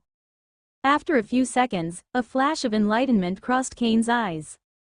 Just as the voice was about to appear again, Kane's eyes burst with red light as he pushed his ego wave to the limit. Kane felt how the world around him was changing. He was under an illusion and needed to act fast if he wanted to get out of it. "Ah!" Kane roared with all his strength when he practically made his ego wave explode. "What?" A voice full of shock echoed through the floor, accompanied by a cracking sound. Crack. The floor remained the same, but Kane could now see a middle-aged man 5 meters in front of him. The black-haired man was small and with a bulky frame, similar to Rasmund's fantasy dwarf constitution. He gasped for air on the ground while blood leaked from his blue eyes. Cain grabbed his head as he felt immense pain and was having difficulty focusing. The sudden burst of his ego wave had overloaded his ego eternal matrix, but that was the only way in which he could break the illusion. He stared at the middle-aged man who was having difficulty breathing and was sure this one must be in pure agony. Hypnosis masters can do more than simply make a target follow a command. They can put their minds into illusions, manipulating their senses. Those that specialize in that field are called illusion masters. While the power of illusion masters is amazing, they need to maintain a direct clash of wills at all times, and if the target were to break the illusion, they would suffer a severe backlash, just like the middle-aged man did. "You little bastard." The middle-aged man was in great agony but was still able to utter those words while looking at Cain with eyes full of rage. When Cain felt the rage in the middle-aged man's face, his eyes grew cold. Not only had the man put him in an illusion without his consent, which was severe abuse, this one dared to show anger at the fact he managed to break free. Cain's mind was still in disarray, and he was having a hard time just remembering where he was. So, when he felt the middle-aged man's rage, his instincts kicked in. His current state was similar to the one he entered when Wink knocked him out. Cain's eyes glowed with red light as he used his ego wave again, making the pain and fogginess affecting his mind even stronger. The middle-aged man's rage transformed into confusion as he saw Cain's using the ego wave. It did not take long for those emotions to become terror when he saw how the young man's astral wave burst with great power before this one concentrated all in 2 fingers. Cain felt his mind would break apart due to the immense pressure he faced. He clenched his teeth as he transformed all the astral wave loaded into his 2 fingers into lightning before attacking. The middle-aged man saw those 2 fingers coming at him like a lightning spear. He was a late essence wave champion, but his mind was in such disarray that he could not summon his wave cloak to protect himself. Even if the middle-aged man followed the essence evolution path of power, his body was still very strong since he was a late wave champion. Cain's full power attack could only leave a deep wound on his body. However, the problem was that the lightning spear did not aim at the middle-aged man's chest but at his right eye. "Am I going to die?" That was the last thought that crossed the middle-aged man's mind before a small, delicate hand grabbed Cain's fingers centimeters away from his right eye. A gorgeous woman with golden hair and a delicate frame appeared out of nowhere and stopped Cain's attack. She was not using her wave, but the lightning charged in those fingers could not harm her skin at all. Cain's eyes finally lose focus, becoming emotionless. He turned toward the woman who had stopped his attack and sent a kick toward her head using his body's momentum. The woman's face showed nothing as she saw that kick approaching her face. Just as the attack was about to land, she let go of Cain's fingers before gently tapping his chest. Cain's body trembled as he fell to the ground unconscious. Cain slowly opened his eyes and was immediately assaulted by immense pain. He grabbed his head as he felt his brain would split in 2. Even in that state, when he saw himself waking up in an unknown room, he immediately rose from the couch on which he had been sleeping and focused on the surroundings with a sharp gaze. It was a white room with one large painting on each wall, and other than the couch, there was only a desk behind which one of the most beautiful women Cain had ever seen was sitting. "You finally woke up. It was about time." The woman spoke with a calm voice that echoed through the room. She did not look at Cain as her eyes focused on the crystal cards in her hands. Cain stared at the woman for a moment and had no idea of her power, but the feeling he got from her was similar to what Zarok gave him. She was like a force of nature capable of unimaginable destruction. "I am Cain Lorifer. Who are you?" Before saying anything else, Cain wanted to know the woman's identity. He was not afraid since he did not think someone would purposely dare to harm him inside the Imperial Lightning Fort, as they would have to face the Zarek's wrath. Of course, Cain was unlike other Scions that blindly trusted their background. There were all kinds of people in the world, and there was no shortage of madmen that did not care about who they killed. The woman raised her gaze from the crystal card in her hand and stared at Cain's before golden light emerged from them. Cain's eyes immediately responded by showing a red light. "So you are Zarek's boy. You two are really alike, killing anyone that gets in your way." Cain grew confused when he heard those words. He had managed to break free of an illusion, but everything after that was foggy. Wait, suddenly, a memory came back, and he remembered transforming his arm into a lightning spear and thrusting it toward a man's eye. Everything after that was blank. He was unaware of what had happened to that man. A solemn expression appeared on Kane's face as he took a deep breath and closed his eyes for a moment. When he opened them again, they were empty, lacking any emotion. That was a state he found very easy to enter as it seemed to be his default behavior in his past life. Did I kill him? The woman saw the emptiness in Kane's eyes, and there was a flash of surprise in her eyes. What would happen if you did? Kane's eyes were still empty of every emotion. He did not say a word, making it clear he was not in the mood for games. After a moment, the woman shrugged her shoulders before looking toward the door. The next second, a middle-aged man entered the room. When Kane saw the man, his gaze grew normal, and emotion returned to his eyes. Still, he showed pure calm and had his guard up. "Jack, do you have something to say?" The woman's voice was soft, but it seemed to carry a force that made the middle-aged man tremble. Jack stared at the woman before turning toward Kane and sighing. "I am sorry for my rude behavior. I should not have put you under an illusion. In my defense, I thought you were just another of those dumb scions and wanted to teach you a lesson so you would not waste our time. Since you almost killed me, what do you say if we call it even?" Kane could see that the man was not too happy about apologizing, but he also noticed no falsehood in his last words. He was still angry about the illusion, but since he almost killed the man, calling it even was not too much. The duo walked toward each other and shook hands, resolving their initial animosity. Good. Jack brings Kane to the hypnosis chamber and tests his abilities before handling the matters of his license. Jack did not say a word and only nodded before walking to the gate and signaling Kane to follow him. Kane stared at the woman one last time before giving a slight bow and walking away. The duo walked through the hall and did not say much for the initial part of the journey. The fact there was no animosity among them did not mean they were friends. Finally, it was Kane the one that broke the silence. "I did not catch her name. Can you tell me a little about her?" Jack glanced at Kane for a moment before nodding. "She is Lady Akari, a member of the Hypnosis Association's council. Also, like Lord Zarok, she is one of the 9 pillars of the collapsing lightning sector." Kane's eyes widened as he heard that. He knew nothing about the Hypnosis Association but was aware that the 9 pillars were the mightiest warriors beneath the collapsing lightning duke. Who would have imagined such a delicate woman was powerful enough to erase entire cities with a wave of her hand? Although Kane still had many questions, he knew better than to ask. Powerful individuals value their privacy and would take offense at anyone infringing it. The duo kept walking for another minute before entering a large room. A glass wall divided it in two. "The people on the other side of the glass cannot see us, but they will be able to hear your voice, and your ego wave can reach them without a problem." Kane nodded to Jack's words. He needed to test his power on real people to see the strength of his hypnosis. The glass worked to protect his identity but also to prevent the people on the other side from being influenced by the hypnosis master's aura. "Since this is your first time, 9 wave warriors will come. First, there will be 3 level 4, then 3 level 5, and finally 3 level 6. To be considered a 1-star elementary hypnosis master, you must at least be able to hypnotize 2 level 4 wave warriors and put them in a basic state of embryonic breathing."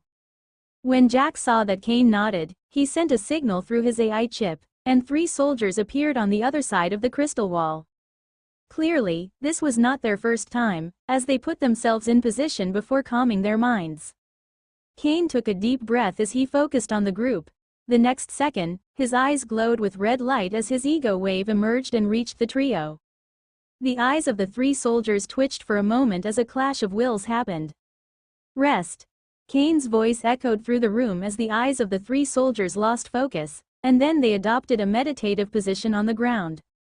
Jack was surprised to see that happen. Hypnotizing multiple people at the time was much more challenging than just doing it with one. It demanded the same mental powers, but the intellect, focus, and imagination required were much higher. Kane was supposed to do it one at a time, not all 3 simultaneously. Jack had not mentioned it because he did not think he needed to do it. So this is the might of a divine genius. That thought crossed Jack's mind as he saw the powers of Cain. Jack had not recognized Cain when he first saw this one, but the name Cain Lorifer was one that everybody that trained the ego eternal path of power in the Imperial Lightning Fort knew. After all, he was the 14-year boy that reached the end degree 1 in the Pillar of Mind with willpower equal to a late wave champion. Did I pass? Cain's voice brought Jack back to reality. The middle-aged man saw the data in his AI chip that showed all the level 4 wave warriors were in a state of embryonic breathing. Yes, congratulations. You are officially a 1-star elementary hypnosis master. Cain smiled, but he was not surprised. During his fight against the warriors from the ancient feral organization, he was able to hypnotize them against their will, so doing it with people that intentionally lowered their mental barrier was easy. Now, the 3 level 5 wave warriors will come. People in white clothes entered the room and took the 3 level 4 wave warriors before another trio came in. Cain's eyes grew sharp as he stared at the 3 level 5 wave warriors. Theoretically, his mental powers should allow him to put them in embryonic breathing, but it would not be easy. His ego wave reached the trio, but this time Cain did not take the trio simultaneously but one at a time. Sleep. The first level 5 wave warrior heard those words, and his eyes trembled for a moment before he adopted a meditative position on the ground. Cain stayed focused and concentrated on the second. Sleep. Just like before, the wave warrior's eyes trembled before being hypnotized. Cain smiled as he saw that.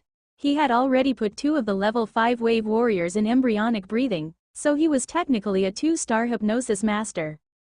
There was no need to carry on, but Cain did not like to leave a job half done, so he focused on the last level 5 wave warrior.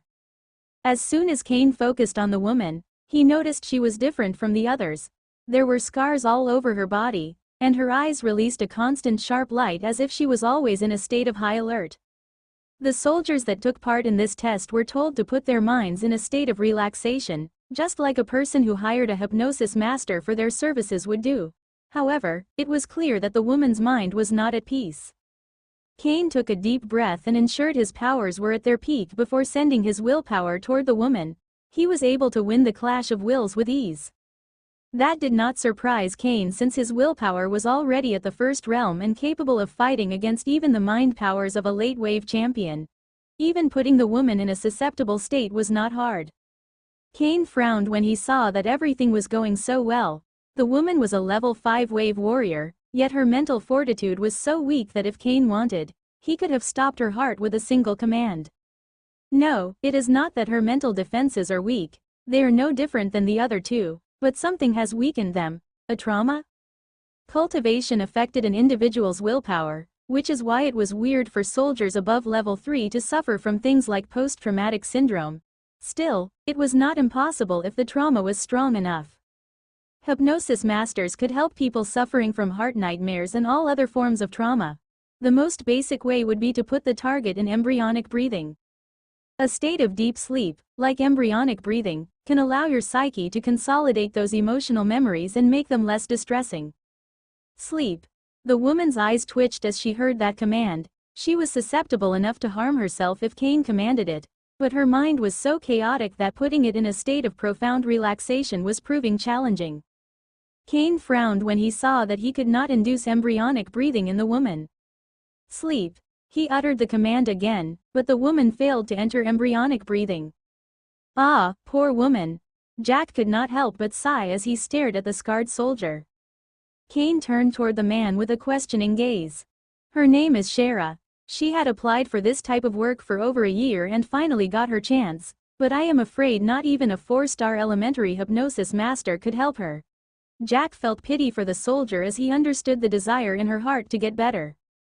Although the hypnosis master treated them as guinea pigs, the number of soldiers willing to take on this task was endless. After all, even a single session of embryonic breathing could help them clarify their minds, granting immense help for their cultivation. Cain was surprised when he heard that a 4-star elementary hypnosis master could hypnotize level 7 wave warriors, yet not even they could help her. Could you explain to me a little about her situation? I understand that trauma can make it harder for the target to enter a state of deep sleep, but it should not be this hard. After all, I have already put her mind in a state where I have complete control over her actions. Jack turned toward Kane and simply shook his head. Tell me, how much effort do you need to break the bones of a level 3 wave warrior? Kane found the question strange, but he answered it. Very little. Now, how much effort and knowledge do you need to heal it? Jack's words generated a flash of enlightenment in Kane's eyes. Destroying something is easy, but healing it is much harder. Just because her wounds are of psychological nature, it doesn't mean they are easier to recover. It is actually the opposite. There is a specialization among hypnosis masters that focus on that type of work. They know how to reach the core of the person's trauma and help them solve it. It is called healing hypnotism. Many of them are actually illusion masters as well. They use illusions to bring the trauma in an individual's mind to a visible plane, making recovery much easier. Jack's voice carried a deep respect, making it clear how much he respected those healing hypnotists. Kane nodded and understood the respect in Jack's heart. The amount of effort to become a healing hypnotist must be astronomical, but in a world where personal strength reigns above everything, the number of people that would take that path was very small. Don't feel discouraged. Even I could not help her. Since you put 2 of the level 5 wave warriors in embryonic breathing, you are officially a 2-star elementary hypnosis master. Jack was about to call the bureau members to bring out the soldiers from the room, but he heard Kane's voice. Please wait a moment. Jack frowned when he heard that. He figured out that Kian wanted to keep trying, but that was not only futile, it was also cruel and dangerous. Attempting to heal a mental trauma by force was the most stupid thing you could do. It was not impossible, but 99% of the time, the person would end up even worse. The middle-aged man was about to negate Kane's desire, but when he saw the determination in the young man's eyes, he decided to give this one a chance. I will allow you to try one more time. Jack's eyes began to glow with blue light as he prepared in case anything went wrong. Kane nodded toward Jack, and he understood the apprehensions of the middle-aged man. While obtaining a perfect score would have been nice, there was no way he would endanger a soldier's life for that. My nature is that of a hero, but up to this point, I have only killed those I saw as evil. If that is the extent of my path, then I am just a destroyer. A true hero should also help those in need who have proven themselves worthy. Kane didn't know Shara, but since she took the soldier path, he would give her his favor until she proved him wrong. His father engraved in his heart the loyalty of brotherhood, and he would march into the battlefield for every soldier fighting by his side. I want to help her. Kane's actualization of his heroic nature and the deep sense of loyalty and passion toward the military generate a reaction in the crimson orb inside his soul dimension. The alter ego showed a dual state that seemed capable of burning your soul to ashes or filling it with endless warmth. It had been dormant since its creation, and even now, it was impossible to harness its power directly, but Kane's intense desire generated a reaction from it. The crimson orb trembled for a second, inundating Kane's ego matrix with a marvelous force. At that exact moment, the red in Kane's eyes began to shine. Jack had been focusing on Sahara and Kane all this time, ready to act in case of any danger. A sense of wonder assaulted him when he saw the radiant red light in Kane's eyes. There was no increase in the raw power of Kane's ego wave, but its nature became so gentle and warm that Jack almost lost himself in it. Sleep. Kane uttered the same command for the 3rd time, but things were much different this time. Shara was in a semi-unconscious state. Everything was dark and strange whispers surrounded her, stopping her mind from achieving peace. That sensation was not foreign to her, as she found herself in it every time she went to sleep. She came to this place hoping that someone could help her, but even after feeling a force trying to put her mind in a state of relaxation twice, she could not escape this nightmare. Sleep. The voice appeared for a 3rd time, but Shara felt no hope. However, this time it did not come alone. Along with that word, a radiant light overwhelmed the dimension. The light destroyed the darkness and left everything in silence before unleashing a sense of warmth. Shara turned her eyes toward the source of that warmth and peace. What she saw was the most wonderful sight in her life. Jack's focus on Kane's eyes broke when he saw Shara's face showing a state of absolute peace before falling to the ground. She did not adopt a graceful, meditative state like the other 2 level 5 wave warriors, but that only surprised Jack even more. She entered such a profound state of relaxation, despite her trauma. Incredible. Jack stared at Kane as if this one was a monster. Are divine geniuses really that incredibly gifted? Kane showed a radiant smile as he saw the woman fall into a profound sleep. Although he could not say for sure, he felt that her state of mind was changing drastically. The brightness in the red light of his eyes began to fade, and Kane had no way to summon it back. He understood that his hypnosis worked this time because of his alter ego's power. However, he had no way of directly harvesting its power yet. It is still too soon for me to use my alter ego, but once I have the ability, my battle power and everything else will rise exponentially. Kane clenched his fists as he thought of the might of his alter ego. After a moment and having regained focus, he turned toward Jack and saw this one looking at him with pure shock. He grew a little confused by the awe in the middle-aged man. Although it was surprising that he could help the woman, he was sure that it was something any other healing hypnotist could have also done with ease. Kane was not wrong, and any decent healing hypnotist could have helped Shara without a problem. However, to achieve that level, they required years of training, and even then, they could not have healed her trauma with just one session as Kane did. Jack only expected that Kane could have some trick due to the status of this one as a divine genius to put the woman into embryonic breathing. That would have been the first step in a long journey of recovery. Never in his wildest dreams did Jack expect that Kane could have reached the root of Shara's trauma and burned it to ashes in a few minutes. Is everything okay? Kane's voice brought Jack back to reality, and he turned toward the young man before silently using his ego wave to put his emotions under control. Ha ha ha. Everything is better than okay. You have done a great service by helping that woman.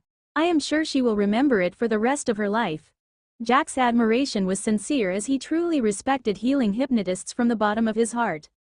Since you obtained a perfect score with the level 5 wave warriors, you can take your chances with those at level 6.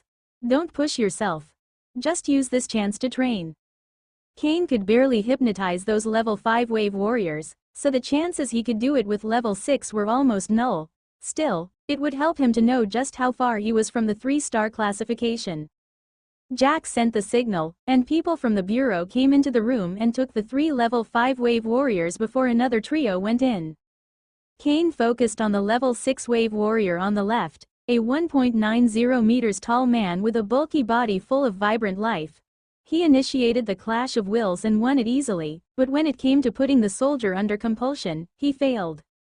The level 6 soldier was not resisting and put his mind in a state of relaxation, but his natural mental defenses were too high for Kane's current hypnosis powers. Kian accepted his failure with the first soldier and attempted to hypnotize the other two but also failed. I guess that 2-star elementary hypnosis master is your limit. You are young and full of potential, so you will surely rise very fast. You might even catch up to me in a few years. Jack smiled at Kane before guiding this one out of the room. The duo walked through the halls before reaching another room. Jack opened the door, and Kane saw a middle-aged woman in military attire sitting behind a desk. The woman seemed about to fall asleep, but the sound of the door opening woke her. AAA, someone new. Lord Briar. The woman's slumber vanished the moment she saw Jack entering the room. She almost jumped out of her chair and adopted a military stance. Jack did not give the woman a hard time. This place was where hypnosis masters' licenses were processed. Hypnosis masters were very rare, so it was odd for even one license to be processed once a week. Since that was the case, all the woman did almost every day was just waiting, so one could not blame her for her lack of focus. At ease. I will send you some information. Send it to the Hypnosis Association, process the license, and create the crystal card. A complicated expression appeared on the woman's face as she heard Jack's command and glanced at Kane by his side. Lord Briar, there are formularies that he must fill along with a period of surveillance and background checking before a final review of any past criminal activity. The woman did not try to antagonize Kane, but there was a protocol. All hypnosis masters were extremely dangerous, as even the weakest could plunge an entire city into mayhem without leaving a single trace of evidence. I will handle all those things. Just do as I say. Jack did not waste time and went straight to the point. When Kane saw that, he only smiled and remained silent. While he would not display his background to oppress others or show off, He was more than willing to use it to go around all this red tape. Yes, Lord Briar. The woman did not dare to refute Jack's command and went to work. This job was very secure and paid exceptionally well, so she was not willing to risk losing it. She went to the back of the room and used a weird machine before processing some documents. Kane saw her return in less than 10 minutes with a crystal card in her hand. Jack took the crystal card and handed it over to Kane once he saw that everything was in order.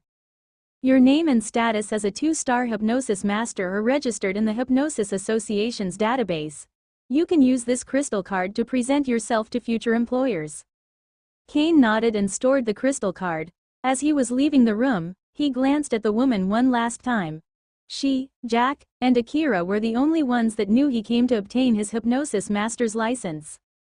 If she has a job like this, Lady Akira must trust her. There might be ideas implanted in her psyche that prevent her from sharing information about what she sees in this place. Kane knew that powerful hypnosis masters could implant ideas in your mind that you would not even know until it was too late. Of course, people capable of that were powerhouses with the power to destroy entire cities like Zarok. If there is not anything else you need, I will guide you to the outside. Kane nodded to Jack, and the duo walked toward the teleportation matrix before the first one used it and vanished from the room. When Kane returned to the first floor of the license bureau, people glanced at him but did not pay much attention. Obtaining any license took a long time, so it was not odd for Kane to vanish in the morning and return at night. Those people did not know that the reason Kane took so much time was not a bunch of bureaucracy, but he blacked out shortly after breaking the illusion of a late-wave champion. Kane greeted the receptionist, who helped him when he arrived before leaving the building. Should I go to Master and tell him I became a 2-star hypnosis master? Kane considered that for a moment before shaking his head. With his power and network, he would surely find out in a few minutes. Since there was nothing else for him to do here, Kane summoned his wave cloak and lightning armament before vanishing. While Kane dashed toward the cadets section, Jack was in Akira's room. The moment Kane left, Jack ran toward the woman before reciting every single thing the young man had done. Oh, so he was able to heal that level 5 wave warrior's trauma with a single treatment, and he seems to have done it almost effortlessly. Akira's voice was plain, making it impossible to decipher anything from it. Yes. Once that brightness overflowed the red light of Kane's eyes, that young man's powers seemed to have obtained a qualitative evolution. Jack made a small pause as he considered his following words. My lady, I think you should use your influence in the Hypnosis Association to pull that young man away from the battlefield and guide his path toward becoming a healing hypnotist. It would be a great sin to allow such a divine genius to fall into the claws of war. Akira's eyes narrowed when she heard Jack's words. The path the middle-aged man spoke would give Kane incredible fame as a healing hypnotist but would cripple his battle power. Of course, the Hypnosis Association would give Kane all the cultivation resources he could need, but developing his power that way would extinguish his battle drive. I heard you. Leave.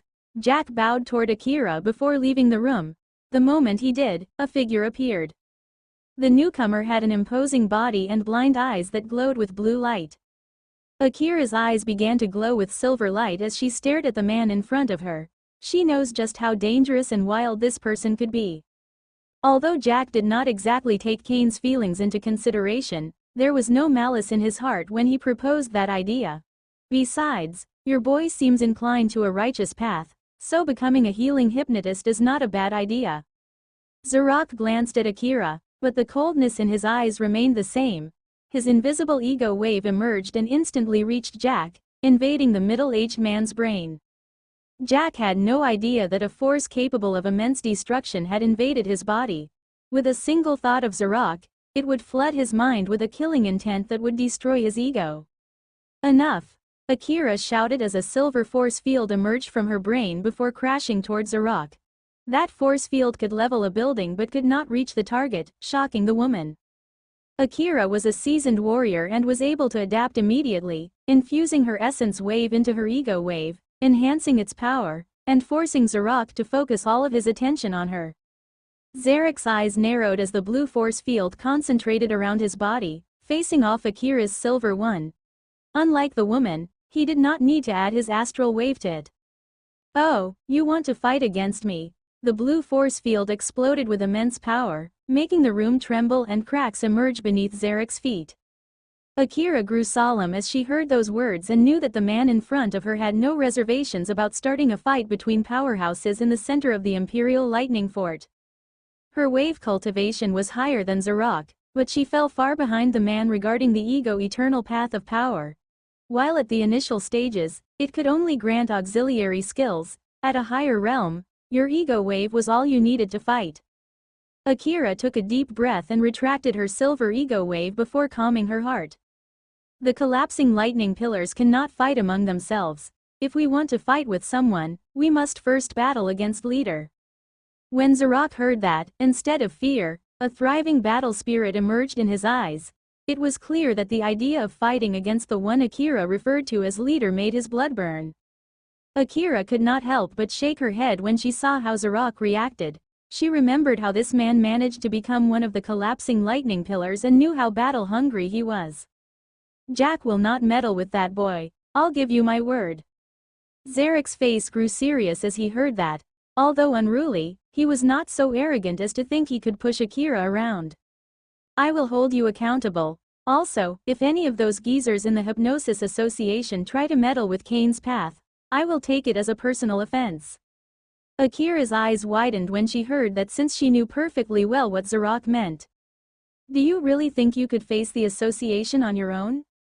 Akira knew that Zarok was extremely powerful, but the Hypnosis Association was one of the strongest organizations in the Empire, with a military power that could compare to any dukedom. Maybe I am not, but I have no bindings, so I could easily go on a rampage, killing many before vanishing from the Empire. Akira took a breath of cold air when she heard that. Even if the Hypnosis Association had titans in its ranks, they were not omnipresent, and if Zarok wanted to hide, there was little they could do about it. She took a moment to consider everything before speaking again. That boy has a heroic nature. Although he is usually immensely wise and careful, he lacks self-awareness when it comes to helping others. He might want to pursue the healing hypnotist path on his own. What would you do then? Heroic nature. A strange smile appeared on Zarek's face when he heard that. He had seen Kane's alter ego and knew the boy's incredible potential for destruction. Zarok gave one last glance toward Akira before turning around and vanishing from the building. Even then, his voice still echoed inside the room. If he chose that path, everything would be fine. However, I will not allow anyone to interfere with his free will, no matter how careful or crafty they are. Akira sighed as she heard that and knew she had to forget any plan she could have for Kane. Kane was unaware of everything that happened inside the license bureau. He returned to his residence and, after bowing to his father's altar, taking a shower, and eating a small meal, began to go through the available courses. The military specializations and professions courses would begin in 2 weeks, and he needed to enroll in them before that happened. There was one specialization that Kane had to take no matter what. Assassination. Now that Kane finally got the helmet that could hide his appearance from most surveillance devices, he was one step closer to taking care of Classius, the fat mayor from Rook City. Kane still remembered the bodies he buried in the forest that night after his first mission. Although he took care of the responsible, Classius was just as guilty as them in Kane's mind. During the Dark Race's invasion of Guy, hundreds of thousands perished inside the collapsing lightning sector, but Classius managed to survive. It is like they said, cockroaches are truly resilient. Kane's current strength was more than enough to handle Classius and the level 4 wave warrior guard. However, killing a mayor was much more complicated than killing a bunch of criminals in the forest. The military would investigate Classius's death, and if Kane left the most minimal evidence, they would find it and brand him as a criminal, forcing him to live his life on the run. Kane would not rest until that man died but would not give his life for that mission. That is why he needed to learn to slay someone, leaving no trace of his presence. He went through the enrolling process with his AI chip module, but just as he reached the last part, shock assaulted him. What? 10,000 military credits to enroll in this class. Kane was shocked by that number. He had done some research, and in previous years, the class had only cost between 1,000 and 3,000 military credits. Just 3,000 military credits were very hard for most cadets to obtain, but 10,000 was almost impossible unless they diminished the number of cultivation resources they used. According to what I have read, the teacher decides the class's value. I hope he is as good as the price he is asking for. There was nothing much Kane could do other than pay the military credits. After finishing that, Kane began to look at the profession classes and read the description of each one. Initially, he had no interest in them, but the fact there was one called Genetic Coder changed everything. Rune Crafter, Wave Crafter, Alchemist Master, Genetic Coder, Refinement Master. Kane was sincerely amazed by just how useful each of those professions was and how much help they could provide a warrior. However, they also required a significant amount of time to master, and time was the most important resource of all. If he just took them on a whim and did not commit himself to mastering those professions, it would be a great mistake. Now that he was young was the most crucial time for his training, and wasting time would be a great sin. Although those professions could help his battle power, there was no need for him to take them when he could just buy what they made. Of course, it would not be cheap, but one of the reasons he became a hypnosis master was so wealth would not be a problem. After much deliberation, Kane decided to enroll in the Genetic Coder class. The absolute life form system is a fundamental part of my power, and I cannot neglect something connected to one of its modules. It will only be 3 months, so even if I am wrong, it is not something I could not amend with enough hard work. Now that everything was in order, it was time for Kane to decide what he would do during the coming weeks. First, he sent a message to Lurin, informing this one that he enrolled in the Genetic Coder class and asking if the offer was still in place. After that, he took a wave crystal and a blood dragon grass to train in the Fiend Devourer cultivation technique and the blood refinement art. Thanks to his ego wave, he could circulate both techniques at the same time, and the effect was even greater when he added embryonic breathing on top of that. He stopped every few hours to allow his rebirth heart to rest and would use that time to improve his hypnosis master skills. Kane spent the next 2 weeks wholly committed to his cultivation. He focused on 3 main factors: his Fiend Devourer cultivation technique, the blood refinement art, and his hypnosis master training. His wave cultivation was the most important since it was the core of his battle strength and had an essential role in everything else. The higher his cultivation, the easier it would be to train the blood refinement art. It would also improve his willpower, enhancing his ego eternal path of power and hypnosis master's skills. Although the blood refinement art was just an auxiliary technique, and his cultivation base limited its growth, it was fundamental in allowing his body to show all of Kane's abilities. Without the body enhancement granted by the art, Kane's body could not endure a 2000% wave burst or its Asura form.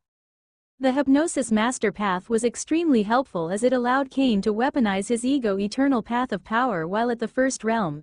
Usually, elementary hypnosis masters did not use it during battles, as they were all wave champions, but Kane was special. Kane was actually interested in the hypnosis master's specialization of illusion master. However, according to Zarek's crystal card, it was better to become a 4-star elementary hypnosis master before thinking of that since he had to focus on his foundation at the beginning. Kane consumed wave crystals and dragon bloodgrass very fast. He showed no reservation since they not only improved his cultivation speed but also helped his foundation. There were endless ways to get more money, but that was not the case with time. There was no time to rest, and Kane never deviated from his task.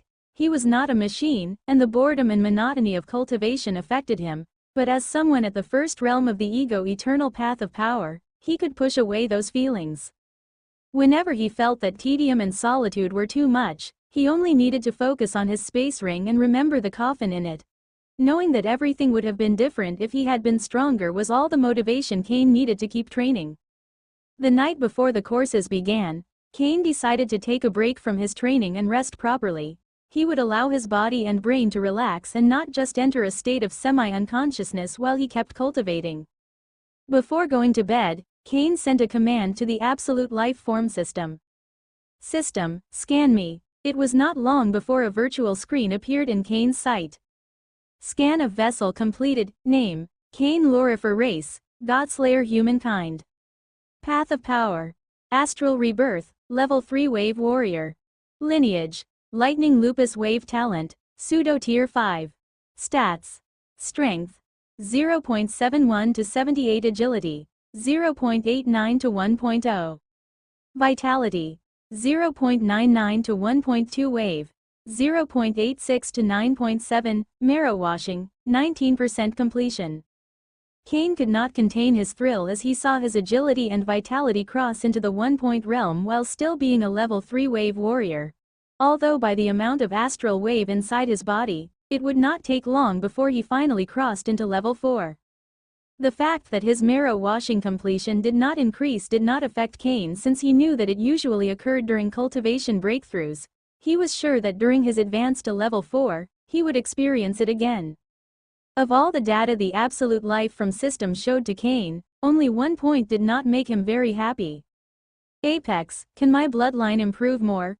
One of the reasons for his impressive cultivation was his lightning lupus bloodline, which had improved more than once. If there were a way to raise it even higher, he would pursue it.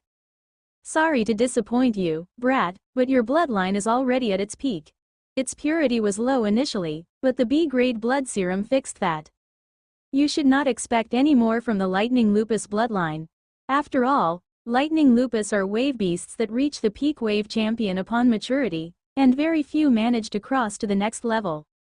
Instead of trying to improve it, which will be futile, you should try to acquire a new bloodline. When he heard Apex's suggestion, Cain did not know whether to laugh or cry. Obtaining a new bloodline was not impossible, but it was incredibly hard. For your body to assimilate a new bloodline and truly ingrain it, you needed more than just the blood of a powerful wave beast.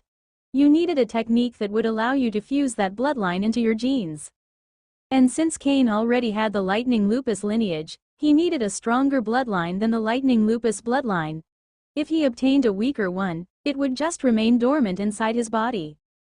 Cain thought that even for someone with the power of Zarok, it would be hard to get a bloodline stronger than the lightning lupus bloodline, along with the technique to ingrain it into his genes.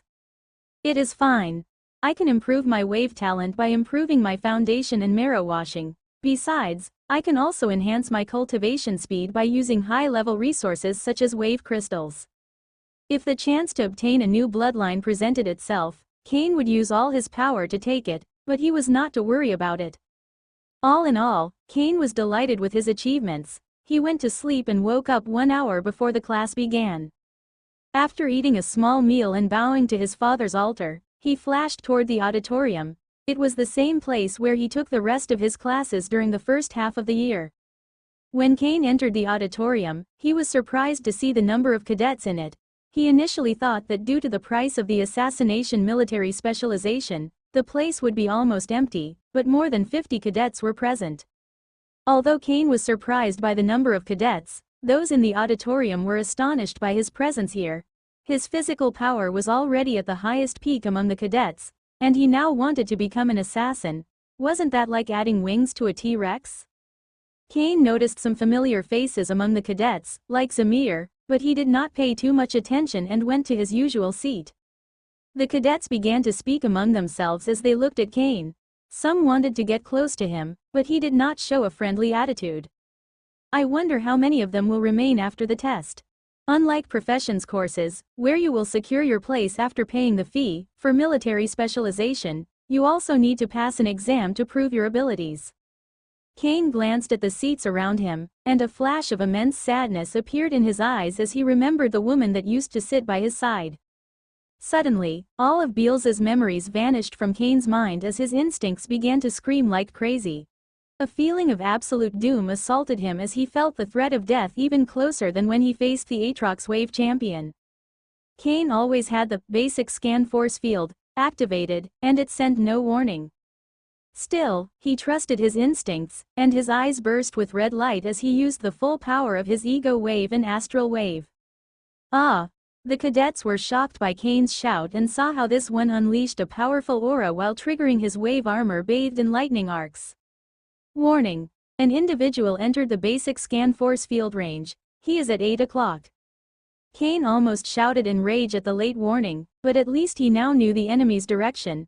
He focused all his strength on his legs and jumped to the roof. The chair he was using broke due to his body's momentum, and once he touched the ceiling, he ricocheted, dashing toward a corner of the auditorium. Whoever entered the range of his basic scan force field was extremely fast, so running would be futile.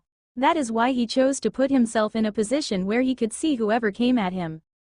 The rest of the cadets in the auditorium were extremely confused by Kane's reaction. Many wondered if there was a hidden enemy, but they did not detect anything. Some began to think that something was wrong with Kane until they saw another cadet react as if death was coming to get her. The cadet's name was Orin, and she was in the same class as Kane and Zamir. She was quiet, and since neither her talent nor cultivation was impressive, people did not show much interest in her. However, she surprised everybody as her essence wave exploded with a blinding light, and the power surpassed level 3. She was a level 4 wave warrior, and by the density of her wave, she had reached that level a while ago. Orin showed no interest at all in the reaction of the other cadets as she flashed to another corner of the room with a speed that matched Kane's. Kane was surprised to see the woman's speed matched his. He had no time to trigger his Asura but even without it, his speed reached level 5. While the woman drove his attention, Kane could not allow himself to split his focus as he was still looking for the source of the danger. By now, all the cadets were looking around for the threat. One person could be a mistake, but there was no way two would act like that without reason. Luckily, they did not have to look for long as a blonde man appeared out of nowhere behind the podium. He glanced at Kane and Orin before nodding softly. "You two can remain. The others, leave." Kane's eyes widened with shock as he saw the blonde man who seemed to be the teacher of the assassination military specialization class. It was the same man he once saw talking with Bielsa, who she referred to as her family's servant. The rest of the cadets reacted with the same shock, but it was upon hearing the man expelling them from the class. Wait a moment. While it is true that for a military specialization class, an examination will determine who will remain, you cannot just expel us without reason. The one that spoke was Zamir. While there was clear indignation on the Scion's face, he was smart enough not to try to use his background. Zamir had seen how other teachers had disciplined cadets, and he was in no mood to be punched until he blacked out. Actually, he was not interested in the assassination military specialization, but he had to get into this class. Assassins operated in the darkness. Most of the time, no one knew of their amazing feats. There was no worse job for someone like Zamir, who enjoyed being in the spotlight. However, his father contacted him, forcing him to take this class. Zamir could not say no to his father, so he was forced to sell many of his wave artifacts to gather the 10,000 military credits to enter the class. Now that someone dared to speak against the teacher, the rest of the cadets gained enough courage also to utter their irritation. "It is not fair to expel us without reason. Yes, even if you are a teacher, you cannot treat us like this. Why are we expelled, and those two who reacted so exaggeratedly can stay?" One of the cadets even brought Kane and Orin into the discussion. Kane did not bother with that person, and Orin did not even glance at her. Both focused solely on the teacher but were also curious about why they were selected to remain. Not to mention they still had no answer to the immense sense of danger that had assaulted them before. The man remained silent as he heard the shouts of the cadets and only raised one finger to his jugular. That confused the cadets, but then one of them touched his neck. A sense of absolute shock assaulted him when he saw the blood in it. The rest of the cadets did the same, and they saw that all had a small puncture wound right on top of their jugular veins. What shocked them the most was that none of them had noticed it until now. "I don't care if your family told you that you needed to take this class no matter what, so you could learn my skills. I don't teach garbage. When it comes to assassins, our ability to detect danger is primordial. It will determine whether you end your target or this one ends you. I attacked the neck of every one of you, yet only two could perceive and act in time to move away. The rest detected it too late or did not detect it at all, so there is no point in me wasting my time with you. I will not repeat it a third time. Leave." The moment the man uttered those last words, a dark force field emerged from his brain and flooded the room. Kane's eyes glowed with red light as his ego wave reacted to that of the blonde man, and there was a surprise on his face. His ego wave is above the wave champion stage. A Lotgoth that did not necessarily mean the man was stronger than a wave champion. Kane still marked him as extremely dangerous. Kane and Orin did not feel anything from that dark force field, but a horrifying killing instinct assaulted all the other cadets. None of them dared to remain in the auditorium and began to run with all their strength. The man's dark force field vanished once the cadets left the auditorium, and he stared at Kane and Oren before signaling for the duo to approach. Kane took a deep breath as he walked toward the blonde man, but his eyes soon turned toward Oren. The woman's appearance was average, but it was not what mattered to him. She has hidden her real strength all this time, and the only reason she showed it now was her survival instincts kicking in. She belongs to the third type. Kane still remembered the classification Apex gave to him regarding people. The first type were those that did not seek the spotlight, but neither hid from it, while the second were those in constant pursuit of fame. The third type was those that hid their power from everybody and only revealed it when it was time to strike. Of the three types, they were the most dangerous. Oren also glanced at Kane, but it was impossible to tell what she thought since her face and eyes were calm. Once Kane and Oren were in front of the blonde man, this one gave the duo a profound look before nodding. "My name is Jonathan. I will be your teacher in the Assassination Military Specialization class." Kane and Oren adopted a respectful stance before clasping their hands and bowing to Jonathan. "You two showed impressive battle awareness, which earned you the right to take this class. However, if I had gone all out, your fate would have been the same as the other." Jonathan's words could be misconstrued as bragging or him covering his weakness to the fact the duo managed to dodge his silent attack, but there was a hidden message in it. Even if the instincts of Kane and Oren allowed them to perceive the dangers, it did not matter if the enemy was so fast that their bodies could not react. No matter how good your instincts were, if the power difference were too significant, you would still fall to a silent attack. A small smile appeared on Jonathan's face when he saw that the duo understood the hidden meaning of his words. "Good, it seems I will not have to repeat myself with you two." Jonathan nodded before carrying on with his words. "I will train you to the best of my skills and not hide anything from you. How much you can learn in these 3 months depends entirely on you. There are many skills you must master to become a true assassin, such as stealth, disguise, infiltration, patience, and adaptability. You also have specializations like the use of poisons, counterintelligence, or the use of deadly artifacts. I will teach them in detail, and you will choose the best path for you." Jonathan made a small pause before adopting a serious expression, making Kane and Oren react with the same severity. "I can see by the look in your eyes and your auras that both of you are not foreign to the concept of killing people.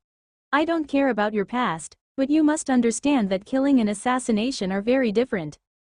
You can kill someone by shattering their skull or destroying their heart, but assassination is much more complicated. Assassination is the finest of arts, but only you and your target should appreciate it. An assassin operates in the darkness, and the best of us leave no trace of our presence. A master assassin could end a target's life without this one even finding it out. That is the peak of our craft." Kane and Oren made sure to engrave every single word in their minds. The man in front of them dedicated his life and soul to his art, and it would be a great sin not to learn everything he was teaching them. "The first skill we will learn is stealth. You must hide your presence until the very last moment, becoming nothing more than a blur among the crowd. You should always aim at slaying your opponent with a single blow before this one even realizes you are next to them. It is not always possible, and there will be times when you will enter a ferocious battle against your target. However, everything will be much easier if the battle begins after you connect a deadly blow through an ambush." Jonathan took 2 crystal cards from his space ring and handed one to Kane and another to Oren. "You will find the technique I used to hide my presence and attack the more than 50 cadets in the room." Kane and Oren's eyes glowed with excitement when they heard that. Even after detecting the incoming danger, they could not perceive Jonathan's location. It would be amazing if they could learn the technique that allowed Jonathan to achieve such fantastic stealth.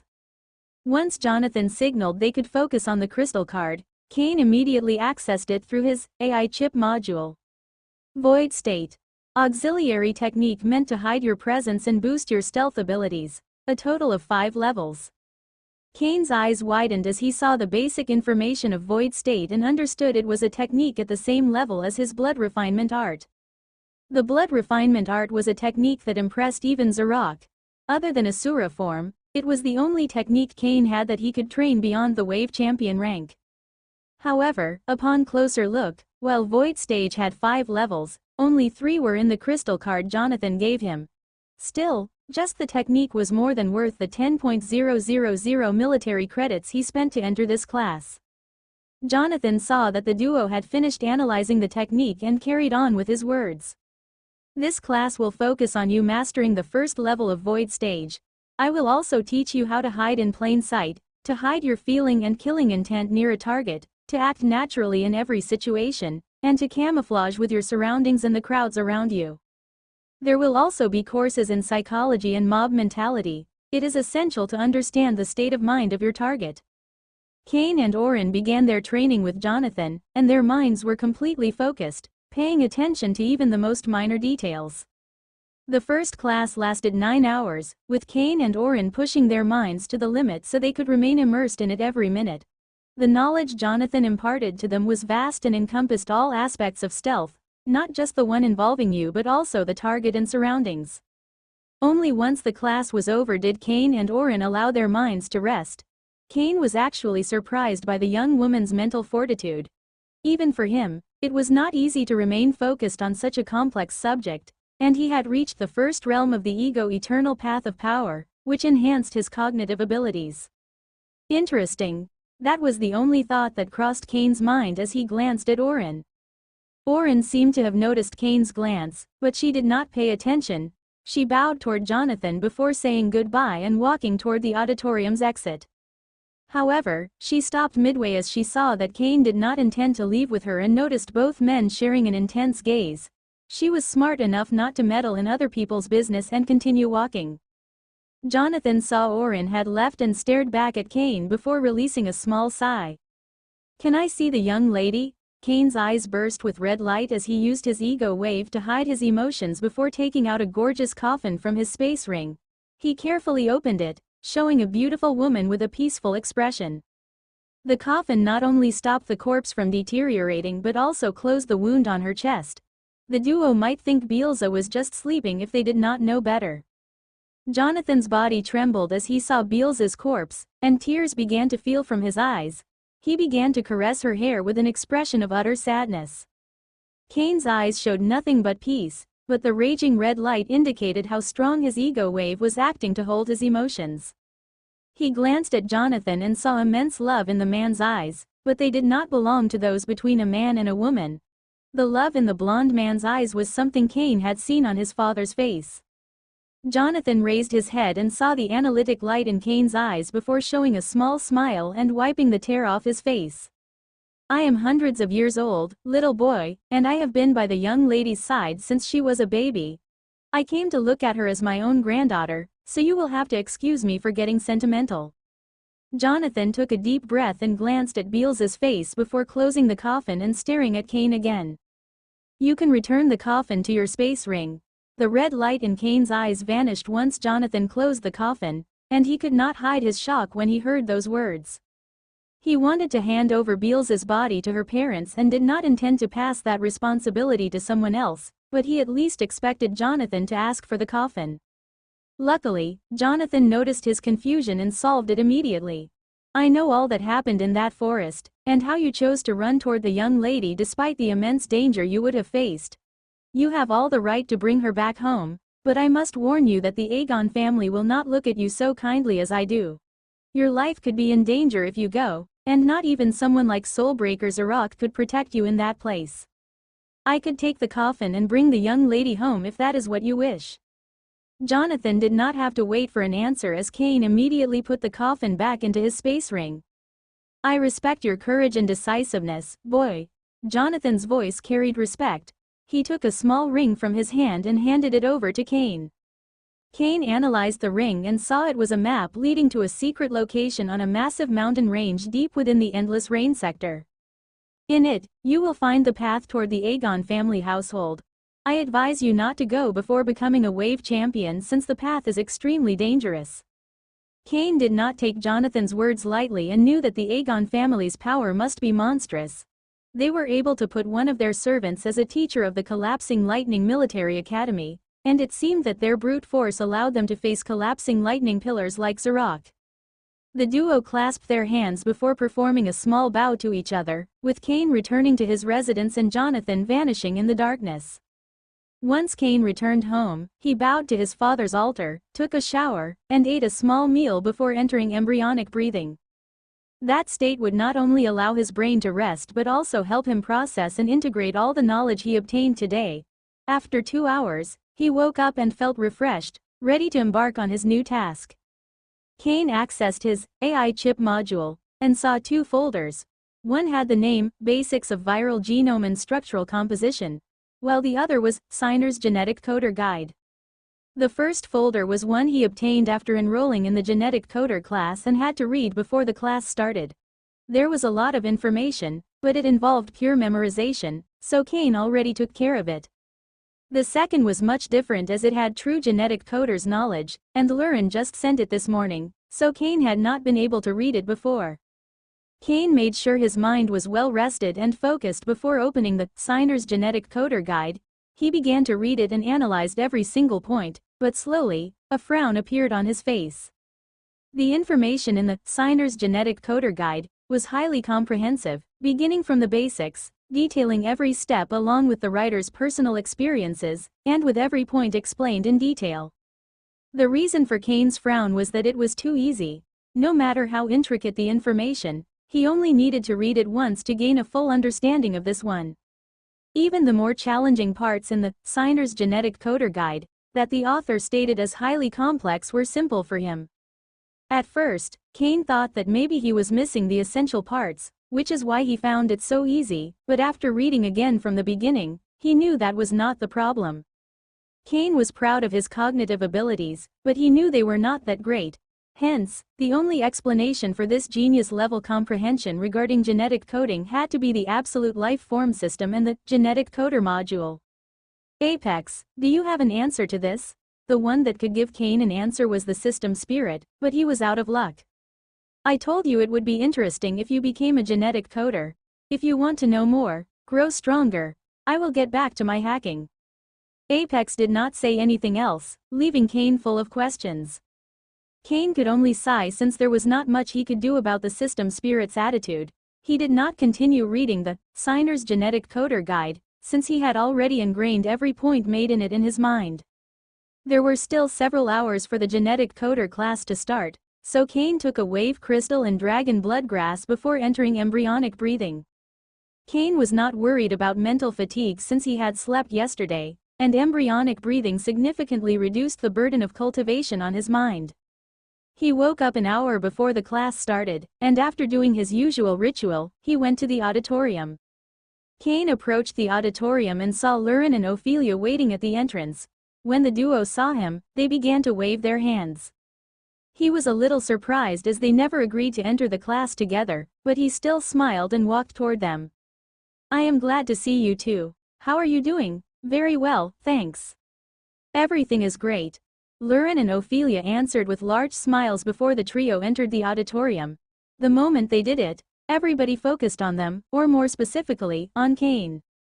As the N-Degree 1 cadet, everything Cain did became a source of gossip among the other cadets, with most of them already knowing of his involvement in the assassination military specialization. Cain did not bother with their stares and just went to his usual seat, with Lurin and Ophelia sitting by his side. Ophelia would glance at Cain from time to time, but unlike the other cadets, the light in her eyes was much softer. Cain noticed the woman's eyes but did not say anything. He was not oblivious to her feelings, but they barely knew each other, and she was just going through an infatuation, nothing more. By the way, I again apologize for sending the Signer's Genetic Coder Guide so late. However, I could not do it without my father's permission. He had just returned from a mission yesterday, and before that, there was no time to focus on anything that was not military related. Don't worry about it. I really appreciate your help. Cain immediately calmed Lurin's worries before expressing his gratitude. Lurin smiled when he saw the easygoing attitude of Cain and relaxed. He knew that some people would grow extremely arrogant and narcissistic as their fame and power rose, and he was happy that Cain was not one of them. Did you have the chance to glimpse the file before the class? Yes, I studied it in detail. It was a very encompassing tome and taught me a lot. Lurin's eyes widened when he heard that.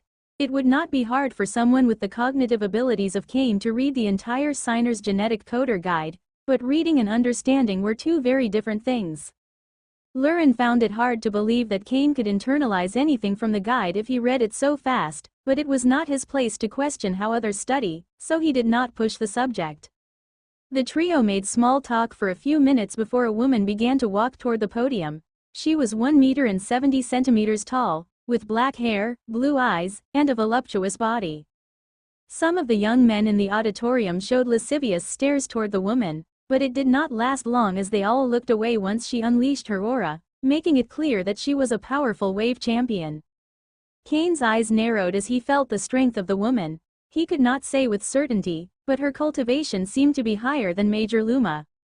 Nevertheless, there was something that drove Kane's attention. His eyes glowed with red light as he focused on the teacher.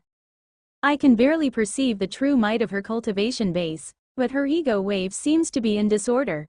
It seems that her willpower reached the late wave champion level thanks to her cultivation, but she had yet to enter the first realm. Kane figured out that the woman had yet to find her true nature, so her ego eternal path of power could not enter the first realm. Still, since she took so long for it, her ego eternal path of power would forever take an auxiliary role in battle. He did not waste too much time in those thoughts and focused on the woman. Even if what she would teach was already explained in Signer's genetic coder guide, a live teacher would always be better. My name is Camille, and I will be your teacher for the genetic coder class. Camille's voice was loud, and once total silence reigned in the auditorium, she carried on. Genetic coding can easily be considered the most challenging profession. We can do wonders as we manipulate the building blocks of life, but a mistake could destroy everything, with people's lives on the line. I will not tolerate any incompetence or distractions in my class. If I find one of you not giving your full attention to this class or my teachings, even if it is just one time, I will expel you on the spot. A tense atmosphere inundated the auditorium when the cadets heard Camille's words. They did not doubt the woman had the power or the intent to carry on with what she had just said. Any mistake, and she would expel them from the class, with the military credits they used to enroll going to waste. Camille felt the tension and softly nodded. She needed these cadets to understand just how hard becoming a genetic coder was and that there would be no room for mistakes in their craft. A genetic coder can manipulate the fundamental blocks of life, meaning the DNA, and they do it through the use of wave viruses. We act on an individual's genes, enhancing their senses, intelligence, emotion control, and even lifespan. Once you reach a high enough realm, you can generate wave viruses capable of granting unique abilities like diamond skin, dragon wings, fire breath, and many more. Like our cultivation and almost everything else, genetic coding is divided into ranks. The key determinant of our rank is the cultivation of the people on whom our wave viruses can act. Every time we go through a major cultivation breakthrough like the rise from wave warrior to wave champion, it is not just our physical strength and abilities that are enhanced, but our entire genome as well. That is why we experience holistic improvement and our lifespan obtains such a massive boost. The first rank is elementary genetic coder, and they can generate wave viruses capable of affecting wave warriors. The effects of the genetic alterations made by an elementary wave virus are not permanent and cannot cause a drastic change to the genome, meaning they can only enhance what is already there. Next comes the grand genetic coder. Those are masters capable of generating wave viruses that can alter the genome of a wave champion. Grand wave viruses not only can ingrain new abilities and traits into an individual's genome but can even make them everlasting. All the information that Camille was sharing was something that Kane had already learned from Signer's genetic coder guide, but he still paid full attention to Camille. One never knew when a new piece of information could arrive, not to mention that even if it was the same topic, two people could teach it very differently. As all of you should have already deduced, the key to our craft is the wave virus. They are the ones that will infiltrate the target's body, reach the DNA, and generate genetic alterations. To be considered an elementary genetic coder, you must be able to create an elementary wave virus. Camille waved her hand, and dozens of metal plates emerged from her space ring and floated toward each cadet. As soon as the plates reached the tables, they expanded, becoming small chambers roughly 10 centimeters wide and 30 centimeters tall. There was a green liquid inside it, and some of the cadets with better sight could glance at extremely tiny things floating in it. Those are genetic chambers and is where a genetic coder makes a wave virus. It would be asking too much for any of you to create a wave virus during your first day, but I will need you to build a vector today. Kane's eyes narrowed as he heard those words. According to what he learned from Signer's genetic coder guide, a vector is responsible for bringing new genetic information to the cells, acting basically as a vehicle that will transport the new genes to their target. Vectors are the part of the wave virus in charge of the journey, since they are responsible for the voyage of the new genetic information through the body. A failure meant that the entire wave virus would go to waste or, even worse, reach the wrong target. Genetic coders classify vectors into bronze, silver, and gold according to their efficiency and flaws. Inside the genetic chambers are the materials to create 10 elementary bronze vectors, which are the easiest ones. Of course, they are also the most inefficient, and no one would buy a wave virus with a bronze vector. Still, for this exercise, it will be enough. Today, you must build at least one elementary bronze vector. If you fail to accomplish that, you will be expelled. If before the cadets were tense, now they were so anxious that they could barely breathe. That forced them to push their focus to the absolute limit. I will now explain the parts of the vectors and how to build them. You can ask me as many questions as you want during your work, but after failing 10 times or if time is over, I will expel you. A virtual screen appeared above Camille the next second with a complete vector in it and each of its parts by its side. Author's note. Signer's genetic coder guide is not in, because in this chapter we're speaking of the guide itself and not a folder in the AI chip module, like in the previous chapter. Camille finished with her explanation of every part of the vector, how they could adapt to each other, and the possible mutations that it would go through the process. She noticed many cadets with confused expressions, but she had done her best, and if they could not form a bronze vector with their current knowledge, pursuing a path as a genetic coder would be a waste of time. There are special capsules in the front of your genetic chamber. You must use them to store the vector, allowing this one to stabilize and be ready for the next step. The more proficiency you display in your work, the lesser the flaw percentage in the vector will be. If the flaw percentage is over 30%, the vector will not survive the next step even if you can stabilize it. You have until the end of the class to form an elementary bronze vector. Feel free to ask me any questions you have. Begin. As soon as Camille shouted those words, all the cadets focused on their genetic chambers, doing their best to block everything else. Kane's eyes glowed with red light as he enhanced his cognitive abilities with his ego wave. Although this would grant him an advantage over the other cadets, it would be stupid not to use every weapon at his disposal. Next, following Camille's instructions, he connected his AI chip module to the genetic chambers, granting a virtual platform that showed him the vector's components floating inside the green liquid. Virtual sight. The moment that thought crossed Kane's mind, a virtual screen appeared in the corner of his eyes. He intended to use the live simulation to predict the vector's components' changes while assembling them. Kane blocked everything else, literally shutting down almost all external sensory information before starting. He had just begun to work before frowning, but it did not last long as he simply shrugged his shoulders. Whatever. Camille looked around the auditorium, ready to help any cadet in need while also paying attention to their behavior. Good, at least they are giving their all. The woman nodded when she saw that a cadet suddenly stopped working before looking around perplexingly. It has only been 10 minutes, and he is already giving up. Even worse, he seems to want to mimic the work of others to help himself. Camille's eyes grew cold as he saw the cadet's behavior. She was about to shout at this one when she saw that he had returned to his genetic chamber and carried on with his work with complete focus. Oh, was I mistaken? Maybe he just needed to gain some inspiration. Camille saw that a young girl raised her hand and no longer bothered with the male cadet, immediately helping her.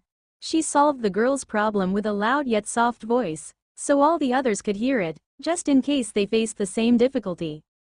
Camille had just finished with the girl when someone else raised his hand.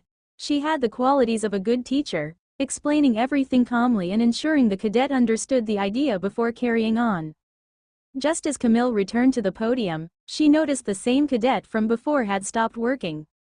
His concentration just lasted 8 minutes. Camille's eyes grew cold, and even though she saw that the cadet had returned to work after a moment, she was not willing to let someone that lost focus so easily in her class.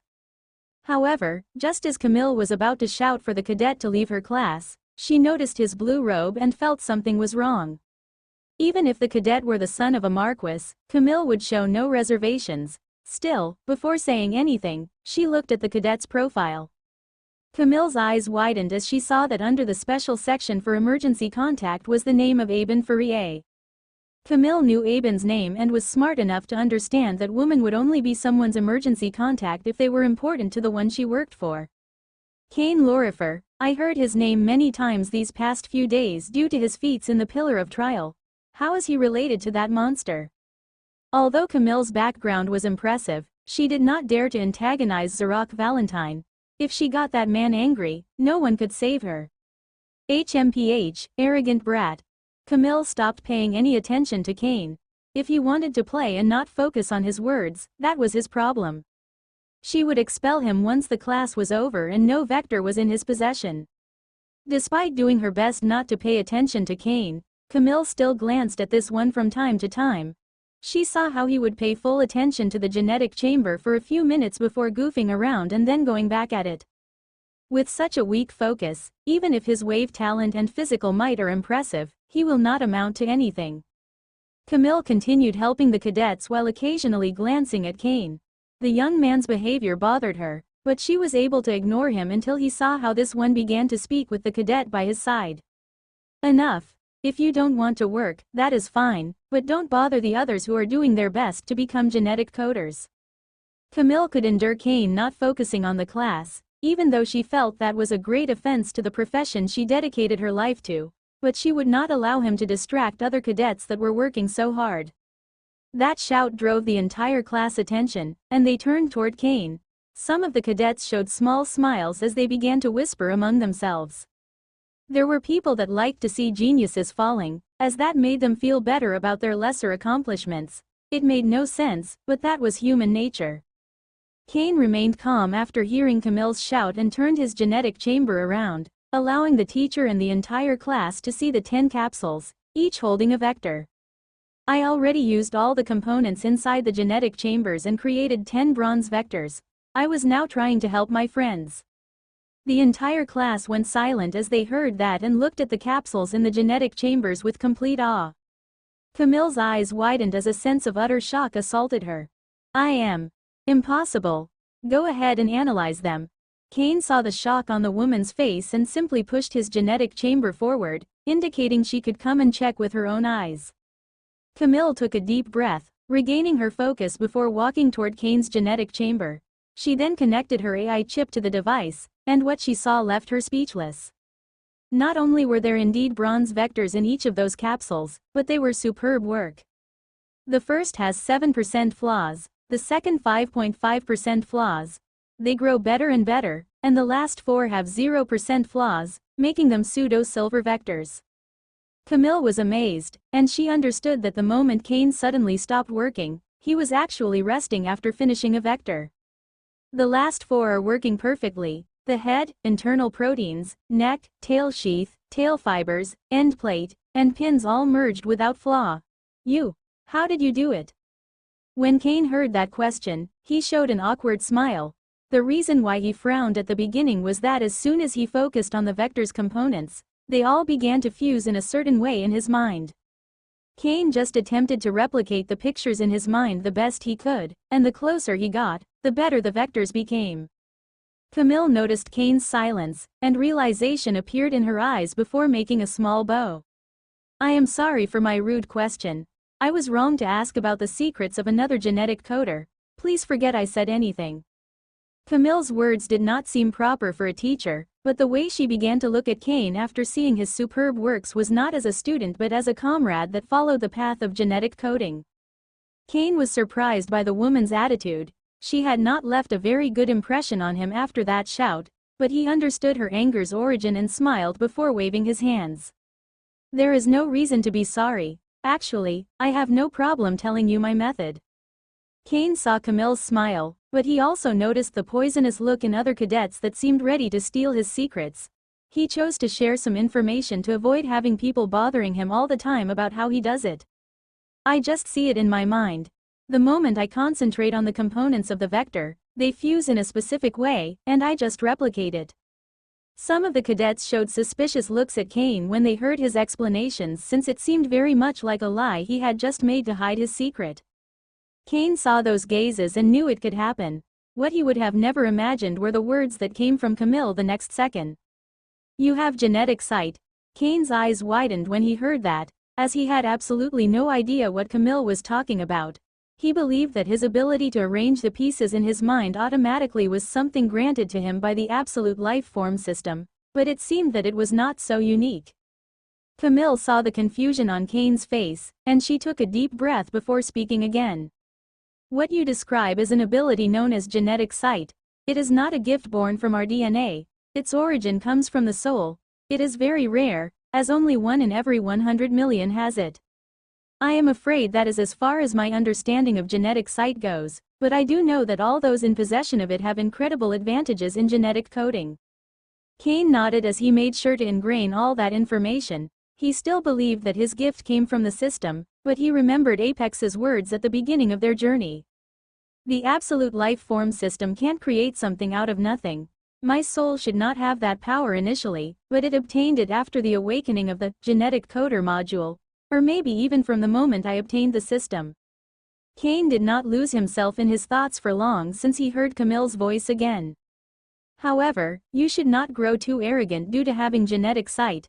Having the picture in your mind and being able to replicate it are two different things. You created 10 bronze vectors, 4 of which are pseudo-silver, which is awe-inspiring." Camille paused at this point before contemplating whether to ask the following question or not. "Can I know if you encountered any form of tutoring regarding genetic coding before this class?" Kane's genetic sight was already a massive boost to his ability, but if he managed to create the 10 vectors without any prior training, that would be incredible. Kane did not hide it and immediately answered Camille's question. "Yes, I did. I learned from Siner County's genetic coding skills." Technically, what Kane learned about vectors assembling from Siner's genetic coding guide was the same that Camille taught him. Nevertheless, he did not find the need to go into detail, not to mention that it could involve some secret from Siner County, and he would not repay Luren's help like that. Camille immediately nodded when she heard that, making it clear the name Siner was not unknown among genetic coders. Count Siner is a grand genetic coder and a very good one among those at his level. Kane saw that Camille misinterpreted his words, and soon whispers echoed inside the auditorium. So he was already accustomed to making vectors. HMPH, showing off his skills honed by a grand genetic coder among a newbie class. Who knows, maybe among those who have already learned this craft, he is average and wanted to boast with us. Kane and Camille heard those whispers, but neither of them bothered with it. Kane did not care about the words of some weakling whose only way of feeling good was to push others down. As for Camille, she knew that even if Kane had a gift like genetic sight and a great teacher, he would not have reached his level without great effort. After all, if someone only needed a good teacher to become a genetic coder, everyone could become one. Still, the woman did not find the need to waste her words with people that looked down on the effort of others. However, not everybody was as magnanimous as the duo. Luren's eyes burned with rage as he heard those whispers and giggles, and he was not able to hold on for long before shouting. HMPH, pack of hyenas. Those words reached every corner of the auditorium, and all those whispering among themselves about Kane turned toward Luren with cold eyes. None of them would dare to face off directly against Kane since his strength was much greater than theirs, but they did not have the same reservations about Luren. Luren showed why he came from a family that made their name on the battlefield, and his head remained high before continuing to speak. Kane only got access to my family genetic coder guide that has the principles and essential steps of genetic coding, and he only got it yesterday. If any of you think you can create a bronze vector with only that guide, I will gladly hand it over. However, if after reading it for an entire day, you cannot do it, I will break all the bones in your hands. Luren's words shocked the cadets, and no one dared to take that bet. Still, many continued throwing cold glances at the young man as they felt he had humiliated them. It did not last long as a red force field emerged near Luren and began to extend across the room, installing a crippling fear in the heart of all those that showed coldness. Kane's eyes glowed with red light as he used his ego wave to teach those cadets a lesson. He could have easily broken their will and used hypnosis to shatter their minds, but that would be too much, not to mention he would be thrown in jail the next second. Once those cadets looked away, Kane retracted his ego wave, and he noticed the look of wonder in Lurin and Ophelia. Camille also glanced at Kane with awe, but the one in her eyes had nothing to do with his ego wave. Is that truth? Kane saw the shock in Camille, and he had no reason to lie, so he nodded, confirming Lurin's words. This boy. He is a divine genius. Camille almost failed to control her body since the sight of a divine talent in her class filled her heart with excitement. She took a deep breath, doing her best to regain her focus and gaze at the other cadets. Do you have the time to get distracted? If you don't have the vector for the end of the class, I will expel you. After hearing those words, all the cadets returned their focus to their genetic chambers. While they were interested in Kane's genetic coder's abilities, they had no time to waste. Once Camille saw the other cadets focusing on their work, she continued speaking to Kane. You should take a seat in the front of the class since that would make it easier for us to have a conversation while I carry on with my duties. Kane was interested in Camille's offer since it would indeed be of much help if he could speak with the woman more freely. However, it did not feel right to leave Lurin and Ophelia alone. Kane could show a very pragmatic stance in almost everything except when it comes to his friends and loved ones. Camille noticed Kane's reluctance and saw the way this one looked at those two by his side. Of course, your friends can also come to the front with you. That way, I can also provide even better guidance for them. Lurin and Ophelia smiled when they heard that since they would undoubtedly benefit from obtaining Camille's help. While Kane was highly talented, he worked based on instincts, and it did not go very well when he attempted to help them. Kane no longer had a reason to refuse Camille's proposition, and he, Lurin, and Ophelia sat at the front. Once they reached the front of the class, Camille put a vial into Kane's genetic chamber. With it, you will be able to generate silver vectors. The difficulty is exponentially greater, and mistakes are much easier to make. But from this point on, your work will have true value. Even if you don't create a complete wave virus, you could sell silver vectors for a good price, especially if they have 0% flaw and are pseudo-gold. Kane nodded toward Camille, and his eyes glowed with red light as he pushed his focus to the limit and began to work. The moment he saw the component of the silver vector, they fused in his mind, showing him the most efficient way. He attempted to replicate the picture of the vector in his mind the best he could, and after roughly 35 minutes, he finished his first silver vector. Being able to succeed in forming a silver vector on his first try was terrific, but Kane frowned when he saw that it had a 21% flaw. I have doubts about arranging the internal proteins properly.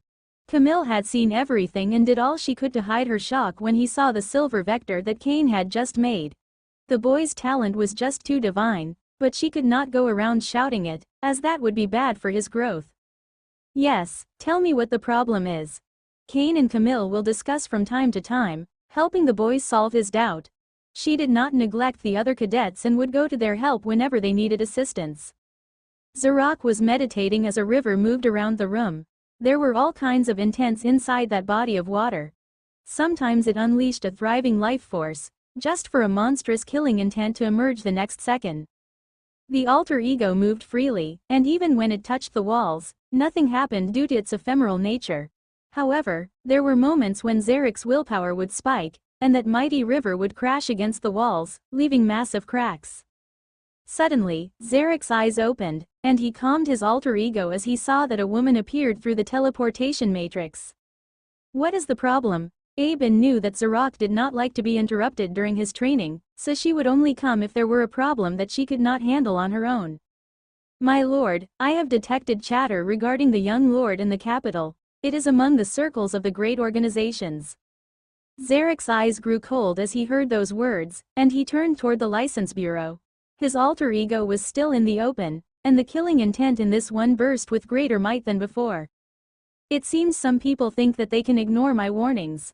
In Zarek's mind, the only reason for Kane's name to be mentioned among the great organization's circles would be the hypnosis associations. That meant that Akira went back on her words and broke her promise to him. Aben noticed the look in Zarek's eyes and knew she had to intervene. Her master was not someone that allowed deception from others. Lord, it was not Lady Akira the one responsible for young Lord's name going around the great organizations. I investigated, and all originated from the Genetic Coding Association. The teacher from the genetic coder class, Camille Severin, sent a file with young Lord's name and description to the Genetic Coding Association. Zarok frowned when he heard that. There were many reasons for someone's personal information to reach the Genetic Coding Association, and some of them were truly terrifying. I understand the implications of young Lord's personal information reaching the Genetic Coding Associations, so I acted fast and reached out to one of my contacts. It turns out that teacher wanted the association to consider young Lord for the seed program. When Zarok heard Camille's intentions, his frown vanished, and confusion replaced it. The seed program is where the Genetic Coding Association reaches out to youths with incredible talent in genetic coding, helping them harvest their full potential. What does that have to do with Kane? Aben showed an odd smile as she heard Zarek's question. It turns out that young Lord is a divine genius when it comes to genetic coding. He possesses genetic sight, and after a single class, he was able to create a silver vector with a 0% flaw. Zarek's eyes twitched when he heard that, and he did not know how to react. Although he was not a genetic coder, he had used many wave viruses over the course of his path to power and knew just how amazing it is for someone to create a pseudo-golden vector after a single class. Ha ha ha ha, that bloody brat, always attracting the focus of powerhouses, generating more and more work for. Zarok burst with laughter, and the alter ego's killing intent vanished, replaced by a thriving life that flooded the room. He wanted to keep Kane's name and power away from the capital, not due to selfishness. He could secure Kane's life and autonomy in the collapsing lightning sector. However, even he had to be careful against the monsters of the Godslayer Humankind Empire capital.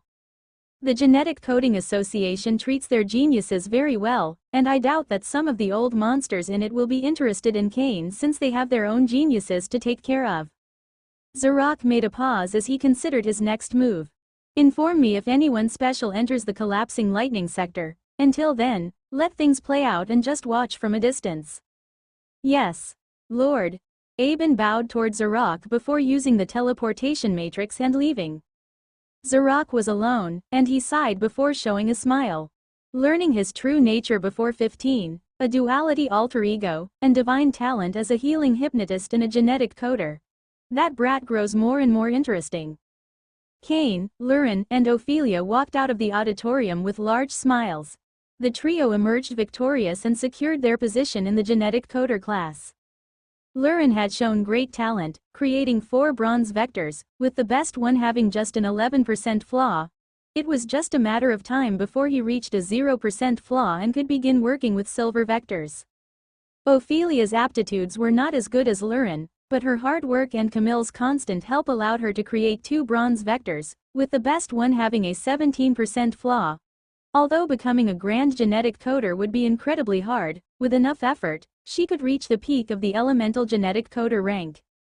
Kane made small talk with the duo before going to his residence. He did his usual ritual of bowing to his father's altar and taking a shower before eating a small meal. Although there were all sorts of projects in his mind, the first thing Kane did was adopt a meditative position and enter embryonic breathing. That would help his mind to rest while internalizing all the knowledge he had gained today. After a few hours, Kane opened his eyes, and he felt relaxed. Not only had he improved his understanding of genetic coding, but all the problems he could not figure out before seemed much simpler now.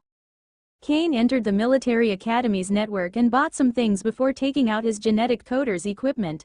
In front of him appeared the genetic chamber, along with 10 capsules holding silver vectors. He was not supposed to leave with it, but Camille exchanged them for all his bronze vectors. Kane had no idea why the woman would want the bronze vectors since they were practically worthless for a genetic coder, but he accepted. The genetic chamber was not all he gained from that deal, as Camille also gave him something else to train on his own. Enhanced Wave Drive. Wave virus designed to enhance the target's wave talent. Useful for Wave Warrior's genome, it will last for 5 days. The enhancement will vary between 5 to 10% according to the genetic coder's skill. Kane smiled as he saw the recipe inside his AI chip module that described the generation of a genetic chain. If he completed it and then managed to stabilize it inside a vector, he would have formed a wave virus, becoming an official elementary genetic coder. It did not take long for a drone to arrive inside his residence, carrying on all the material he would need to create 10 genetic chains. Before doing anything, Kane went through the steps in his mind again and again, making sure each and every one of them was as clear as walking. It was only after every step came out naturally in his mind that he began. Kane took a deep breath and ensured his mind was at full power before his eyes glowed with red light, and he activated virtual sight. He carefully poured the vials with the components for the genetic chains into the genetic chamber before using his AI chip module to obtain a virtual image of them and began to work. Every step was done with extreme care, always leaving part of his focus for virtual sight, so he could predict every mistake before it happened. Creating a genetic chain consisted of arranging a series of genes in a specific order, so they could reach the host's DNA and replace specific parts. Kane's eyes burst with red light as he pushed his ego wave to the limit so it could enhance his cognitive abilities and speed of thought. He had blocked everything else, leaving nothing but the genetic chamber in his sight. After an hour, Kane allowed his body and mind to relax as a smile appeared on his face. There was a new capsule in the genetic chamber containing the enhanced wave drive's genetic chain. After resting for a moment, Kane used his AI chip module to see the efficacy of the genetic chain. Enhanced wave drive's genetic chain. Increase of wave talent by 5.7%. Kane frowned as he saw that value. It was very close to the theoretical limit, meaning he had almost failed. The fact he had just started his path as a genetic coder less than 2 days ago, and he managed to create a genetic chain for a complicated wave virus did not mean anything to Kane. The only thing that matters is the outcome. Kane's eyes grew sharp as he went through every step of the process in his mind and used basic virtual simulation to prove different modifications. Only after another hour he began to create a new genetic chain. Kane's focus was solely on the genetic chain, and once he finished with it, he immediately analyzed it. Enhanced wave drive's genetic chain. Increase of wave talent by 6.9%. A small smile appeared on Kane's face as he saw that increase, but it was far from enough to satisfy him. Before trying again, he went through every step, probing different modifications with the basic virtual simulation tool. Kane did that again and again until he finally ended all the material for the 10 genetic chains. When he analyzed the last one, a smile of satisfaction emerged on his face. Enhanced wave drive's genetic chain. Increase of wave talent by 8.8%. The 10% limit in the information on the enhanced wave drive's recipe was just a hypothetical mark, and only some of the best genetic coders in the entire Godslayer humankind could achieve it. Kane was good, but he had just begun his path as a genetic coder, so 8.8% was enough for the time being. Since he already had the vectors and genetic chains, Kane could go to the next step and carry on with the fusing of the two, generating the wave virus. However, before that, Kane chose to enter embryonic breathing and allow his mind to rest. He had been working for over 20 hours and was beyond exhausted. After roughly 3 hours, Kane opened his eyes and felt much better. His brain was no longer burning due to the overwork. Kane put a capsule with his first silver vector and his first genetic chain in the genetic chamber and began fusing them. The process itself consisted of putting the genetic chain inside the silver vector, and while it was highly delicate, it did not involve many steps. Kane chose his first silver vector and first genetic chain because they had the lowest efficacy, so if a mistake happened and they were lost, it would hurt him the least. However, he succeeded in the first attempt, and a capsule with a red liquid emerged from the genetic chamber. The reason for the color was a small change that Kane introduced during the fusing of the vector and genetic chain. According to what he had read in Signer's Genetic Coder Guide, genetic coders like to leave their sign in their wave viruses. Kane had just made an elementary wave virus, so for all intents and purposes, he was an elementary genetic coder. Red would be his signaling mark and a small piece of unique code in the genetic chain. Since he succeeded once, doing it again would not be difficult since it involved the exact same process. In less than an hour, there were 10 capsules with a red liquid inside them. Kane showed a radiant smile as he saw the outcome of his hard work. He had just taken genetic coding due to his connection to the genetic coder module. Still, He really enjoyed the craft, and there was a great sense of accomplishment in building something instead of just destroying it. Kane took out 2 waves crystals and dragon blood grass before grabbing his best wave virus and injecting it into his chest. A few seconds later, Kane's entire body began to tremble, and his temperature skyrocketed. Even if he knew that the wave virus would be beneficial for him, his body would still attempt to fight back. If the carrier were a bronze vector, there would be an 80% chance Kane's body would have destroyed it before it could induce any significant change. The fever and muscle spasms lasted for an hour before they began to vanish, only to be replaced by a sense of utter hunger. Kane felt his entire body demanding nutrition. If he did not give it, his cells would begin to devour each other. He grabbed his wave crystal and dragon blood grass before circulating his cultivation technique and the blood refinement art simultaneously. Usually, cultivators must use recovery capsules and a proper blood solution when using a wave virus. Still, by employing high-grade resources, Kane could provide his body with all the energy and vitality it needed. Kane made sure to enter embryonic breathing for the process so his body could adapt faster. Thrill appeared on his face as he felt the speed at which he could drive the life wave into his body increasing. After 30 minutes, the sense of hunger vanished, and Kane stopped ferociously circulating the astral wave and dragon bloodgrass vitality through his body. The entire process left him exhausted, but that did not weaken his excitement. System: how much did my ability to drive the life wave into my body increase, and what is my current wave talent? The absolute life form system carried on with the task with extreme efficiency. Scanning vessel. Vessel's ability to drive wave has increased by 8.2%. Vessel's current wave talent is pseudo tier 5. Kane analyzed the data for a moment, and everything seemed in order. Although the last enhanced wave drive's genetic chain said it would increase his wave talent by 8.8%, some of its effects were lost due to the vector's flaws. Even if it had a 0% flaw and could be considered a pseudo-golden vector, it was still a silver vector, so this type of thing was bound to happen. As for my wave talent's tier not increasing, that just means an enhancement of 8.2% is still not enough to rise to the next tier. Overall, Kane was delighted with his accomplishments and the increase in his wave talent. 8.2% was a fantastic boost to his cultivation speed, especially if high-grade cultivation resources and embryonic breathing enhanced it. Kane would have enjoyed testing his new cultivation speed right away, but he was too tired to the point that embryonic breathing would not be enough, and he needed natural sleep. No more cultivation, just allowing his body to drift into unconsciousness and not care about anything else. He jumped into his bed, and less than 5 seconds after touching the pillow, he fell asleep.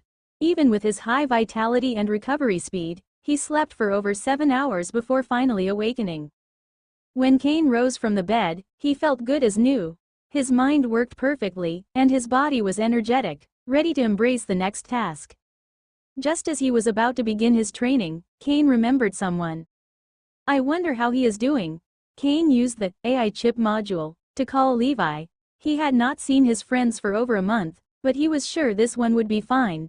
If anything had happened to Levi, Aben would have told him. The call did not take long to connect, and soon Kane heard a voice that made him smile. Kane, it has been a long time. How are you? Ah, goddamn, that burns. Kane grew confused as he heard that scream of pain coming from Levi. Are you all right? Do you need help? Kane doubted that Levi would be in a battle, since if that were the case, this one would never have taken the call, allowing a lapse in focus. Still, if there was a problem, he was ready to ask for Zarek's help. Oh, don't worry, I am fine. Damn geezer, you are going to roast me alive. Kane's confusion grew even stronger as he heard that. Levi did not seem to be lying, but something was clearly going on. However, before he could ask anything else, Levi spoke again. Sorry, but I cannot talk right now. Let's talk when I am back in the fort. After saying that, Levi turned off the call, leaving Kane with many questions. Well, he sounded fine, so I guess that is something. Kane trusted Levi, and since this one told him everything was fine, it was. He took out a wave crystal and dragon bloodgrass before entering embryonic breathing and beginning to cultivate. The rise in his wave talent almost broke Kane's concentration and took him out of embryonic breathing. 8.2% might not seem much, but it was an amazing enhancement to have overnight. Kane carried on the next few days, focusing 3/4 of his time on cultivation and the other quarter on expanding his skills as hypnosis master, genetic coder, and assassin. Monday arrived again, and Kane made sure to have a proper sleep before dashing toward the auditorium. He saw that Orin was in there and nodded to the girl, to which she replied in the same way. Kane noticed Orin's aloof attitude, and it was clear she was not interested in small talk, so they both waited in silence for Jonathan. The second the class was supposed to start, the duo felt a wave of air behind them, and the next thing they saw was Jonathan standing in front of them. Jonathan stared at the duo and nodded when he saw their focus. It was clear that they were ready to give everything they had and would not slack off just because they secured their position in the class. Let's begin with the second class of the Assassination Military Specialization. In the last class, we focused all our efforts on learning stealth. I am sure both of you used the past week to master the movements and techniques I taught you. Jonathan saw Kane and Orin nodding before focusing on the girl. Orin, show me void breath. The girl nodded before going to the edge of the auditorium and taking a deep breath. Gradually her aura grew weaker as the essence wave inside her body slowly began to adopt a static state. Orin then walked to the other side of the room. Not only did her feet make no sound, but her body did not disturb the room's airflow. Kane's eyes narrowed as he focused on the girl, and he knew that if he lost her from sight for even a second, he would find it very hard to detect her presence again without using his ego wave. Void breath was the name of the first level of void state and consisted in hiding your ego wave, vital signs, sound, and even the effect you had on the environment, like a disturbance in the airflow. Finally, Orin reached the other corner of the auditorium before relaxing. There was sweat on her face due to the intense focus and physical effort that void breath demanded. Jonathan nodded and could tell that the girl was very talented, having reached that level of mastery over void breath in such a small window of time. Good. Kane, your turn. Kane nodded at Jonathan before reaching the corner of the room and taking a deep breath. He activated void breath, hiding his presence before walking forward. Orin focused on Kane, and a small smile appeared in the corner of her mouth as she saw the young man's void breath. Even though Kane's mastery was very high, her domain over the technique was better. However, once Kane reached half of the journey, his eyes glowed with red light, and he practically stopped all his vital signs, and his astral wave froze. Orin's eyes widened when she saw that, and her sudden shock made her lose sight of Kane. By the time she was able to perceive him again, he had already finished his walk. Good. Kane, your mastery of void breath is inferior to Orin's, but it reached a high enough level for the next part of the class. Orin frowned when she heard that. Although she had a competitive nature, she did not like to receive fake praise. Still, she was smart enough not to argue with Jonathan about something so trivial. I achieved a higher level of stealth not thanks to a greater domain over void breath, but the use of my willpower to exert control over my astral wave and body. Luckily for her, while Jonathan did not see the need to explain his assessment, Kane noticed the look in her eyes and helped her, so her mind would not wander during the class. Orin's eyes narrowed when she heard that. She, like everybody else, knew that Kane was a great genius, the mightiest of the cadets when it comes to brute power, and it seemed that he just told him one of the keys behind his might. Willpower. It is too early for you to focus on your willpower directly. Keep your mind on your assassin's training, and you will see how your willpower improves drastically. I see potential in you, so if I like what I see for the end of the year, I will give you some personal guidance regarding the ego eternal path of power. Orin's eyes glowed. She had no idea what the ego eternal path of power was, but she definitely wanted it if it could grant so much power. Her eyes reached an even heightened focus as she prepared to break her limits. Kane saw that, and his judgment of Jonathan's teaching skills grew even higher. He knows how to stir someone's desires so they can better themselves. Impressive. Jonathan gave the duo a moment of rest before carrying on. Since both of you have reached the necessary level of stealth, it is time to focus our attention on practical applications along with domain over disguises and infiltration. When I talk about disguises, I am not referring to simply changing your appearance. That would only fool idiots and people that are either too afraid or ignorant about the individual you are pretending to be. You must learn your target's behavior to the point that even their loved ones would mistake you for the real one. That is the epitome of disguise art. Infiltration is not any easier. You must be constantly aware of your surroundings, keeping an eye for the tiniest details while ensuring no one notices your presence. A true master could enter the most secure place in the empire, and no one would ever know he was there. For disguise, you will need to use a wave artifact, most commonly known as 100 faces. As for infiltration, any decent cloaking helmet would do the trick. Jonathan made a small pause at this point as he focused on the duo with a meaningful stare. You can buy the 100 faces and cloaking helmet through the military network.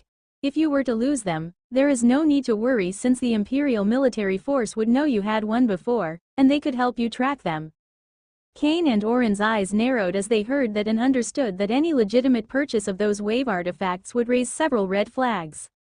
Jonathan knew that the duo entered his class not just to master assassination so they could use it against the dark races but for reasons of a personal nature. He did not care who they wanted to go against as long as they showed proper skills. It was already Tuesday afternoon, and Kane's eyes glowed with red light as he manipulated his genetic chambers during the genetic coder class. While the rest of the cadets kept improving their skills with bronze vector, he worked with gold vectors. Camille's teaching to Kane was very different from what she gave to the rest of the cadets. It was like a teacher explaining basic multiplications to an entire class while at the same time teaching a single student advanced algebra. None of the cadets dared to complain about Kane obtaining a higher education since they could barely understand what came from Camille's mouth when she talked with him. By the time the class had ended, Kane had 4 capsules with golden vectors inside his space ring. They were good, with the best only having a 9% flaw, but Kane knew that reaching 0% would be a long and hazardous journey. Kane left with Lurin and Ophelia, and before they would separate, he took out 2 red capsules and gave each one. Those are wave viruses. They will improve your wave talent by 7 to 7.5% during 5 days. Make sure to have enough energy at your disposal before using them. Lurin and Ophelia were surprised by the wave viruses, but Kane had already left before they could say anything. Kane smiled as he saw the duo trying to speak to him from a distance. He knew they would want to repay him, but he just wanted to help them. Of the 10 wave virus, Kane used the best 2 on himself, gave the worst 6 to Apex so he could barter them for wave crystals and more genetic coders materials, and gifted the last 2 to Lurin and Ophelia. Once Kane reached his residence, he went through his usual ritual before entering embryonic breathing and allowing his mind to rest. After feeling energetic again, he took his genetic chamber and began to create enhanced wave drive genetic chains. After a few hours, there were 4 enhanced wave drive genetic chains in front of Kane, and he smiled as he saw the data from the best one. Enhanced wave drives genetic chain. Increase of wave talent by 9.2%. Even though it was just 0.4% better than his previous best work, every single improvement mattered as it marked Kane's mastery over genetic coding. Kane fused the 4 genetic chains with his golden vectors, making sure to pair them according to their level. Finally, he injected the wave virus made out of the genetic chain with 9.2% efficiency and the 9% flaw golden vector into his chest. High fever and muscle spasms affected Kane for almost an hour before a sense of utter hunger attacked. Like before, he used wave crystals and dragon blood grass to go through that process. When the genetic alteration was over, Kane smiled as he felt the increase in his wave talent. He commanded the absolute life form system to give him an accurate assessment of his improvement, and soon a virtual screen appeared in his sight. Scanning vessel. Vessel's ability to drive wave has increased by 8.9%. Vessel's current wave talent is pseudo tier 5, scanning vessel. Vessel's ability to drive wave has increased by 8.9%. Vessel's current wave talent is pseudo tier 5. A large smile appeared on Kane's face as he saw that outcome. The wave virus worked almost 10% better than the last time, and he could feel the rise in the speed at which his body could drive life wave and purify it into astral wave. Although Kane wanted to start his training, he was exhausted and needed a good night of sleep. He went to his bed and fell asleep in a moment. Once Kane woke up and felt all the fatigue gone, he took out a wave crystal and dragon blood grass to begin his training. The speed at which the astral wave was generated and circulated in his body made him smile. After 8 hours, Kane was ready to stop his cultivation and focus on his hypnosis master training when he felt it. Kane's eyes widened, breaking his embryonic breathing state. As his entire body began to tremble, he felt an immense surge in his strength and astral wave. My cultivation is advancing to level 4. Kane's eyes burst with red light as he made sure to heighten his focus to the peak. The meridians he had formed over the last year were finally ready to pierce into his bones. That step was a bottleneck that stopped the cultivation path of many, as their foundation was too weak, and their meridians were not strong enough to pierce into the bones, leaving them stranded at level 3. If Kane were inside a recovery capsule, the wave artifact would have guided the process, but since that was not the case, he had to do it on his own. Kane followed the guidance of the Fiend Devourer cultivation technique, focusing on every meridian, and using his mind and willpower to guide them through the excruciating process. It is as if thousands of ants were biting my bones simultaneously. There was immense pain, but Kane could not give himself the luxury of using his ego wave to block it since all the strength of his willpower was on guiding his meridians. Usually, a level 3 wave cultivator would only need around half an hour to finish this process. Still, thanks to the blood refinement art and his high percentage of marrow washing, Kane's bones were almost twice as resilient as that of other astral wave cultivators at the same level. Luckily, due to the use of wave crystals, Kane's meridians were more than strong enough to pierce the bones, but it would still take a longer time, increasing the pain he had to endure. Finally, after 1 hour and 25 minutes, Kane's body stopped trembling, and a small shock wave seemed to emerge from inside his body as he experienced an impressive boost in his strength. Kane was exhausted, but there was an absolute thrill on his face as he felt the rush of astral wave through his body. And things went even better since the next second, a black substance began to emerge from his pores. Right after reaching level 4, Kane's body went through another session of marrow washing. Despite the fatigue, Kane did all he could to boost the marrow washing until a thick black layer covered his entire body. He immediately ran to his shower and did not leave before scrubbing every corner of his body. When Kane walked out of the shower, his entire body was bursting with strength, and his skin looked even more pristine than a baby's.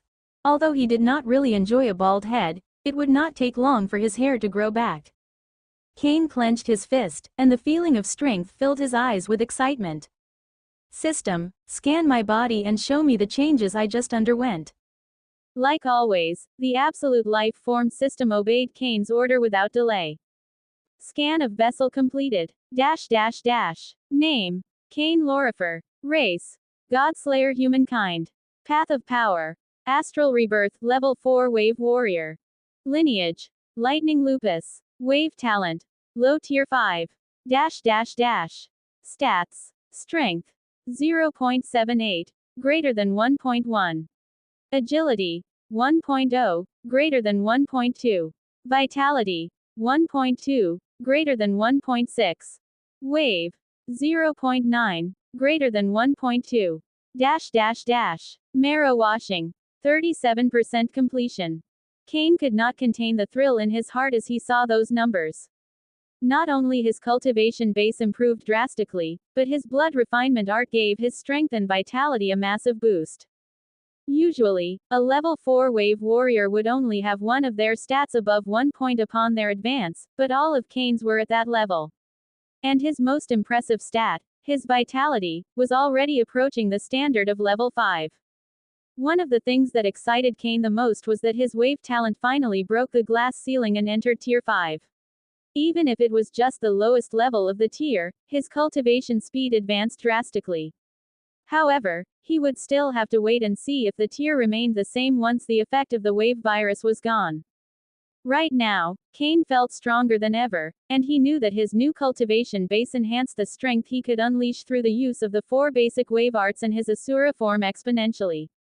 Kane was sure that if he faced Great Tiger, Young Elephant, and Young Monkey right now, he could kill the trio in a direct battle without using schemes or hypnosis.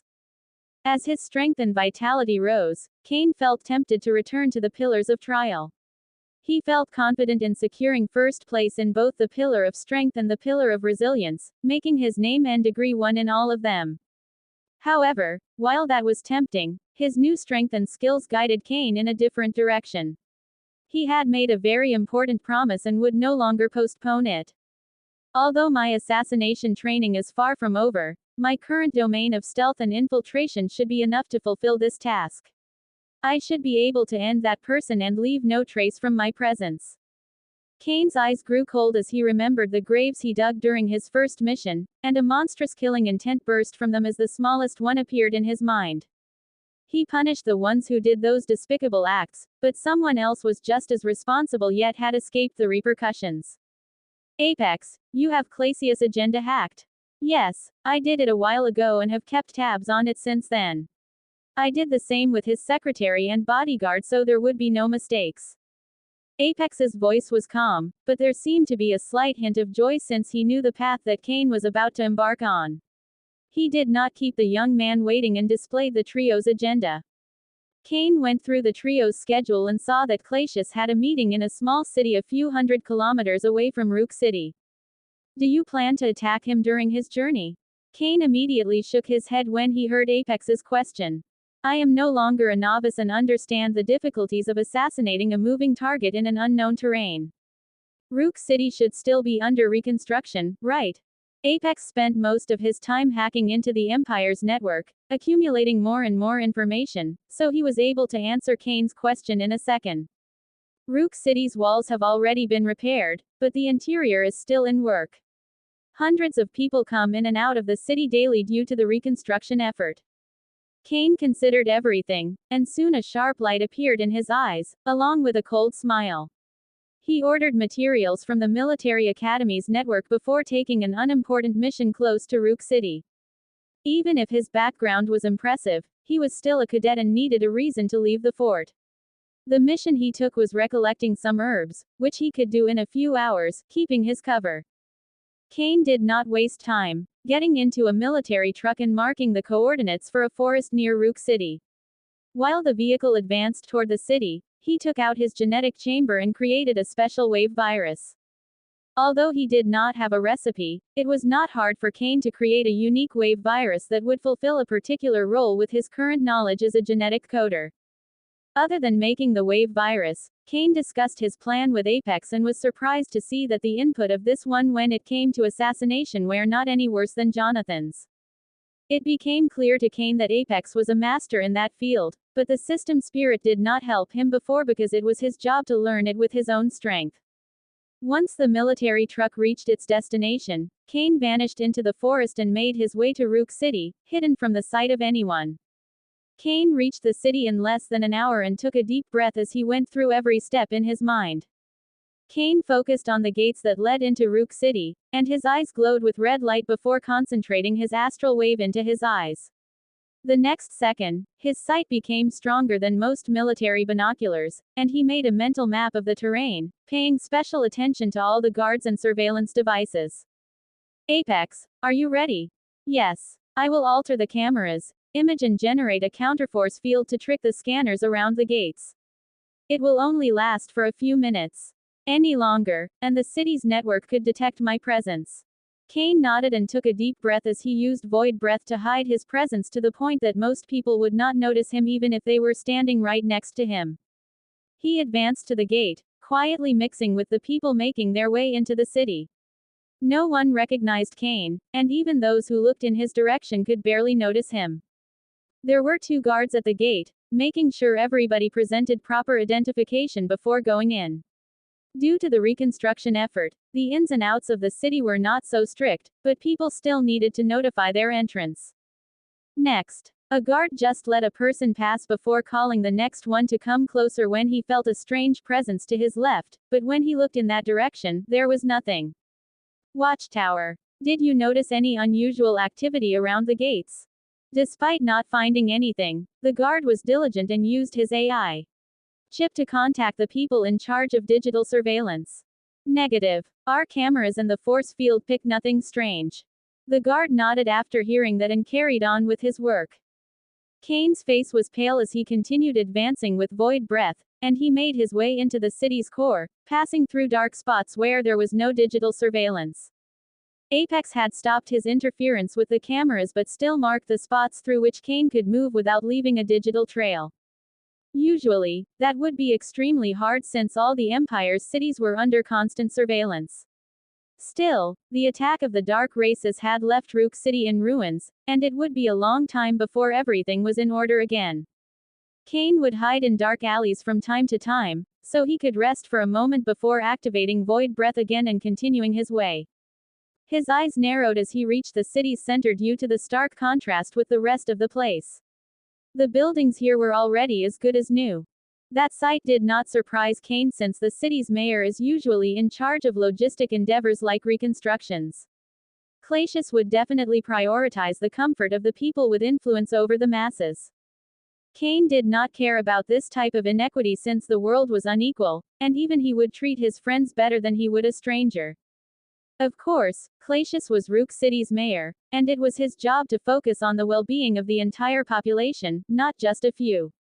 But, since Kane was ready to end the man's life, why would he bother with something so trivial? Clacius' days had returned to normal now that the reconstruction of the city's core was over, and he was no longer bothered by individuals with real influence. While there were people in the rest of the city who were angry due to the state of their houses and business, he could afford to ignore them. He spent the entire day in the city hall, dealing with some government matters, before finally returning to his residence, a large mansion at the very heart of the city. During the entire day, the level 4 astral wave warrior that worked as his bodyguard never left Clacius' side and only separated once they entered the mansion. Clacius took a long shower before going to a hidden room of his mansion with a special device similar to a computer from the old world. The communications sent through the AI chips implanted in the brains of every child in the Godslayer humankind empire were encrypted. Still, there were people with enough power to access them. Of course, those powerhouses would not bother with someone so insignificant as a mayor of a small city, but Clacius was careful. That is why he used a special device when communicating with his contacts in the underworld. Clacius had just typed his passwords and searched through his files when it happened. So this is how you manage to keep all those nefarious businesses in the dark. Interesting. Clacius' entire body began to tremble when he heard that. This room was a place only he was supposed to get access to. Not even his bodyguard could do it, yet a voice had just emerged from behind him. The first thing Clacius attempted to do was use his AI chip to ask for help, but there was a jamming signal blocking every form of communication. Before he could even think of rising from his seat, powerful willpower clashed with his mind. Do not move nor speak. Those words reached the core of Clacius' mind, stopping him from doing anything, and things only worsened. Shut down your sense of touch, hearing, and sight. A second after hearing those words, an expression of utter terror emerged on Clacius' face since he found himself in complete darkness. He could not move, hear, or see, and the lack of touch meant that even if someone cut his body apart, he would not realize it. The greater the terror, the more terrifying the fantasies became in Clacius' mind. Kane was in the room wearing his red hood. While he made sure to hide his presence and hack the mansion's digital surveillance, it was better to be safe than sorry. His eyes only grew colder as he saw the terror on Clacius' face. What this one felt could not compare with the fear those children experienced at the hand of the thieves inside that cave. Apex, can you hack into this device and access all its information and contacts? It is very hard to intercept any message coming in and out of this type of device from outside, but it will be easy to do it now since we have direct access to it. Kane felt an electromagnetic force field emerge from his body and reach the device before the screen showed weird signs. Done. Apex took less than a minute to analyze every file and save every piece of information in it. Kane nodded before focusing again on Clacius, and his eyes glowed with red light as he cut off the command that stopped this one's sense of hearing. Is there any other portal or device where you store any more of your illicit activities or contacts? Clacius could not resist the power of Kane's voice and answered immediately. No, everything is in the device in front of me. Kane continued asking questions to Clacius, and some of the answers made his eyes burst with killing intent. Sometimes he wanted to rip the man to pieces but maintained control. Do you have any other crew working for you like the one destroyed half a year ago? Yes, I have assembled a new group. They have been stealing some of the materials used in the reconstruction effort and storing them in the forest. Cain was not surprised and made Clacius give him the exact coordinates before taking a capsule with a blue liquid. Drink it. Clacius showed no hesitation as he took the capsule and engulfed its content.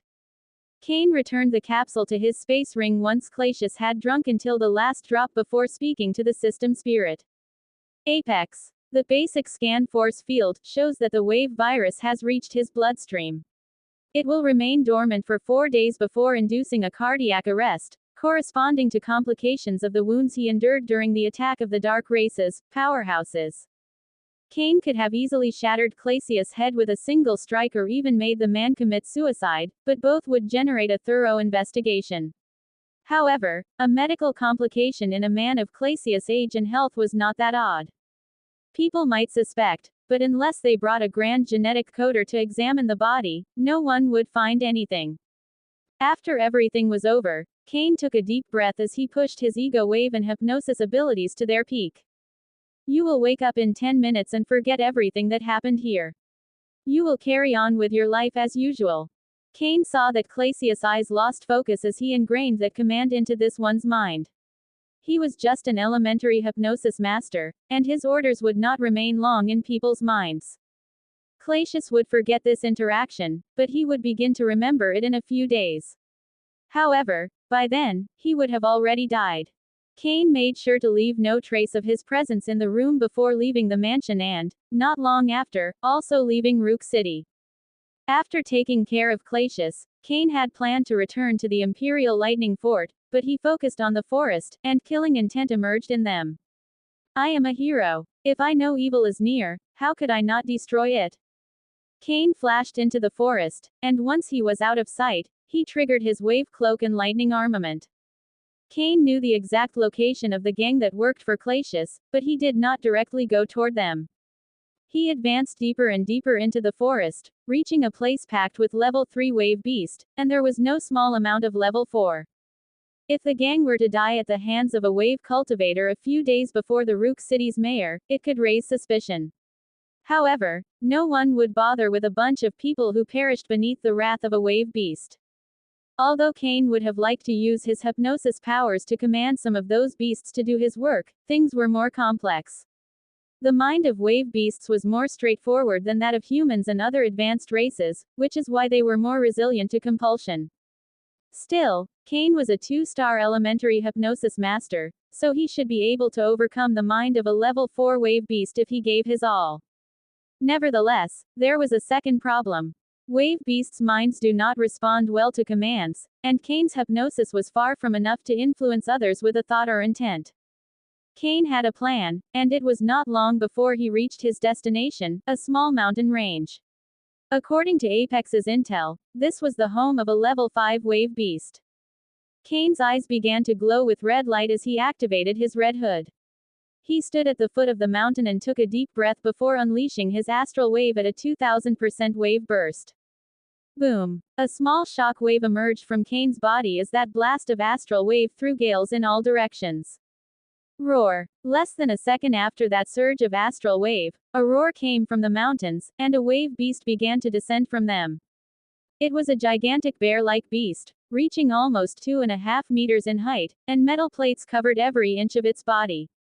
Cain stared at the creature as he adopted a battle stance, not moving a single inch. When the wave beast was less than 200 meters away, his eyes glowed as that pseudo-cellular analysis was completed. Target scanned. Race. Wave beast. Lineage. Obsidian bear. Path of power. Wave beast level 5. Stats. Strength. 2.9. Agility. 1.7. Vitality. 2.1. Life wave. 2.4.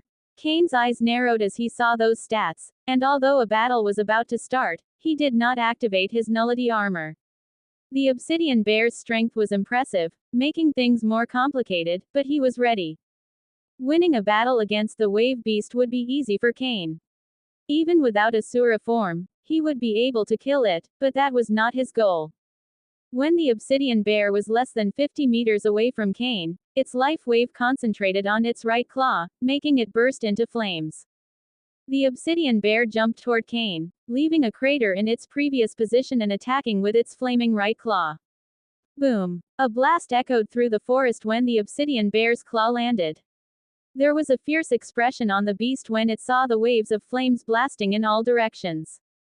However, that fierceness vanished once the flames disappeared, and the obsidian bear saw that the human did not move and had blocked its attack with nothing more than his left arm.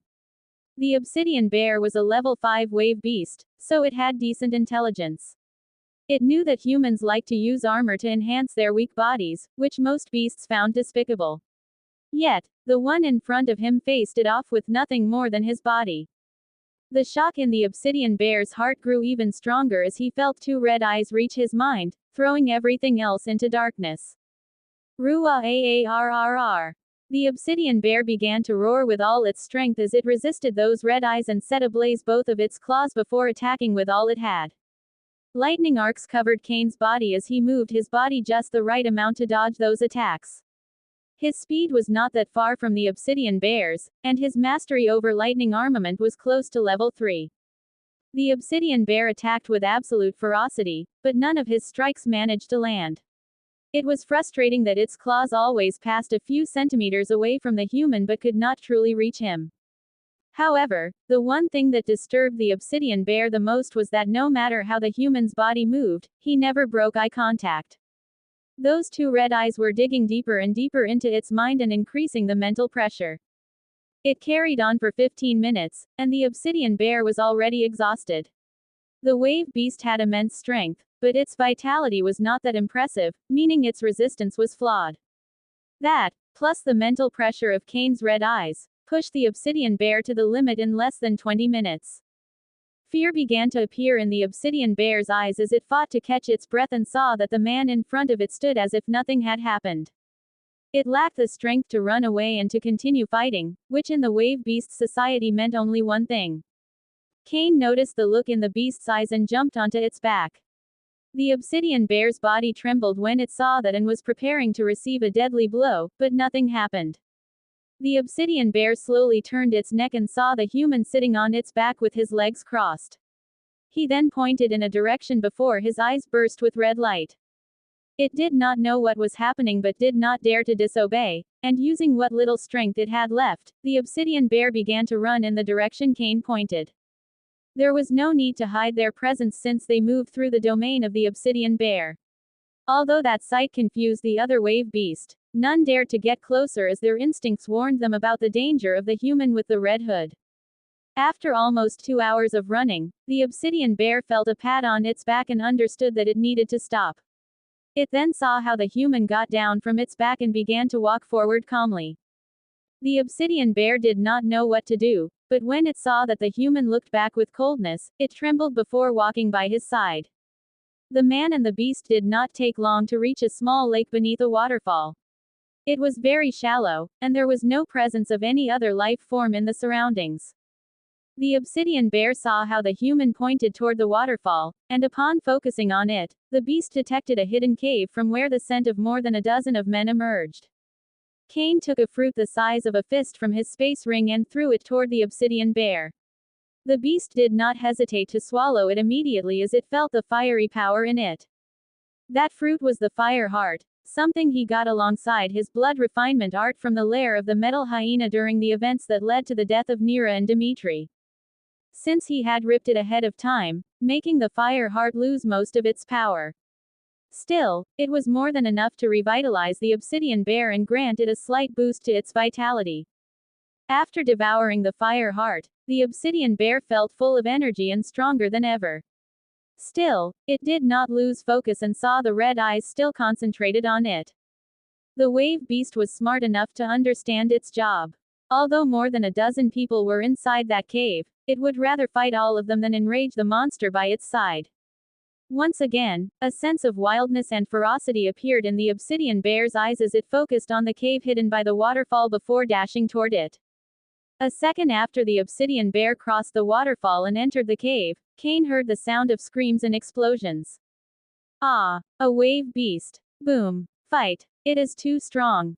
Help me! Run. Kane not only heard the chaos inside the cave but saw everything that had happened since he sent his invisible ego wave into it. That was not all he did, since he had also disabled their alarms, which is why none of them noticed their arrival. Although the group inside the cave had 17 members, only 3 were level 3 wave warriors, and most others were at level 1. There was no way a force like that could face a level 5 obsidian bear in such a narrow space like a cave. Kane turned around and left the forest while screams still rang behind him. None of those people would be able to escape, and there was nothing of value inside that cave, so there was no point in him wasting more time here. There was a large building in the Imperial Lightning Fort, and its proximity to the Titan Tower should tell everybody just how important that place was. Unlike most buildings in the fort, where soldiers could go in and out without a problem, there were guards at the front gates, and their aura put them at the wave champion rank. It had 2 words unleashing an imposing power in the front, and every soldier would show deterrence when they looked at them. Military Investigation Bureau. The Military Investigation Bureau was in charge of all types of criminal investigations across the collapsing lightning sector, and their power was massive. A single order from them could deprive a count of all their belongings and mark them as a criminal or, even worse, a traitor. They answer to no one but the collapsing Lightning Duke. The more serious the type of investigation done by the Military Investigation Bureau, the higher the floor where it would occur. Right now, on one of the lower floors, a group of 5 people was going through some files. The mayor from Rook City seems to have died from a complication of the wounds taken during the Dark Races invasion. The one that spoke was a man with a large belly. Despite his unesthetic appearance, he had a thriving life force, making it clear he was in good health. The coroner detected no foul play during the autopsy, but it is still odd for such a sudden death. A very tall woman with a weird robe carried on, expressing her opinion. The moment she said that, the other 4 nodded and began to pay closer attention to the files, going through all the data regarding Rook City over the last month. Seeing those 5 people work was an impressive sight. It was as if they shared a single mind and were open to all points of view, not discarding anything before doing a proper investigation. After 30 minutes, they looked at each other and nodded before declaring that Mayor Clasius' death resulted from his wounds and no other party was involved. During their investigation, the death of the 17 men in the forest near Rook City caught their attention, but that group sent a request for help during the attack through their AI chips and clearly stated that the cause was a wave beast. While the Military Investigation Bureau group completely disregarded Kane's name, it spread among the cadets and soldiers in the fort like wildfire. The reason for that was pretty simple. The Pillar of Strength and the Pillar of Resilience's cadet rankings had changed again, and the new N Degree 1 was no other than Saint of Killers. That not only stunned low-level soldiers but even captains were shocked due to that impressive feat. For the first time since the rise of the Pillars of Trial, a single cadet took first place in all 5. After the Pillar of Resilience's cadet ranking had changed, a large crew had formed outside the Pillars of Trials, but they only caught a glimpse of Kane before he entered the Pillar of Strength. Once Kane took the N Degree 1 position in the Pillar of Strength's cadet ranking, there were thousands of people waiting to see him, but he seemed to have vanished. Kane walked calmly toward his residence as his presence seemed to vanish. He had no desire to exchange pleasantries with thousands of people he did not know, so he used void breath after finishing with the Pillar of Strength and quietly returned to his home. My name must have reached every corner of the Imperial Lightning Fort by this point. There was a smile on Kane's face as that thought crossed his mind. Popularity was not something that Kane cared about, since his time in school showed him just how insignificant that was. The reason for his smile was that the rise in his fame would undoubtedly mean an improvement in his destiny, which would translate into destiny force. Kane did not believe even for a second that he could decipher the mysteries of destiny, but he knew that achieving impressive feats would help him, so he did them. It was already Sunday, and Kane prepared to sleep so he could be full of energy for tomorrow's class. Still, before doing that, he reviewed the information recollected from Clasius' encrypted communication device. The mysterious force never got face-to-face with Clasius. All their dealing went through the encrypting communication device. That force provided Clasius routes to sell his stolen goods, access to a hidden network where he could buy all sorts of illegal things, and even protection from the authorities to a certain point. In exchange for that, Clacius needed to hand over 50% of his net gains and be ready to carry on with any command the mysterious force would give him. Clacius had done business with the force for a long time, but 8 days ago was the first time they sent him a direct order. He had to attend a meeting that would happen 6 weeks from now and wait for further instructions. Although that order was vague, and Clacius had no idea what would happen once he reached that place, he knew that going against that mysterious force would be the same that committing suicide. Kane's eyes narrowed as he analyzed all the information at his disposal. Nothing good happens when an underground organization calls for a meeting of their members. He could take many paths, but the one that was out of the question was informing the authorities. First, there was no good way to explain how he got all this information, and second, such a mysterious organization must know how to cover its tracks. They would silence anyone that threatened their anonymity. Kane considered discussing this matter with Zarak, but he shook his head after some consideration. He knew that his master would not care about him killing Clacius, but he also knew this one would not bother to move a hand to interfere with that meeting. Big fish care about big matters, and small fish care about small matters. While to Kane, a meeting of people at the level of Clacius was very important, for someone like Zarak, it was insignificant. I still have time for the meeting to take place. I will use this time to enhance my strength and skills so I can take care of whatever happens on my own if needed. After deciding his path, Kane began to speak with Apex. Apex, do your best to gather all the possible information about where the meeting will take place. Also, can you locate other encryption communication devices? I don't need the information in them, just their location. The system spirit remained silent for a moment. Kane waited since he knew this one was assessing the viability of the task. I can locate other encryption communication devices using the code left by the one used for Clacius, but to do it, I will have to use Destiny Force to enhance the AI chip module's powers. How much will it take? Kane did not immediately agree. Although he had nearly 2,000 points of Destiny Force, each was extremely valuable. I will need around 50 to 100 points. Kane contemplated for a minute before nodding. Going blindly to the meeting of an underground organization was one of the most stupid things one could do. While Kane wanted to prevent any dark scheme that would emerge from that meeting, his desire for justice was not so high that it could blind him and shut his survival instincts. Okay, then I will proceed with the hacking. I will inform you when I finish. Kane nodded at Apex's words and knew he could trust this one to carry on that task without flaw. With that problem out of the way, Kane finally went to his bed and drifted into unconsciousness. The sun had already come out by the time Kane woke up. He carried on with his usual ritual, bowing to his father's altar before dashing toward his class. Kane reached the auditorium and saw that Orin was already there. The girl was very diligent, always arriving early. When Orin noticed Kane, her eyes narrowed. She felt the young man's strength had significantly grown, and the short hair on his head hinted he went through marrow washing. Just like everybody else in the fort, Orin had heard that Kane obtained the N-degree 1 position in every cadet ranking in all the pillars of trial. Orin was originally one of the cadets that hid their strength until Jonathan's test forced her to reveal it.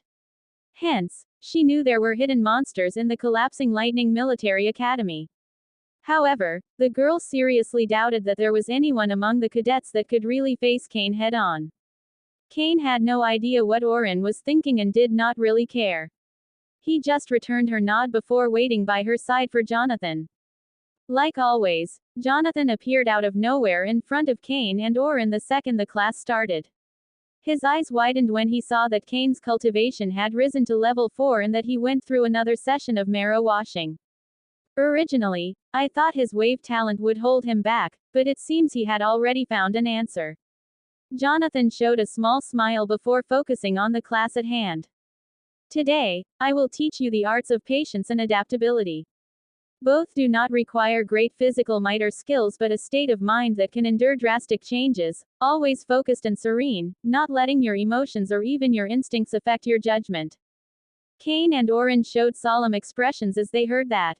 Learning a physical skill, no matter how complicated, would always be easier than grasping an entire state of mind. For assassins, patience and adaptability are extremely important. You must be patient enough not to be tricked by your target into attacking before time and end in an ambush. You must also be adaptable to recognize the opportunities that present themselves in front of you. Jonathan carried on with the class, showing all types of cases where the lack of patience and adaptability resulted in the assassin's death. He also taught the duo how to handle the stress and tension of such situations, so their minds would always be clear. Cain knew he had an advantage in this type of training thanks to his ego-eternal path of power, having already reached mind over body. Still, he was giving everything he had to learn as much as possible from Jonathan. The class ended after roughly 10 hours, leaving both Cain and Oren mentally exhausted. The duo nodded to each other before leaving for their respective residences. Cain used embryonic breathing to rest and spent the rest of the night cultivating before going to a new genetic coder class. As usual, Cain and Camille would address subjects of genetic coding that were too advanced for the rest of the class. The other cadets were already used to it, so they only focused on their work and would ask for Camille's help from time to time.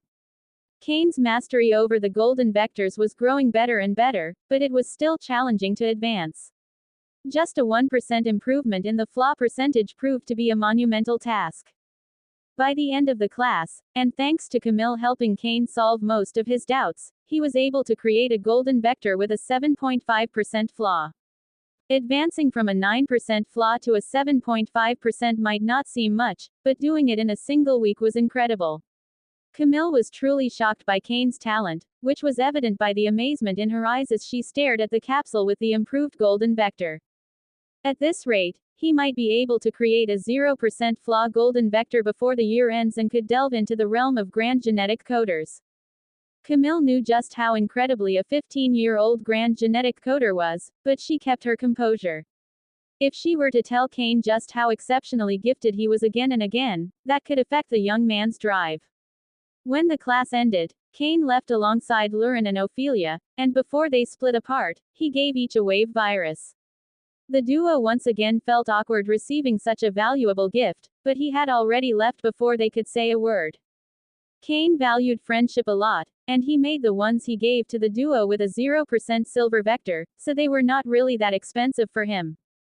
Although Cain focused mainly on golden vectors, he still created wave virus with 0% flaw silver vectors to sell them. Genetic coding training required a massive amount of wealth, but Cain could fix it by selling his creations. As the young lord from the Valentine family, Cain knew he could ask Zarak for money, but he refused to do that. It was not a naive sense of arrogance, but he knew that if he did it once, it would happen again. Unless Cain always wanted to be reliant on Zarak's help, he needed to find his own way. Of course, if a serious problem were to happen where his life or the life of someone important to him was in danger, he would not hesitate and request his master's assistance. Once Cain reached his residence, he bowed to his father's altar, took a shower, and went to sleep. After waking up and feeling his body and mind refreshed, he extracted his genetic chamber from his space ring and began creating an enhanced wave drive's genetic chain. There were 5 golden vectors at his disposal, so Cain focused his mind on creating 5 enhanced wave drive's genetic chains. Once he finished, he focused on the best, and a slight frown appeared. Enhanced wave drive's genetic chain. Increase of wave talent by 9.3%. The best from the last batch was 9.2%. That meant I only improved 0.1%. That almost null improvement bothered Cain a little, but he understood that even grand genetic coders would find it hard to reach the theoric limit of an elementary wave virus. Cain focused and fused the golden vectors with the genetic chains according to their efficiency. He then took the best, injected it into his body, and underwent the process of adapting to the genetic modifications. System, scan me. A few seconds after Cain uttered that command, a virtual screen appeared in his sight. Scanning vessel. ... Vessel's ability to drive wave has increased by 9.0%. Vessel's current wave talent is low tier 5. The improvements in the golden vector and genetic chain allowed Cain to create a wave virus that could improve someone's wave talent by 9%. Kane nodded and stored the other 4 wave viruses in his space ring before adopting a meditative position and cultivating. Weeks began to pass, and Kane honed his cultivation and abilities more and more. His abilities as an assassin had improved drastically, having mastered Void Breath to perfection. As for his wave viruses, he had already begun to create gold vectors with a 3% flaw. Besides his military specialization and profession, Kane also made improvements in his hypnosis master path and was sure that he was very close to becoming a 3-star hypnosis master. Kane had just opened his eyes from a cultivation session and saw how the wave crystal and dragon blood grass in his hand crumbled to dust. As he saw that, Kane almost burst into laughter and understood how far he had come. That wave crystal and dragon blood grass was almost 20,000 military credits, a sum that he could not even imagine when he had just entered the military academy. Yet, now his space ring was full of them. Kane regained his focus and concentrated on the rushing astral wave moving through his body. Thanks to my wave viruses and the effect of marrow washing, I have advanced extremely fast. My meridians have already begun to branch after piercing my bones and are ingraining themselves into my muscles. During level 5, I will significantly boost my strength and speed due to the qualitative enhancement my muscle fibers will obtain once my astral wave goes directly through them. Kane was delighted with his improvement and felt his strength should be enough to defeat level 5 wave warriors without a problem, even if he faced several of them at once. However, something still disturbed him. The meeting organized by that mysterious underground organization that Clacius had to attend. There are still 2 weeks until the meeting.